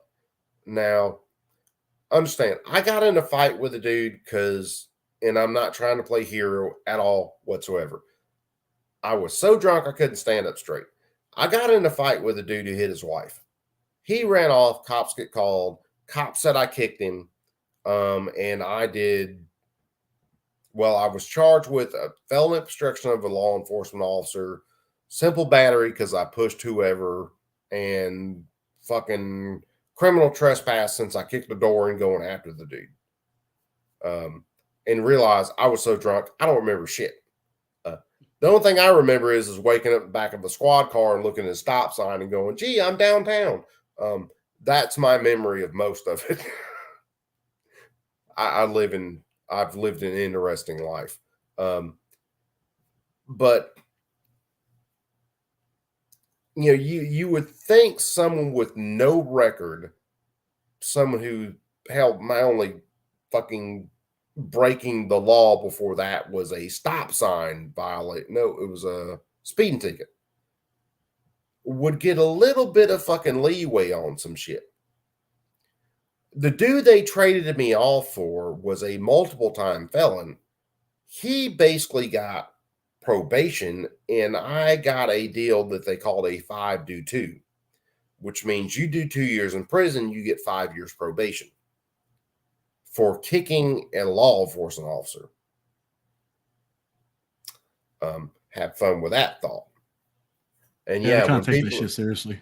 When people are trying to do the math on this, yes, I can show you court documents that will explain all of it. Yes, the dude said I kicked him. The dude said I hurt his leg. I was wearing cowboy boots at the time. That might throw something in there. However, I had never had a history before that. Now, I got to do 11 months in prison because I did it at a prison where we went out on work details, and I got what they call 2 for 1, which was I basically got double time. For every day I did, it was basically 2 days. I got out early because they were so fucking overcrowded that they were looking for anybody to get rid of. Yeah, that's pretty common, especially here in Texas. Like, yes, as state jails, state prisons. Yeah, that's what this is. This was actually a county prison where I was at, which was a giant fucking daycare without Elmo. You still have to deal with people that want to shank you in the back every time you turn around, but it's not fucking, Pelican Bay. It's fucking, it's crazy shit. But it's just our justice system and this whole rabbit trail we've gone down. For anybody in the chat, if you expect our justice system to be fair, don't, because it's not at all whatsoever. And the story I was going to hit before this is I done it with two girlfriends. One is actually my wife right now. The same people that think the justice system is fair, the same people that let cops in their house because they have nothing to hide. That's it. That is completely it. That is the perfect analogy. But in Orange 9, I have taken back in the day. I've taken women to jail too for domestic violence. Dude, I've taken both the man and woman to jail because they both fighting each other. Shit. Yeah. Both go after I got out, which believe it or not, and this is true as shit, the people that I went out and worked with, which were still city employees, wanted to hire me before I got out of prison. They actually set me down and made me fill out paperwork to get hired on before I got out of prison. The only thing that stopped it was the mayor at the town at the time, who had to approve all of those, said no. So obviously I'm not a complete fucking felon, rape the dog kind of deal. But I never liked talking about what happened to me. Never. And in two instances, one I ratted myself out. The other one, my dad ratted me out. One girlfriend, I got a call from another friend of mine who got in trouble. And my girlfriend at the time standing right there next to me. And the person that called me, I said, look, you get a lawyer no matter what. You get your own lawyer. If you have to work for the next 8 years to pay them out of your paycheck, you get your own lawyer. Yeah. Because they were talking to me like, oh, no, public defender. I said, no. Shit. Absolutely not. You can get a lawyer on retainer. You pay them $200, $300. I didn't know this before then, but I knew it then. Said, you get your own lawyer. You have your own lawyer do the work, because then they're working for you. Do not go that whole public defender route.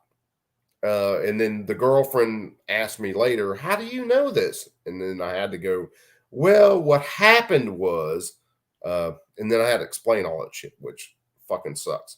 So all you guys on YouTube right now are getting the real raw dog deal. The other one is now my wife. And we were over at my parents' house one day, and I hadn't told her about this. We hadn't been together for like, I think 2-3 months at the time. And it was getting to the point where I was going to tell her. And I can't remember exactly what my dad said, but my wife looked at me like, what? And it was like, oh, fuck. Thanks, Awkward. Pop. Yeah, we're getting awkward right here. So anyway, I just told my dad, I said, just go that way, and I'm either gonna fucking lose the woman I love, or she's gonna hang around. Depending on the outcome is gonna decide what kind of old folks home I put you in when you get old. Oh yeah, I'm wheeling your ass to Walmart and leaving you in a fucking shopping cart, or I'm gonna take care of you. One of the two, because you just fucked me. But no. And I give my wife credit. She heard me out, and I explained to her. I was like, look, I was at a party with people that I shouldn't have been with in the first place, because I didn't know. You're blackout drunk and you white knighted for some broad that you didn't even know. Oh, well, technically, you should go to jail just for that. Not so much the other shit with the cops. Yeah, just for the white knighting. Yeah, you should have gone to jail for that. That should have been the charge right there. Yeah, that should have been the charge. But anyway, I explained to her, look, I had a party with a bunch of people, most of which I didn't know, and party wound down, and my ride passed out, and I didn't want to be passed out around a bunch of people I didn't know, so I just stayed up drinking. And got to the point where I I was out. On my feet, I was out. And then heard dude hit his wife, saw dude swing on her, and then I went at him, and that's the last thing I remember. Well, I vaguely remember two cops on top of me talking about stay down, and I went, I'm getting up, and they went, no, you weren't, and then I was standing up, which they didn't like. It was just They tend to frown upon stuff like that. yeah, but it was, it wasn't, and my wife called it. It wasn't that, I was, robbing somebody. I wasn't raping somebody. I wasn't murdering somebody. I wasn't beating someone up for nothing. It was a reaction to someone hurting someone that they shouldn't have been hurting. And I was just way too fucking drunk to really process that event. And if you've ever been out of it, the last thing you want is someone holding you down. Someone holding you down, even when you don't understand what's going on, triggers an event in people like me where you don't want to be held down. And hell, you kick the dude, you go to jail, you go to fucking whatever, and that's the whole story of that event. But getting back to this whole circle, the justice system, if you expect it to be fair, let me warn you, it's not. If you have any means, if you have to pay a fucking lawyer $1 a day for the rest of your life for them to represent you, get your own lawyer. Worth it. If you are ever on a jury and they can't convince you beyond the shadow of a doubt that someone is guilty, no matter what they look like, fucker walks. Yeah. We have people right now that are in prison for carrying a gun, and that's all they did. All they had on them was a firearm, and they're doing 5 years in some cases. Or you got people in jail for multiple years for fucking getting caught with a dime bag of weed. Circle that fucking square. I'm not even like a pothead, dude, and that's fucked up. Well, get this, okay? And here's the hang up on a lot of that. Come on, bro. Okay, so someone does a crime, and even a violent crime, and they get out and they're on probation. Well, one of the conditions of their probation is they can't be around certain things. They can't have certain things. My thought is, if you are safe enough to be out on the street, then you should be able to have anything you want, as long as I agree with that. Like you served your time to you paid your debt. Yeah, you paid your debt. So, but when you're on probation or you're on parole, and I've seen this personally, when you're on probation or you're on parole, if you have weed in your system and you get drug tested, depending on the place, they will send you to what they call a diversion center where you are not supposed to have weed. And then if you piss hot again, guess what? Your ass is back in jail. Even though you didn't hurt anybody, they can't prove you did anything to anybody. All you had was a chemical in your system. You go back to prison. Yeah. Which I laughed at some of it then, because I had to go to the probation office every month for a year. Every fucking month. Well, 2 years. Every month for 2 years, I had to be down at the probation office. I had to pay my restitution. And I didn't get piss tested for the whole 2 years. However, other people there, I literally watched them walk in there and they're talking to everybody going, hey, are they drug testing today? I'm like, motherfucker, you're in the probation office. Of course they're going to drug test. Yeah, man, we were smoking and I drank the stuff that's supposed to clean out my urine and everything. And that should don't be work. good. No, it doesn't. Because they walked out of there later and was like, man, I got damn diversion, or, oh man, they're going to revoke my shit over weed. Did they hurt anybody? Were they violent? Did they fucking screw a goat? I don't know. Something that was like undue force against somebody else. Well, no. Well, then you're going to send that fucker back to prison for 5 years, 3 years, 2 years, 10 years, 15 years, just because he had a substance you didn't like. And I realize this is going off on this huge fucking rabbit trail, but it's one of the things I like about YouTube. It's just organic. It goes where it wants to go. But again, why are you depriving someone else of their life and their liberty and their property when they didn't harm anybody else? Yeah. Those of you who have watched me for a little while know that's a big hang up of mine. If I'm really big on liberty and freedom, if you are not wrongfully depriving someone else of life, liberty, or property, then the government shouldn't even be involved. You know, if I smoke weed, I don't care. If I beat you to death with a blunt, which would have to be a really big blunt, well, then we got in there, man. Shit. It's got to be one of them Tommy Chong fucking baseball bat blunts. But I don't know. It's just one of those times where, and this is my rambling brain, kids. You know, if I'm carrying a gun, what does it matter to anybody else if I don't use that gun to harm somebody unduly? Now, if someone's attacking me and I harm them, I want to harm them a lot. I want to harm them until they stop trying to hurt me. But if I'm carrying a gun, what does it matter? If I'm carrying a gun with weed and I'm not hurting anybody, what does it matter? What is this whole for the better good of society shit has been used by more tyrants to kill more people than you can figure out with your best calculator that you've got. And we're to a point now where we're talking about, you know, pistol braces. Oh, they got pistol braces on their rifles. Yeah. What the fuck does it matter? If I'm not harming anybody with it, I could have a belt-fed fucking M60 back there, and it's not hurting anybody. It's yeah. Sam, I understand what you're saying, but it's like alcohol is illegal too, and I've seen people do abhorrent things while they're drunk. So look, take it from one who's been so fucking drunk they didn't realize what they were doing. Alcohol has caused more problems than most illegal substances. Yeah. But you know, alcohol was illegal at a time too.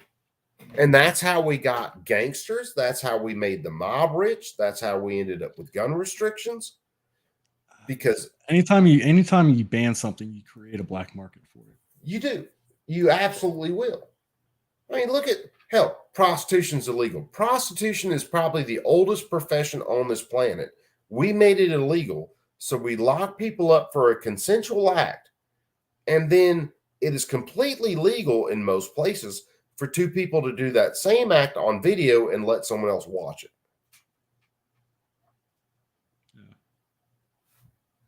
Yeah. You do hard drugs, be clean 3 days later, but smoke a little weed takes a month. Well, yeah. I mean, I don't know if it incentivizes harder. I'll be back. Harder drug use, but like most people I know that smoke weed, they don't fuck with other drugs, because not all the drugs will give you the same high and everything. It's a different high. It's a different outcome.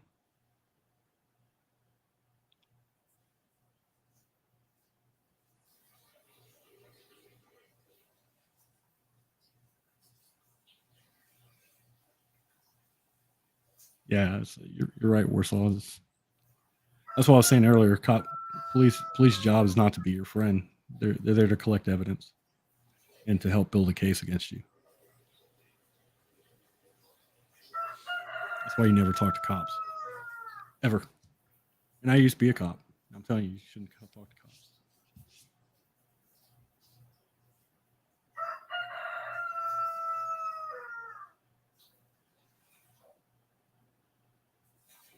Fucking rooster.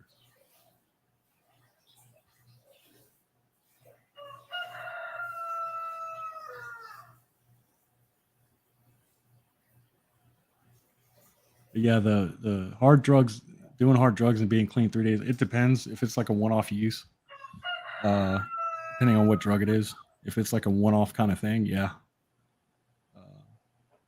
But if you're using it, if you're using one-off like recreationally, yeah, it can be out of your system within a few days. But if you're abusing it, addicted to it, most people take those drugs and it's like it'll build up in your system.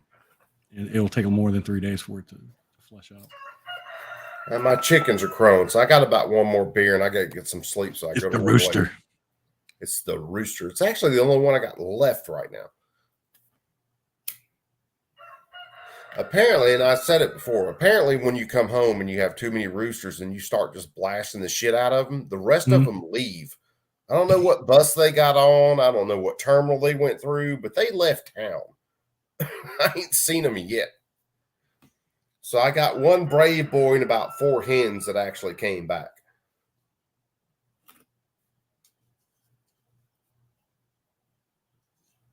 Yes, guys. Fuck, I lost that. So now something I heard you guys say something about like weed leading to harder drugs or something like that. Yeah, we but heard Sam, that- you don't see a whole lot of alcoholics beating up elderly people for money to buy more alcohol, but you will see them get in a fucking car and drive drunk and kill people. Bacon. So, I mean, it's like It's like, so much. some people can't handle their drink. Some people can't handle their dope. I know a lot of people that, I mean, you got functional alcoholics. I know people that are functional coke heads. Like they get their shit done, but they just like to do some coke. So Look, some of the best business people that I've met in my life, and believe it or not, kids, I've met some fucking excellent business people. When they got off of work at night, instead of drinking a beer, they were smoking a bowl. yeah, smoke a bowl. That was just their thing. You do a line of coke or whatever, I mean, yeah, some of them, yeah. Look, until the shit gets out of hand and you negatively affect someone else, why is the government even involved? Yeah. I'm 100%. I'm 100% that. It's like, I'm 100% with you. It's like, look, if it works for you, I mean, that's what you do in your off time, and it's not affecting your productivity. You're not, beating your wife or being a danger to society or anything like that, because of whatever you decide to put in your body. Again, going back to my body, my choice. It's like, why the hell does anybody care whether it's alcohol, whether it's weed, whether it's any other hard drugs, cocaine's, meth, heroin, whatever it is. Like, who fucking cares?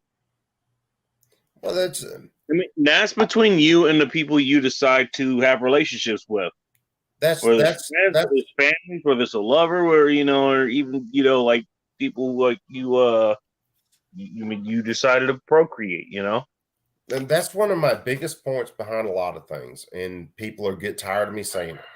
As long as I don't wrongfully deprive someone else of life, liberty, or property, then the government shouldn't be involved. Now, if I get involved with a drug and say I become this shithead, I'm not taking care of my kids, I'm not taking care of my wife, that should be treated medically, not throwing me in prison. From a person who has been in basically a daycare of a prison. Yeah, because addiction is a mental disorder. It's not. It is. Look, I was in the medical. The thing is, like, the medical doctors are pretty much all doctors are behind that. It's been researched quite a bit to the point that it's look. I was around more drugs in prison than I was when I was on the street. By the way, I don't know if you knew this. Drugs shouldn't be in prison, so that tells you all you need to know about government. Yeah, well, there's a whole economy that develops around. Well, you shouldn't skip leg days, but you do. So well, where I was at where I was at wasn't like it was some maximum security prison, which you find drugs in maximum security prisons, but. We had work details that went out all day that went to different places in the town and did different operations. I was working at one place one day, and hell, I'd done mowed the grass around the place. I was using a leaf blower to blow the grass clippings off sidewalk. I had a car drive past me and throw out a fucking bag of dope, a decent sized bag of dope. And me being me, I just took the leaf blower and blew that shit in the middle of the street and kept on trucking, because that's just not my gig. It wasn't then, it's not now. All right. But there was a whole economy there where it went from one person to another, and believe it or not, some of the guards in there were more dirty than any of the prisoners, and they allowed that shit to happen if they were catching Again, the right incentive. how do you think you have more drugs in jail than you do have on some parts of the damn street? Because jail sucks, Oh, look, and people I'm need a telling coping mechanism. Dude, I was up. Get in there, Bull Rush. I woke up one night. It was, I can't remember the day. I can't remember whether it was a weekend or whether it was a weekday. Because weekdays we woke up early in the morning, went out on our details, and then weekends we were fucking hell. We're in prison. We ain't going no goddamn where. But I woke up and I can't remember whether I had to piss or something. And I'm on a top bunk, and we're in this big dorm. You got an upper floor and a lower floor. I look over there by the stairs, and fucking this one cat's over there. He's got a crushed Coke can, and he is fucking smoking him some crack. He is getting lit the fuck up. Living his best life. Oh, yeah, dude. He is living his best fucking life. And it's like, okay, fuck. Well, Samantha, just because there's fuckers out there that don't, like, just because they can't handle their dope doesn't mean you have to, like, restrict it for everybody else. Like, well, the thing is, there are plenty of people out there that can't handle. They're fucking adults, plenty of people dude, so out there don't that do get it. drunk every night and beat their wives. You know, That's like some Karen shit, dude.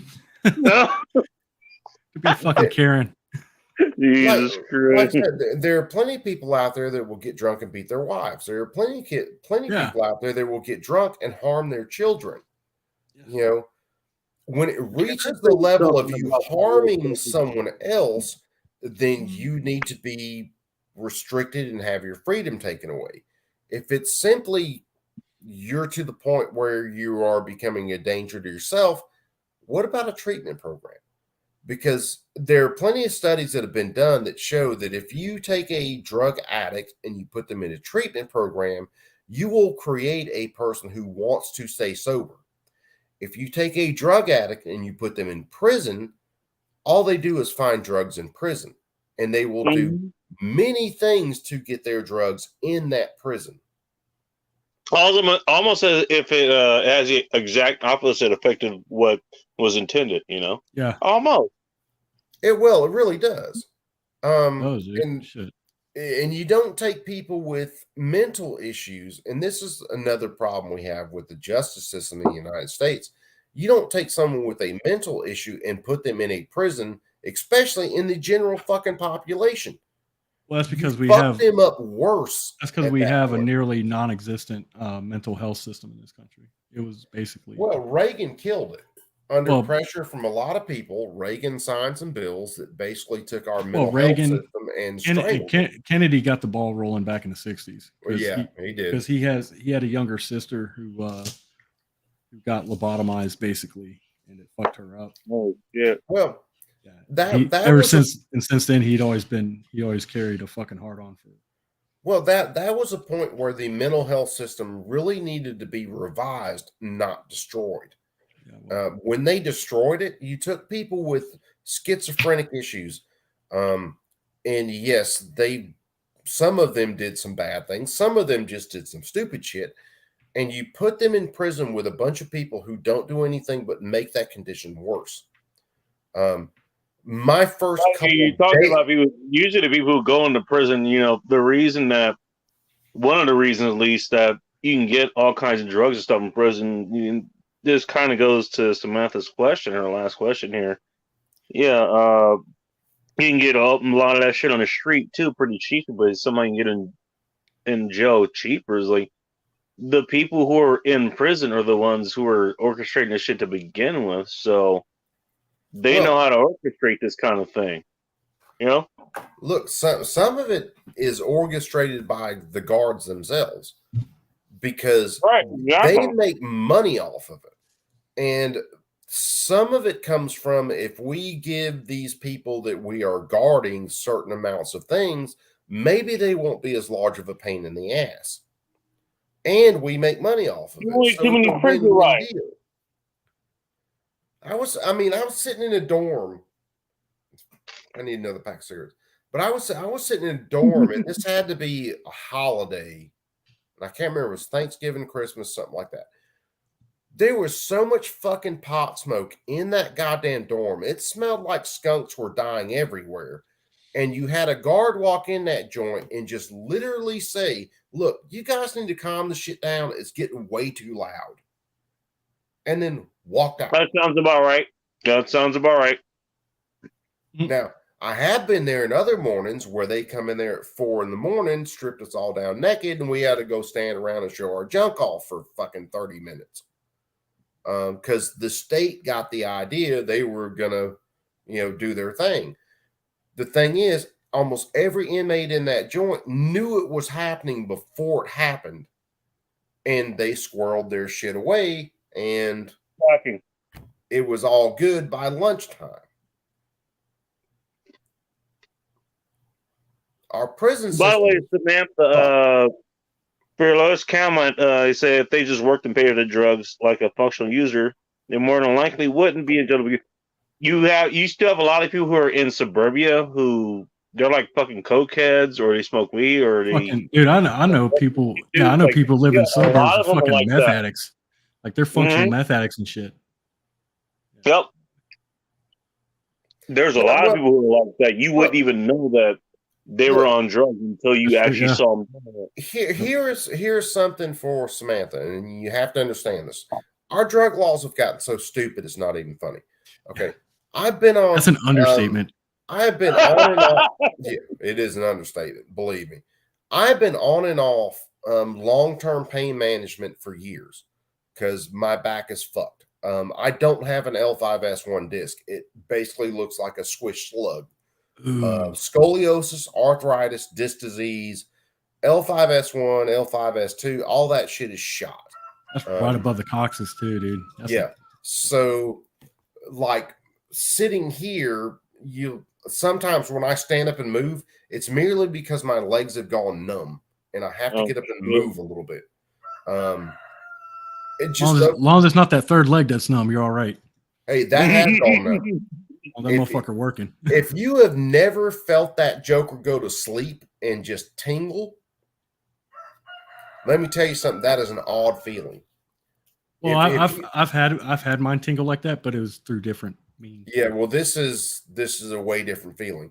If you've never felt, can you imagine someone putting an air fitting on the bone inside your leg and trying to pump it up to where it just expanded and like pushed your muscles out?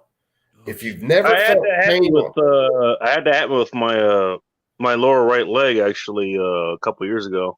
Yeah, if you doing leg days. Although it felt more like liquid than air, but still, this it was very painful. Yeah, this feels like someone hooks an air chuck to the bone in your leg and over pressurizes it because it feels like your leg's going to explode from the inside out. That's what it felt like to me too. So I've been on long-term pain management for a long time, on and off of it. There have been times where I just said, screw it, I'm tired of it, I'm done with it, I'm not doing it anymore. However, okay, this is gabapentin. I will use this as a representation for hydrocodone. If I took 2 of these pills, that's Neurontin. That's Neurontin. Yeah. If I took 2 of these pills, if these were a narcotic painkiller, and I took 2 of these pills out of the bottle and put them in my glove compartment because I didn't want to tote around a big ass bottle of pills, and I get pulled over, those 2 pills are felonies since they're not in a labeled container. Well, no, you can.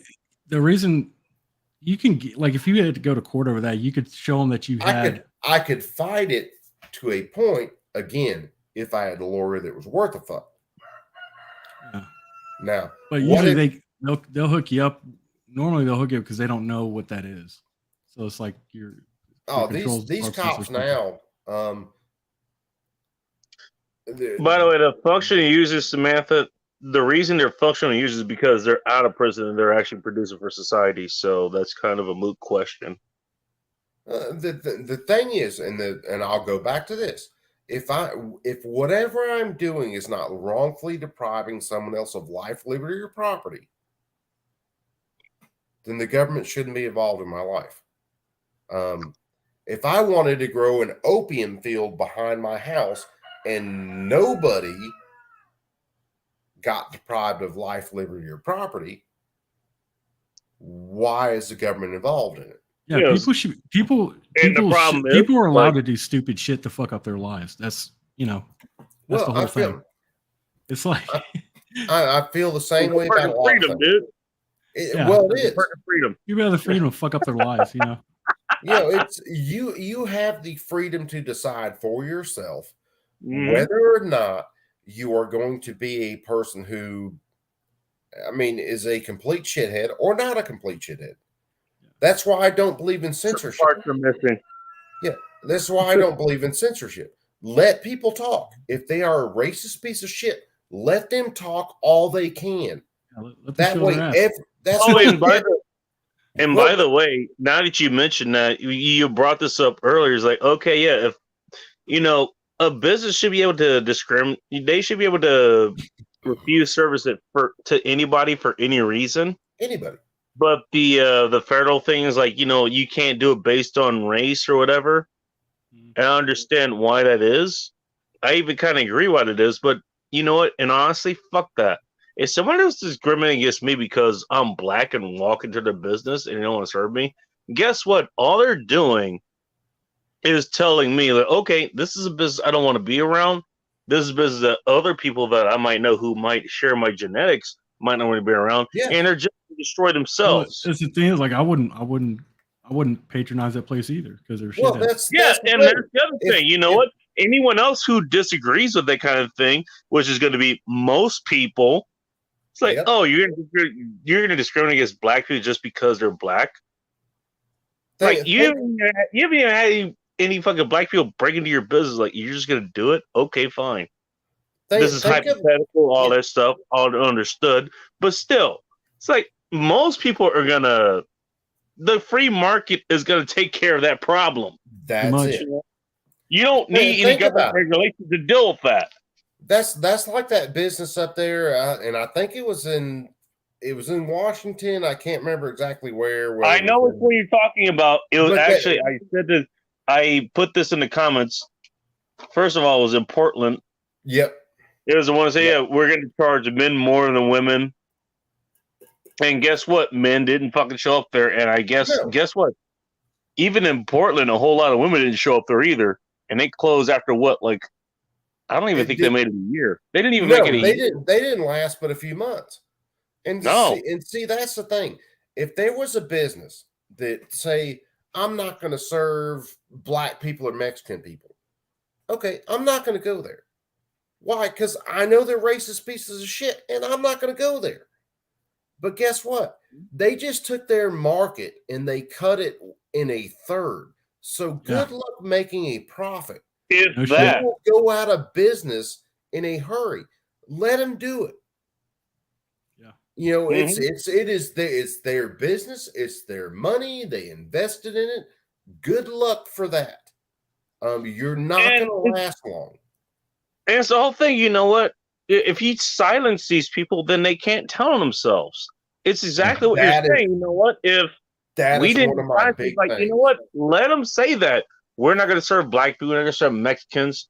Or we're not going to serve white people. We're not going to serve women. We're not going to serve men. We're going to serve men, but we're going to do it. You know, they're going to pay about 50% more, whatever the hell it is.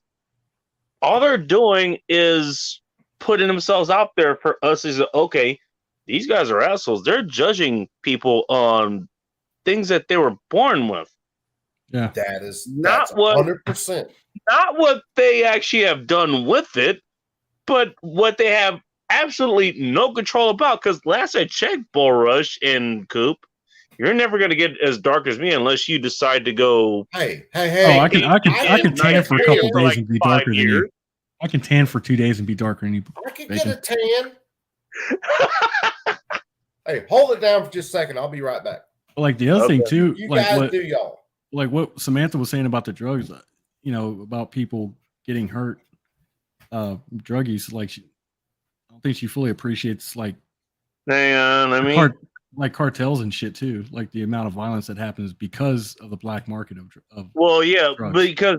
because that's illegal. That's the reason there's a black market. If it wasn't illegal, there would not be a black market for it. It'd be probably more regulated and cheaper. Probably. And better quality. Especially if you're getting it from like the government, the government regulating and shit. That's what that means. So, hang on. How many of those Fox users that you guys can think of are in and out of prison? The reason they're in and out of prison is because, okay, maybe they get caught, but the reason they're in and out of prison is because, it's the drugs that they have. They get caught for whatever reason, and that's the whole fucking reason. The drug itself is illegal, not their actions. Yeah. Again, I mean, I'm totally on the timeline. I was like, you know what? Not only just make the drugs, put big ass piles of fucking heroin and cocaine, and I guess fentanyl is a new thing here these days. Whatever. I don't know, dude. Fentanyl is a different type of animal altogether. Well, here's the thing: the whole idea behind that, and I don't exactly agree with that, but I understand the motive behind this. I'm kind of doing it tongue in cheek, to be honest. But the whole reason behind it is that it's like, all right, you know what? The problem is going to take itself out within the first 15 fucking minutes. Yeah, pretty much. Where are we at? And then everybody else is like, okay, if they have a healthy relationship, if that's possible, with whatever the drugs that they have, and they're just going to do them, and you're never going to hear about. We're making a case for legalizing or at least decriminalizing drug use. Decriminalizing is what I would look for, as a matter of fact. That's what I would look for, not legalizing. Like, I don't think. I mean, the government shouldn't have to push the shit. I don't think that'd be correct. No, obviously, the fact that government has to go for possession, no, it shouldn't have to push for it. There's already demand for it. For possession or distribution or creating it. Yeah. Government doesn't have to do a damn thing. It just has to shut the fuck up. They just have to stay out of the fucking way. Well, look at this. Which is what they have an increasingly problematic time of doing. Funny how that works. They're really bad at doing that. Well, look at this. The government has the problem thing out of the way. Funny how that works.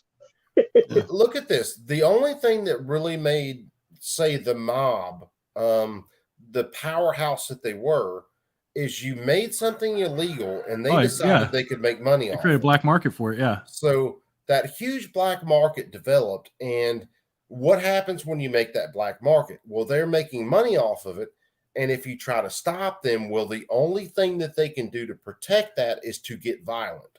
Yeah. So you created a very violent black market by taking something and making it illegal. Drugs are the same way. You created a very lucrative lucrative black market, very lucrative revenue stream for the mafia. Or the same thing that most of the countries do with weed, which propelled them to we're gonna attack the shit out of it. Yeah, and I mean it propelled them. It propelled the mafia for decades, man. Like they became a powerhouse, and it's just. Again, was it worth it? Was it really worth it? Not get mafia because I just want to know if it was worth it. Like all the people that died and shit, was it worth it? What? Hold on. Which message were you talking about, P38? Because I walked out and come back in, I lost track of some of the stuff. Oh, where you fucking go? But no, it's anytime you tell humans, and it's been proven out through history that they can't do something or that something is illegal, especially if it's something that makes people feel good, you create a market for it. Look at what's happening now. Okay, you took for years there were what they call pill mills, and there were a lot of regular painkillers and stuff hitting the streets because people were going to multiple doctors and getting multiple prescriptions, and they were putting it out on the street. Well, also too, because the other thing about it too is that it's more reliable. Like these pills are pharmaceutical grade drugs, and they're regulated. Yeah, that's where I was going. It's a known quantity what you're getting, as opposed to like heroin or something that's laced, like cocaine or some shit like be laced with some fucking fentanyl. Hold on, P38, where are you going? Because you're screaming hello and shit down there. And hello. That if anybody's been in Dark's, well, you've been in Dark server, Coop, so you know what you were talking about. Anybody's been in DLD After Dark server on Discord, that's kind of his like calling card there now. Okay, I got you. But no, when you supposedly shut down all these pill mills, well, one, you took people that were on legitimate regimens for pain management, and you shut them out, and then they went to the illegal market to try to find relief, which led them to heroin and other drugs. Kind of a problem. Then you stomp on all that, and now we have fentanyl, which is, hey, that's way better. Let's kill people if they fuck around and just take the wrong pill. So, like we did back in the no, you don't even have to take a pill of fentanyl, because like the thing about fentanyl is fentanyl is so strong that it's measured in micrograms. Like this fentanyl is so strong that you cannot take a tablet. Like they don't make tablets of fentanyl. No, fentanyl is delivered through a patch or by IV, because it's that fucking strong. Because if you gave somebody so many micrograms of fentanyl that their body can't take it, they would die. That's why it's on a time release patch usually. Yeah. Well, what they're doing now is they get all the precursor chemicals from China. They ship them to Mexico. Mexico makes the fentanyl. And then guess what? We've got this giant fucking bleeding wound over there we call the border. And then they bring that shit right into the United States. And then they turn around and they press it into pills that look like pharmaceutical grade pills. So someone thinks they're getting a Percocet, which, fuck, for me, I could probably eat 3 of them and it wouldn't do a whole lot. But they eat 1 and then they're dead. So, and here's another little gem for those of you who don't realize. When prohibition of alcohol was going on, our government actually put poison alcohol out on the market knowingly. I was just talking about that 2 minutes ago. Okay, well, I was gone. All right, sorry. But go ahead. Yeah, I was out. I was grabbing a smoke. But they put shit out on the market knowing that they were going to kill and injure people. The That'd government be called methanol, by the knew way. that. Yes, it was methyl alcohol. They knew what it was going to do, but they said, fuck it. If these people are breaking the law, we don't care about killing them. Do you not think they wouldn't do the same thing with this fentanyl? Our government has not changed. That brings us a big question. Like, okay, you trust the government to care about you, your greater health, your sense of being, your future, the future of your family, your children, your children's children, anybody else you care about. And yet they literally fucking did this almost 100 years ago. They have a track record of this shit. Yeah. And even just leaving out the last couple of years of what the fuck has been happening, that already is here in the freest country on the goddamn planet as you have ever known it. If we could do that shit, or at least if they could do it, I guess is a better way to put it, then what the fuck do you think they're capable of now? And more importantly, what are they going to be capable of even later when they could justify it? Here's a fun one. And I can't remember exactly which decade it was. When China was really starting to grow, our government flooded China with opium because we knew that the Chinese people like opium, and if we gave them a lot of opium, well, they'll get high and they won't be such a pain in the ass. Now we're getting the precursor chemicals from fentanyl from China flowing through Mexico, and China is funding this all. Well, guess what? That's just a little get back at this point. And then our government, of course, all they care about is power. So they don't give a shit whether you die or not. Matter of fact, the more people that die inside the United States, the easier the United States is to rule over, because you have less dissidents. Well, I mean, Well, yeah, no kidding. I'd rather have that than have the government start taking an interest in my safety, because that usually never ends up well. No, look at every dictator that has ever killed millions of people, and they started out as doing a male person that raises. He doesn't raise potatoes for tater tots. No, it's not. They did everything according to the greater good. That was always their argument. This is for the greater good. The greater good. This is a danger to society. The opposite of the way that's supposed to go. Funny how that works. I'm with the government and I'm here to help. That's the most dangerous fucking sentences you ever see. Look at what they now. The Bruin decision changed some things, but look at the way a lot of this is phrased as far as gun control and what they want to push. This is for the greater good. These people are dying, so we have to take this away from everybody. Yeah. Because everybody is responsible for what the specific thing is doing. Yeah. Not the criminals, not the outlaws, not the people who don't care about the laws, but the people who do care about the laws. The people who actually are, they care about the people who are around them. Yeah. You're basing policy and legislation based off the lowest common denominator. That usually never ends up. Look at this. What happens? Say they. I hate to laugh, but Jesus Christ, that's the only way I can get through this. You ain't shitting. But look what happens. Say they take every AR-15, they take every AK-47, every G3, all that. One of the most lethal shootings in England before they banned everything was done with 2 revolvers, where a guy went into an elementary school, shot the front window out, and then just started killing kids. 2 revolvers. So you had 11 rounds left, depending on which kind of revolver you had.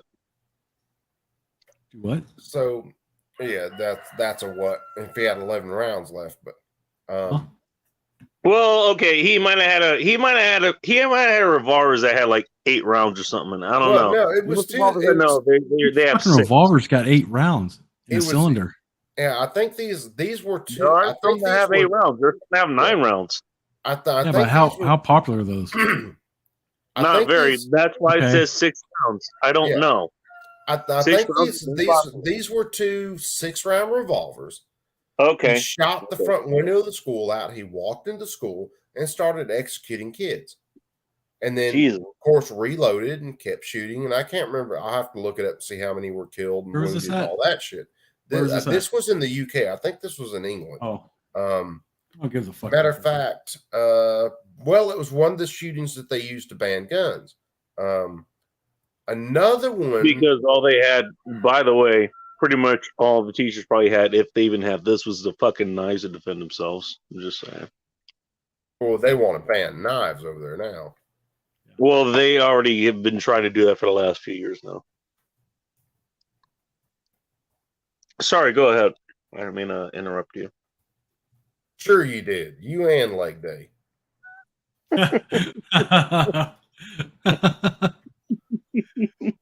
Gotcha, bitch. Gotcha, bitch. I plead the 5th. I'm trying to look. I'm looking at the comments that are coming in, by the way. Dunby Massacre. Hold on, this might be it. First got the notion hooked on opiates by allowing everyone, for every little ache and pain, to get on and filtered the fentanyl. I don't know, man. Like most doctors I've come across, they're pretty hesitant about putting people on. Even fucking Tylenol 3, they're hesitant about prescribing. They're hesitant about prescribing everything right now. Yeah. And a lot of people don't realize most pharmacies have quotas right now, so they can only prescribe so much of one pill or another pill in a month. And if they say another patient comes in and they have a prescription for a certain thing, they have to actually talk to the DEA to see whether the DEA will increase their quota. No boy, sounds like a whole lot of fun.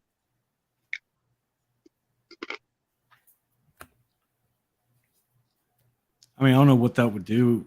I don't know what kind of that kind of a policy would help anybody, except maybe hurt somebody who actually needs to get a refill. Well, it does. Like that doesn't stop anyone from abusing drugs, dude. That's what I'm saying, man. It's so fucking stupid, dude. It's like you end up taking people. Well, it's like that astronaut meme, bro. It's just like, I mean, it's the guy pointing the gun at the other guy. It's like it always has been. It really is. I just don't understand. Like, what's the problem with like? What's the problem with like implementing a law or legislation to see if it works, and then if it doesn't work after a few years, to fucking get rid of it? That was formerly known as common. That would restrain the government's power, because there have been a couple of things introduced that basically said the same thing. Hey, we're going to reevaluate this law every so many years, and if it doesn't work, we're going to repeal it. But that goes against the way that laws are made these days. I mean, because my question has always been like, how many fucking laws do you really need to operate a country on? You know, well, man, like, don't look. You got your bait. Like, don't steal, don't kill nobody, don't rob people. You know, don't take their shit against. You know, pretty basic stuff. I mean, it's like, why do we have the non-aggression principle? That's literally what that is. That's exactly what you're talking about. Very much is. It very much is. Why can't we just have the nap and just leave it at that? You know? Well, because that's not the nature of the government. It never has been. It never will be. Well, the government wants power. That's what they want. Exactly. Now is the problem. That was a problem. And this is my surmising, not just mine, but other people's as well. This is surmising. This is the fatal flaw of the United States. It started with the smallest government. Everybody knows that. And it basically kind of was based on that, but it had other things attached to it. It started as a small government, but it had government as a pretense. But the thing is, Samantha, the thing about fentanyl, government the world has ever fucking seen. Hold on, because we're gonna look at something real quick. I just gotta make a quick. Yeah, go ahead, Samantha. The thing with fentanyl, it's like, it's not like it's cocaine or heroin or some shit like that. Like, people are dying. Like, why would you want to kill your customer base, dude? It doesn't make any fucking sense. Well, it's 100%, Boris. You're right about that. Like, well, they did that shit for a long time when it came to heroin. It was like when someone died from heroin, that just means that they had the most potent stuff. But heroin, but see, fentanyl is so much. Fentanyl is like 100 times stronger than heroin. Stronger than heroin. Fentanyl's 10 times stronger than morphine. Want to overdo that? Okay. It's like overdue. It's like I said before. Like, this shit is measured it's measured in micrograms. Yeah, not grams, but micrograms. Again, the fact that this came out during the government program, that says a lot. It's like it's measured in a thousandth of a gram. Yeah. When you're looking at things like, say, hydrocodone, oxycodone, any of that, the codone, it's just measured in milligrams. Yeah. Milligrams, not micrograms. Not micrograms. Yeah. So we there was a lot going on. Micro is like 10,000. How much is a micro? Is like 10,000th of a gram, isn't it? Milligrams is 1,000. Milligrams is 1,000th of a gram. And I think milligram is 1,000. Micro, I think, is 10 or 10,000. Like 10,000th of a gram. Think about this. And even in the last year, I'm not sure. I'm not listening, so I don't know. In a single day, one day, they have caught one person with enough fentanyl to overdose every man, woman, and child in the United States. It doesn't take much either. That I can't even fit that into my head. Yeah. Enough to overdose everybody in the United States, man, woman, child, in a single day on a single person. Mm-hmm. Okay. That would take container ships full of other drugs. And they probably found it in their pocket or something. Yeah, it was basically like a bundle they could carry. Yeah. Of Can I say something? Challenge accepted. That's all I want to say. Go ahead, please. I'm kidding. I am kidding. So. Okay, we're gonna look at this because we're talking about the shootings and banning guns, and we've been all over banning drugs and everything else tonight. I think this was the shooting in England that finally caught, or in the UK. So I'm not going to get in Scotland. Either way, it was in the Crown's territory that actually caused them to ban all guns, basically, because they had already banned semi-automatics. Because the guns that were used in whatever the hell is about to happen right now, those were totally legally used in this. So therefore, the logic will follow to ban them from being illegally used. Well, that's exactly what happened, right? Is that what happened? I'm just asking for a friend here. Here's another thought, and I'm gonna expand myself for this one just so I can get this through. Yeah, I wish I could do this. I wish I could do this in real life. One of the arguments you hear from the left in here is, or you hear from the left in the United States is, well, you're limited to 3 rounds to hunt ducks. Listen to this. You are limited to 3 rounds to hunt ducks, but you can hunt humans with any number of rounds. I'm sorry. Where do I get my human the Second hunting? Amendment had something to do with fucking hunting. Well, no. At all. Here's the deal. Where do I get my human hunting license, and how much is it? Because you know what? Now that you mention that, can we actually have that? I'm not. Now I'm curious. No, can we have that? It is pretty much I want a illegal. human hunting license now. You know I work in Seattle, right? You know how much I'll pay to have that? Brother, I would goddamn, I'll be overgoing my limit every fucking day. You ain't shitting. I would be out of but there is no license to hunt They don't even know what the fuck they're asking for. They don't know what they're asking for. Like you were making things far worse for yourself. Oh yeah, you don't have a human hunting license. What is it? Yeah, well, when can we fucking get that? Yeah, when is the season? Yeah, when is the season? And you tell me the regulations, because there are some people that are definitely in need of some hunting, including the people that fucking put this out there. I'm just saying.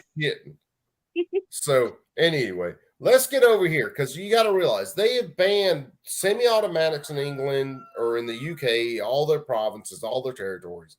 Banned most hunting rifles, all that.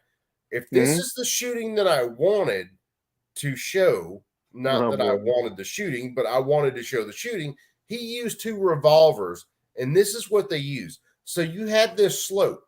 They had semi-automatics, they had all these other guns, and then it slid off. They didn't have them, and you can't have the bad guns. Well, here's the dude using the revolvers. Well, now you can't have anything. So it's just real quick. Do me a favor. Check your stream. You might have someone that might be trying to join here. Well, hold on. Let me blow this back up and get to where I can see everybody. Core Pop. What's up, buddy? Join about the time I'm ready to rack out, you dirty bastard. I've been waiting here for like 20 minutes, and I thank God I texted my good friend here, Bacon, and he let me remind me. My freaking number. I was gonna text I like how you you next. decided to show up at the same time. Coop decided to do the same backdrop that a former vice president did during his right. My backdrop is not red. Was there another shooting or something? It is literally red. Was there another shooting or something? I haven't been paying attention to the news. I haven't seen it. If there is, I haven't seen it. No, I'll show you. If I can get my damn backdrop to show up, I'll show you my backdrop. Hey, by the way, let me put it this way. It's not red in the way that the former vice president would have it red. It's actually kind of red in a nice way. It's like, yeah, okay, it's red, but this is the way I have it nice. It's like, you know what? I'm not gonna send my Marine buddies to come gun you down. It's not that kind of red, you know. If I could get it to show, this is actually a background. It was during the wintertime, and my son's wearing like a plaid outfit, and he's leaned back against my mother and father-in-law's German Shepherd because he loves the shit out of my son. You can't do anything with my son that looks aggressive with that German Shepherd there, because that motherfucker will try to eat your ass up. That's what the German Shepherd's supposed to do. Again, dude. Gunny does not care. If you mess with my son, Gunny's going to eat that ass up. Other than that, my son can crawl all over me. Doesn't care. But anyway, let's watch. Your background is back to blue again, so yeah. Let's look through this real quick. Right, go ahead. Died instantaneously, leaving behind a ghastly trail of death and devastation. The brutal rampage left 17 people murdered, including 1 teacher and 16 children. Another 17 would survive the horrifying incident, but would be haunted with nightmares for the rest of their lives. The sleepy rural town was forever changed by the horrors of that day. It was considered one of the deadliest massacres in recent history. Families of the victims and for her son while there. When Hamilton was 2, his grandparents continued to buy even more as the years progressed. The Rifle Club and the Boys Brigade. His fascination with guns and the Boys Club preoccupied him for most of his teenage years and his adult life. In fact, his hobbies became a kind of obsession. That sound familiar to anybody? Oh, that's me growing up. Obsession with guns, like they got stronger and stronger as he grew up. Their van broke down, with no lodging in sight, safety, and he was eventually forced to tender his resignation. With more time on his hands, their van broke down.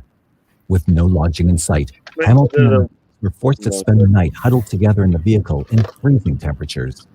Several weeks later, Hamilton led another troop of scouts on a winter expedition, which was meant to test the youngsters' survival abilities. However, Hamilton's test went far beyond the scouting limits, to the point of danger. Many of the young boys returned home with hypothermia.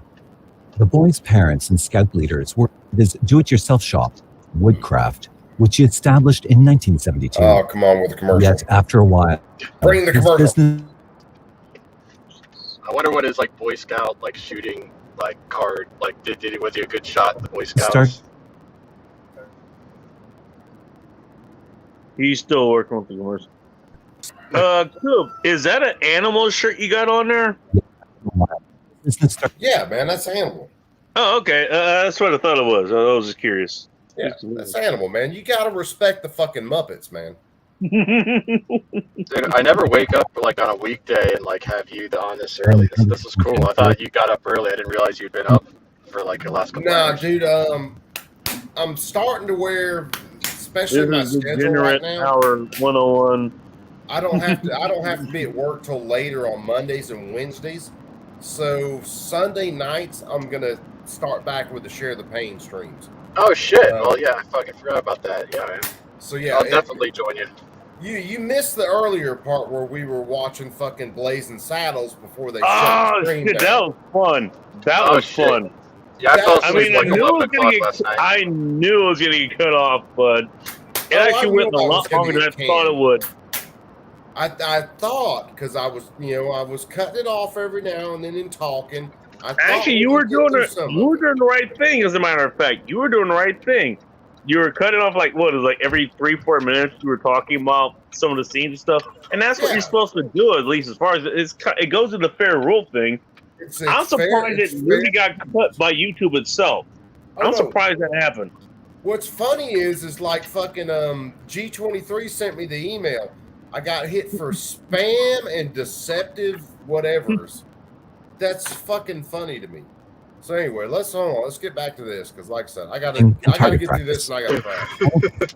Were often popular and attracted many members. Clubs. Oh, shut up. Unable to find any clear evidence that proved he was doing anything unlawful. Russell quoted a former police constable who said that the pictures were not considered pornographic so he was taking kitty pictures because the boys had their pants on. Oh no. Concerning was the fact that Hamilton not only engaged in perverted activities with the boys, but he also taught many of them to use rifles and handguns during summer camping trips. So he was a pedo that actually taught him to use guns. That is kind of against the pedo's interest, is it not? I am so confused right now. Yeah. Feather's March 1996 article in the Scottish Daily Record and Sunday suggested that the youngsters were sometimes dropped off on an island, supplied with guns. Scotland Police's child protection, the teachers and the families of the boys who spoke ill of the clubs and discouraged attendance. At one point, he even sent letters of protest to the Queen, complaining of his unfair treatment. Answer was what circumstances He wrote letters to the Queen. in trunks so the photographs could be taken of them, many of which focused on the groin area. So he was a pedo that taught his little kiddies how to fucking handle guns, which some of them should have shot him in the If face. a youngster complained, Yeah, you think you wouldn't do that? previously been a member at one of Fulton's clubs, I don't even know what to say. who quizzed the boy every week for 2 years. The staff was immediately thrown into action, trying to help the children and teachers. Hold on. What they witnessed was so heart-wrenching and horrific that it defied comprehension. Yet they could not let them hinder what had to be done. Ready to go to work? Staff was immediately thrown into action, trying to help the children and teachers. They tended to the wounds of the injured and comforted the dying until emergency personnel, paramedics, treated many at the scene, and others with more severe wounds who had perished in the massacre, and informing the families of their deaths. Most of the victims suffered from 1 to 7 gunshot wounds, and the severity of the injuries was worse than anything he'd ever seen. Professor Busuttil was also in charge of performing a post-mortem on him. Less than a week following the massacre, many of the deceased were interned in a special wake of the tragedy. The article further states that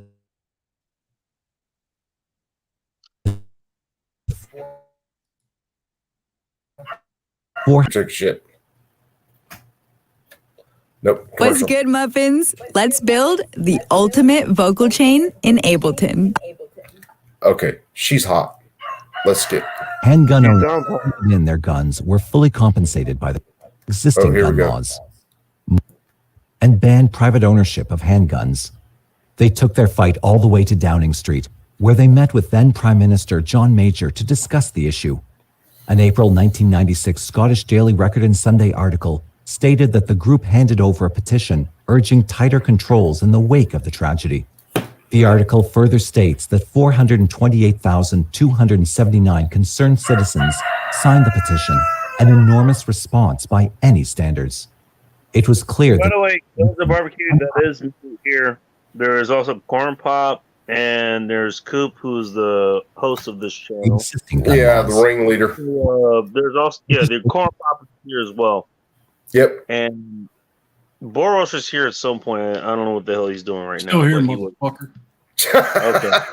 Well, there you go. There's Boros. 22 There you Who the fuck is asking? 1998, the ban was further extended to include smaller caliber handguns.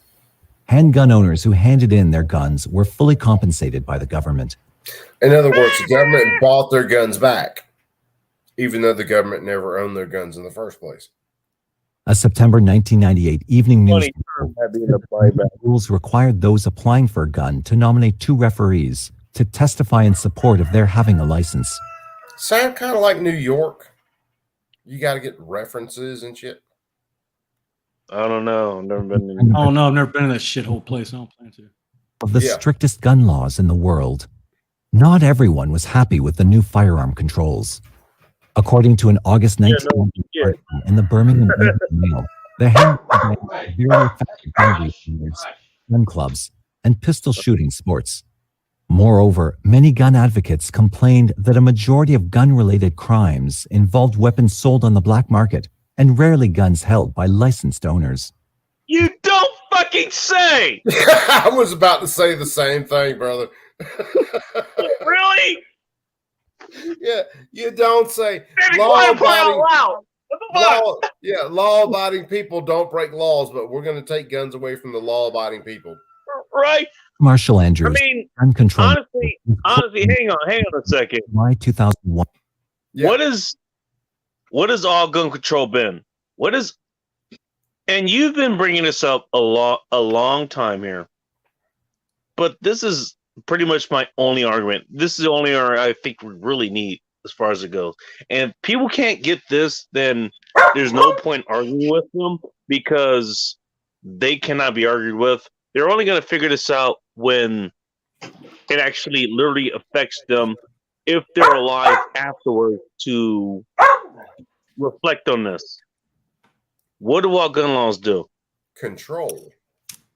No. Piss me off. Oh, that Well, too. aside from that, what all gun laws do is affect the people that actually respect the gun laws. Yeah. That's all they do. Every 100%. single one of them. Because I don't eventually it's going to care get to what even kind those of people law are it is. going to disrespect the gun law. I don't even respect the gun laws now, dude. Well, look, it's getting to the point, and we'll hear the last little bit. It's not only getting to the point as you're saying, but it's also been past the point, which is abortion. It's like, you know what? I'm not gonna follow this. I'm not doing it. No, well, it's gonna get to the point where even law-abiding people aren't gonna. Well, I mean, because I value my personal safety. Value my personal safety more than I value the fucking law. Anyways, are the people who want to follow laws. Criminals were never going to follow these laws at all. Sheep. None of them. So, at his fundamental base, it's always been flawed. Always. Every single law, as far as it goes, has been flawed. Every single one. Thank you for telling us the water's wet, bro. Yeah.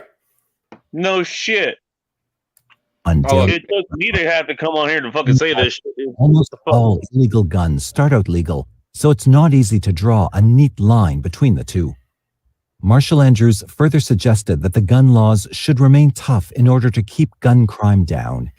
Yet Johnson claimed that a study from the Center for Defense Studies in London found there to be no link between the legal possession of guns and their use by criminals. And in the 2 years following the handgun ban, crime actually increased by 40%. No. You don't say. Basically, create a black market, and there's more guns. What was I just saying the last couple of minutes? Yeah, I like my. That's what I said when I first come out here. Anytime you make a black market as, let me make it worse. Considered by many to be a failure. Loose and unregulated. In 2004, Britain's Conservative Party called for a review into firearms laws. According to a May 2004 Daily Record article, the Tories wanted to ease the law banning handguns and make it legal to use them in lawful shooting sports. However, some feared that easing the laws would cause more harm than good, possibly leading to an upsurge in gun-related crimes. Most believe that remaining... Okay. They wanted to make it legal to use a legal thing in a legal use.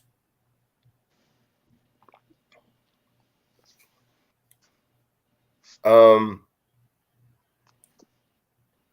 don't know, bro. It sounds like a woman fucking wrote that law. Just yeah. Definitely a lot of it. That law.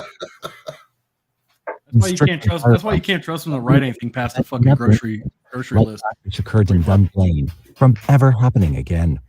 At around the same time the victims' families were challenging gun laws, they were also campaigning for more information concerning Hamilton. McDougall claimed that Lord Cullen made a decision to withhold sensitive information from public eyes Families and had a disclosure order on evidence relating to Hamilton's activities prior to the Dunblane massacre. According to Tasman Lewis's article, Hidden Secrets of the Dunblane Massacre, the evidence included police reports concerning abuse allegations at the boys' clubs, Hamilton's purported links. So I'm going to stop this here, and then I'm going to end this stream in just a second. Once again, it was someone with a fucking mental disorder. Yeah. So you're telling me again, as No, always, this was a person that was known to law enforcement, that was known to be a person with serious issues. Where we heard this before?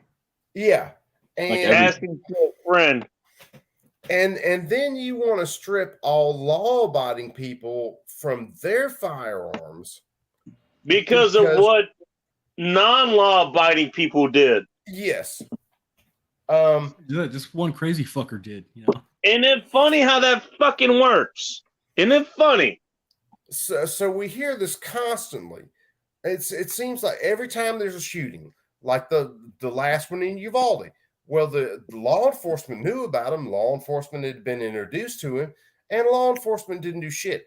And then when he committed the shooting, law enforcement still didn't go in and shoot him in the face, even though he was in an exterior room with an exterior window, and they could have hit him from multiple positions. They stood back for fucking an hour and some change and let children die. Not only did they just stand back, they kept everyone else from going in there to deal with them, to go in there and deal with them themselves. Yeah, they stopped parents from going in. Now, one or two parents that I understand. And one or two I have my own story as far as that goes. But go ahead. I want to. No, go ahead and hit the rest, and then I'm going to end this because I got to get some rest. Well, no. Here's the thing. I've been in schools where there have been shootings or there have been like pipe bomb threats and all that kind of stuff. And you know what?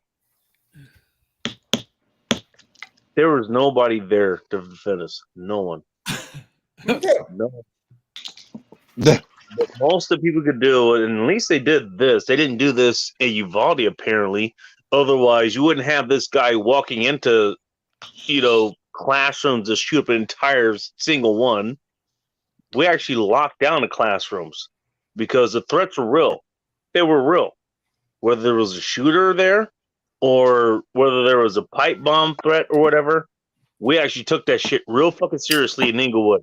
We really fucking did. They had a bacon there to protect him, though. No, I wasn't baking. Mustache.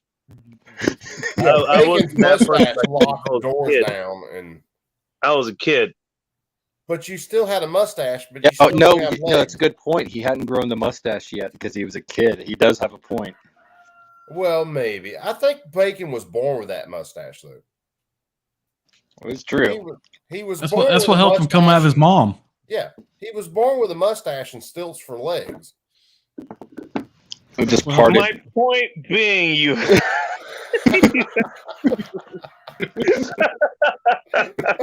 No, it's like, look, we took this shit seriously. It's like, there's a real threat, and we actually take it serious. Okay, fine. A lot of us, school, because myself included, is like, cool. We got let out early. Okay, I get to be home at like, noon instead of 4 o'clock in the evening and stuff. But still, Yeah, we but took the this thing stuff is, a the school you're at had a threat response Everybody plan. else fucking did. Apparently, everybody did not take this seriously. Yeah, but your school had a threat response plan. And it sounds like the teachers were well trained in it, which they were. If a lot of these schools actually took By the way, safety again, of this their is children. California of all places. The Yeah, places you think this happened in Florida, this happened in fucking Texas, places you would think they would be a lot more, prepared for this kind of thing. But No, they're not, apparently dude. not. Most schools are And not so prepared this for is shit like not that. a firearms thing. It is not. It has never been one. No barking. This is Yeah, a threat response problem. It's a threat response issue. Yeah, I'm gonna end this with my biggest bitch on things when it comes to school shootings. There are websites right now that information is put into and is compiled since the Columbine shooting, where they basically compile information on the best practices during a school shooting that could save multiple lives. But none of these schools will implement those suggestions. Nope. So you have a to tell you dickhead. how much they care about those lives. Yep. So you have a dickhead, and this I do believe this is a government-sponsored website. So you have a dickhead who walks into Uvalde, is able to walk through a door that doesn't lock, that hasn't been fixed, and then he goes in there and starts shooting kids. We know how to stop this stuff. Ammunition, by the way. Yeah, I mean, we know how to stop this stuff, but our government, our state governments, our federal government will refuse to implement these things. Well, you don't. The thing is, you don't even have to rely on the. Again, you don't need the state to do anything. You just need some competent fucking administrators, school administrators, to implement this shit. Very It's much. not so. fucking. This is why I brought up what That's what I'm happened saying. with me. This is exactly why I brought it You up. don't need the state. You don't need the government to do anything. Like normal fucking people can actually give a shit and be somewhat Inglewood competent. is a city that is 9 square miles wide. It's a very small part of LA. It has its own school district, and it actually managed to hold off a lot of these kind of the same kind of threats. Guys, I think we should let Coop get to bed. Yeah, I'm fixing to hit it, guys. So you guys take it easy. You perps be cool. Okay. We might do some stuff Wednesday night. It just depends. So you guys keep an eye out. Maybe we'll get banned again. Nipple tassel? Is it nipple tassel night? No, it won't be nipple tassel night, but maybe we'll try to watch more Blazing Saddles and see That's how my long the favorite night, fucking stream lasts. Did they give you a strike? They just shut it down. No, they just shut it down. They said this isn't a strike. Hey, we copyright. They didn't material, yada, even. yada. They didn't even just like suspended for like a minute. They actually actively kicked the stream out. Like you can't even go. What you need to do, Coop, whenever you do that, you need to stop it. I think like every 10 or 20 minutes, like every 10 or 15 minutes. Oh, dude, I was comment stopping on it. like every He stopped 4 even minutes. more than that. Oh, were He you? stopped even Oh. more than that, though. Yeah. That's the thing. I was sitting there because I wanted to play a stream with the sheriffs, and I couldn't find the video at first. So I figured, fuck it. We've talked about Blazing Saddles plenty of times on the stream.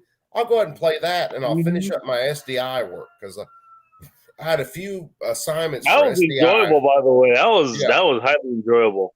I had a couple assignments for SDI that I had to finish up, submit before 2 o'clock I knew in it the was morning gonna my happen. time. Oh, I knew it was coming, but I was hoping it wouldn't because seriously, we were stopping it every So was minute I, or but two. I mean, I'm a realist, and so are you. Yeah, well, I mean, we were stopping it every minute or two, talking about the stuff. I was You warning did. YouTube Hey, you know constantly. what? You did the best that you could. You know what you literally did. You did the best you could. You stopped every month. You actually did good pacing.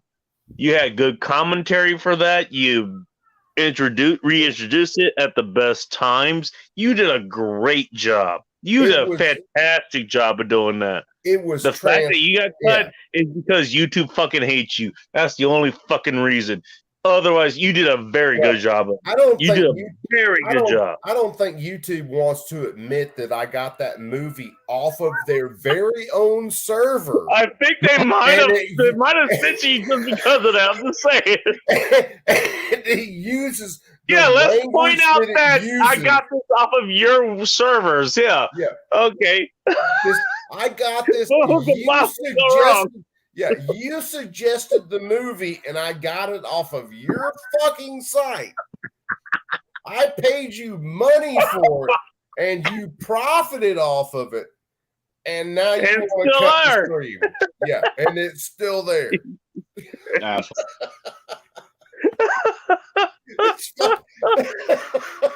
gonna have to watch that whole movie Because you later. game the system, bro. They don't like this shit. Oh, dude, I'm gonna have to watch You the know whole what? movie later just because it's fucking hysterical. You should email them and tell them that you shut the stream. Tell them you're like a transitioning you're transitioning tranny, and you're mid transition, and that you're doing some sort of like fucking talk about patriarchy and shit. Transgender studies, Transgender racial studies, equity.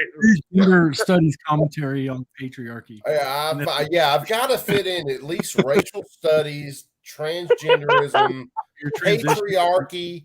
transitioning from white to Mexican, and they fucked up. Yeah, hey, I could do that. I could so do that. All I have to do is hang out in the sun a little more. Tell me you're like 3 weeks. Tell me you're like 3 weeks into a 6 week tanning regimen. Because I'm serious. When I'm in the sun all the Tell time, you're I can you're tan. taking Spanish on Rosetta Stone. You're almost-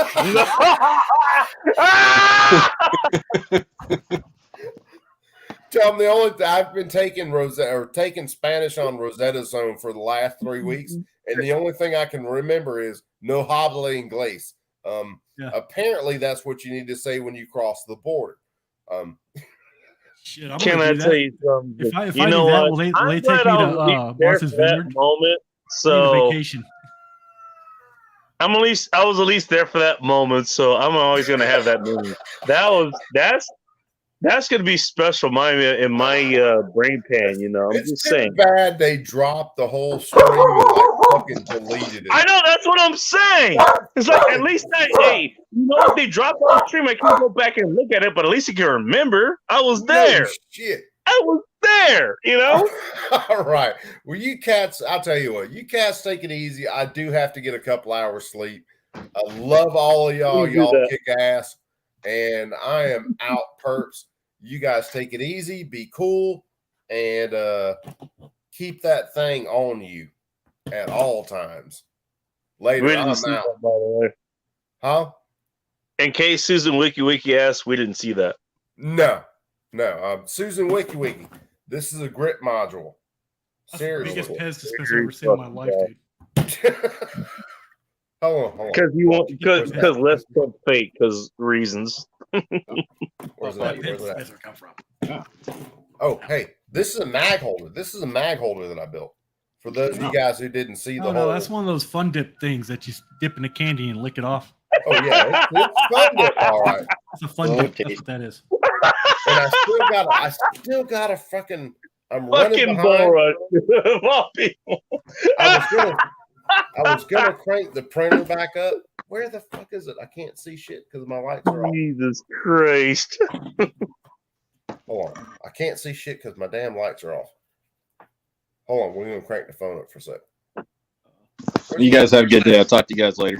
Oh, hold on. Corn pop. Corn pop. Hold on. What's up? Uh-oh. Well, he's got... But wait, there's more. My first 3D print.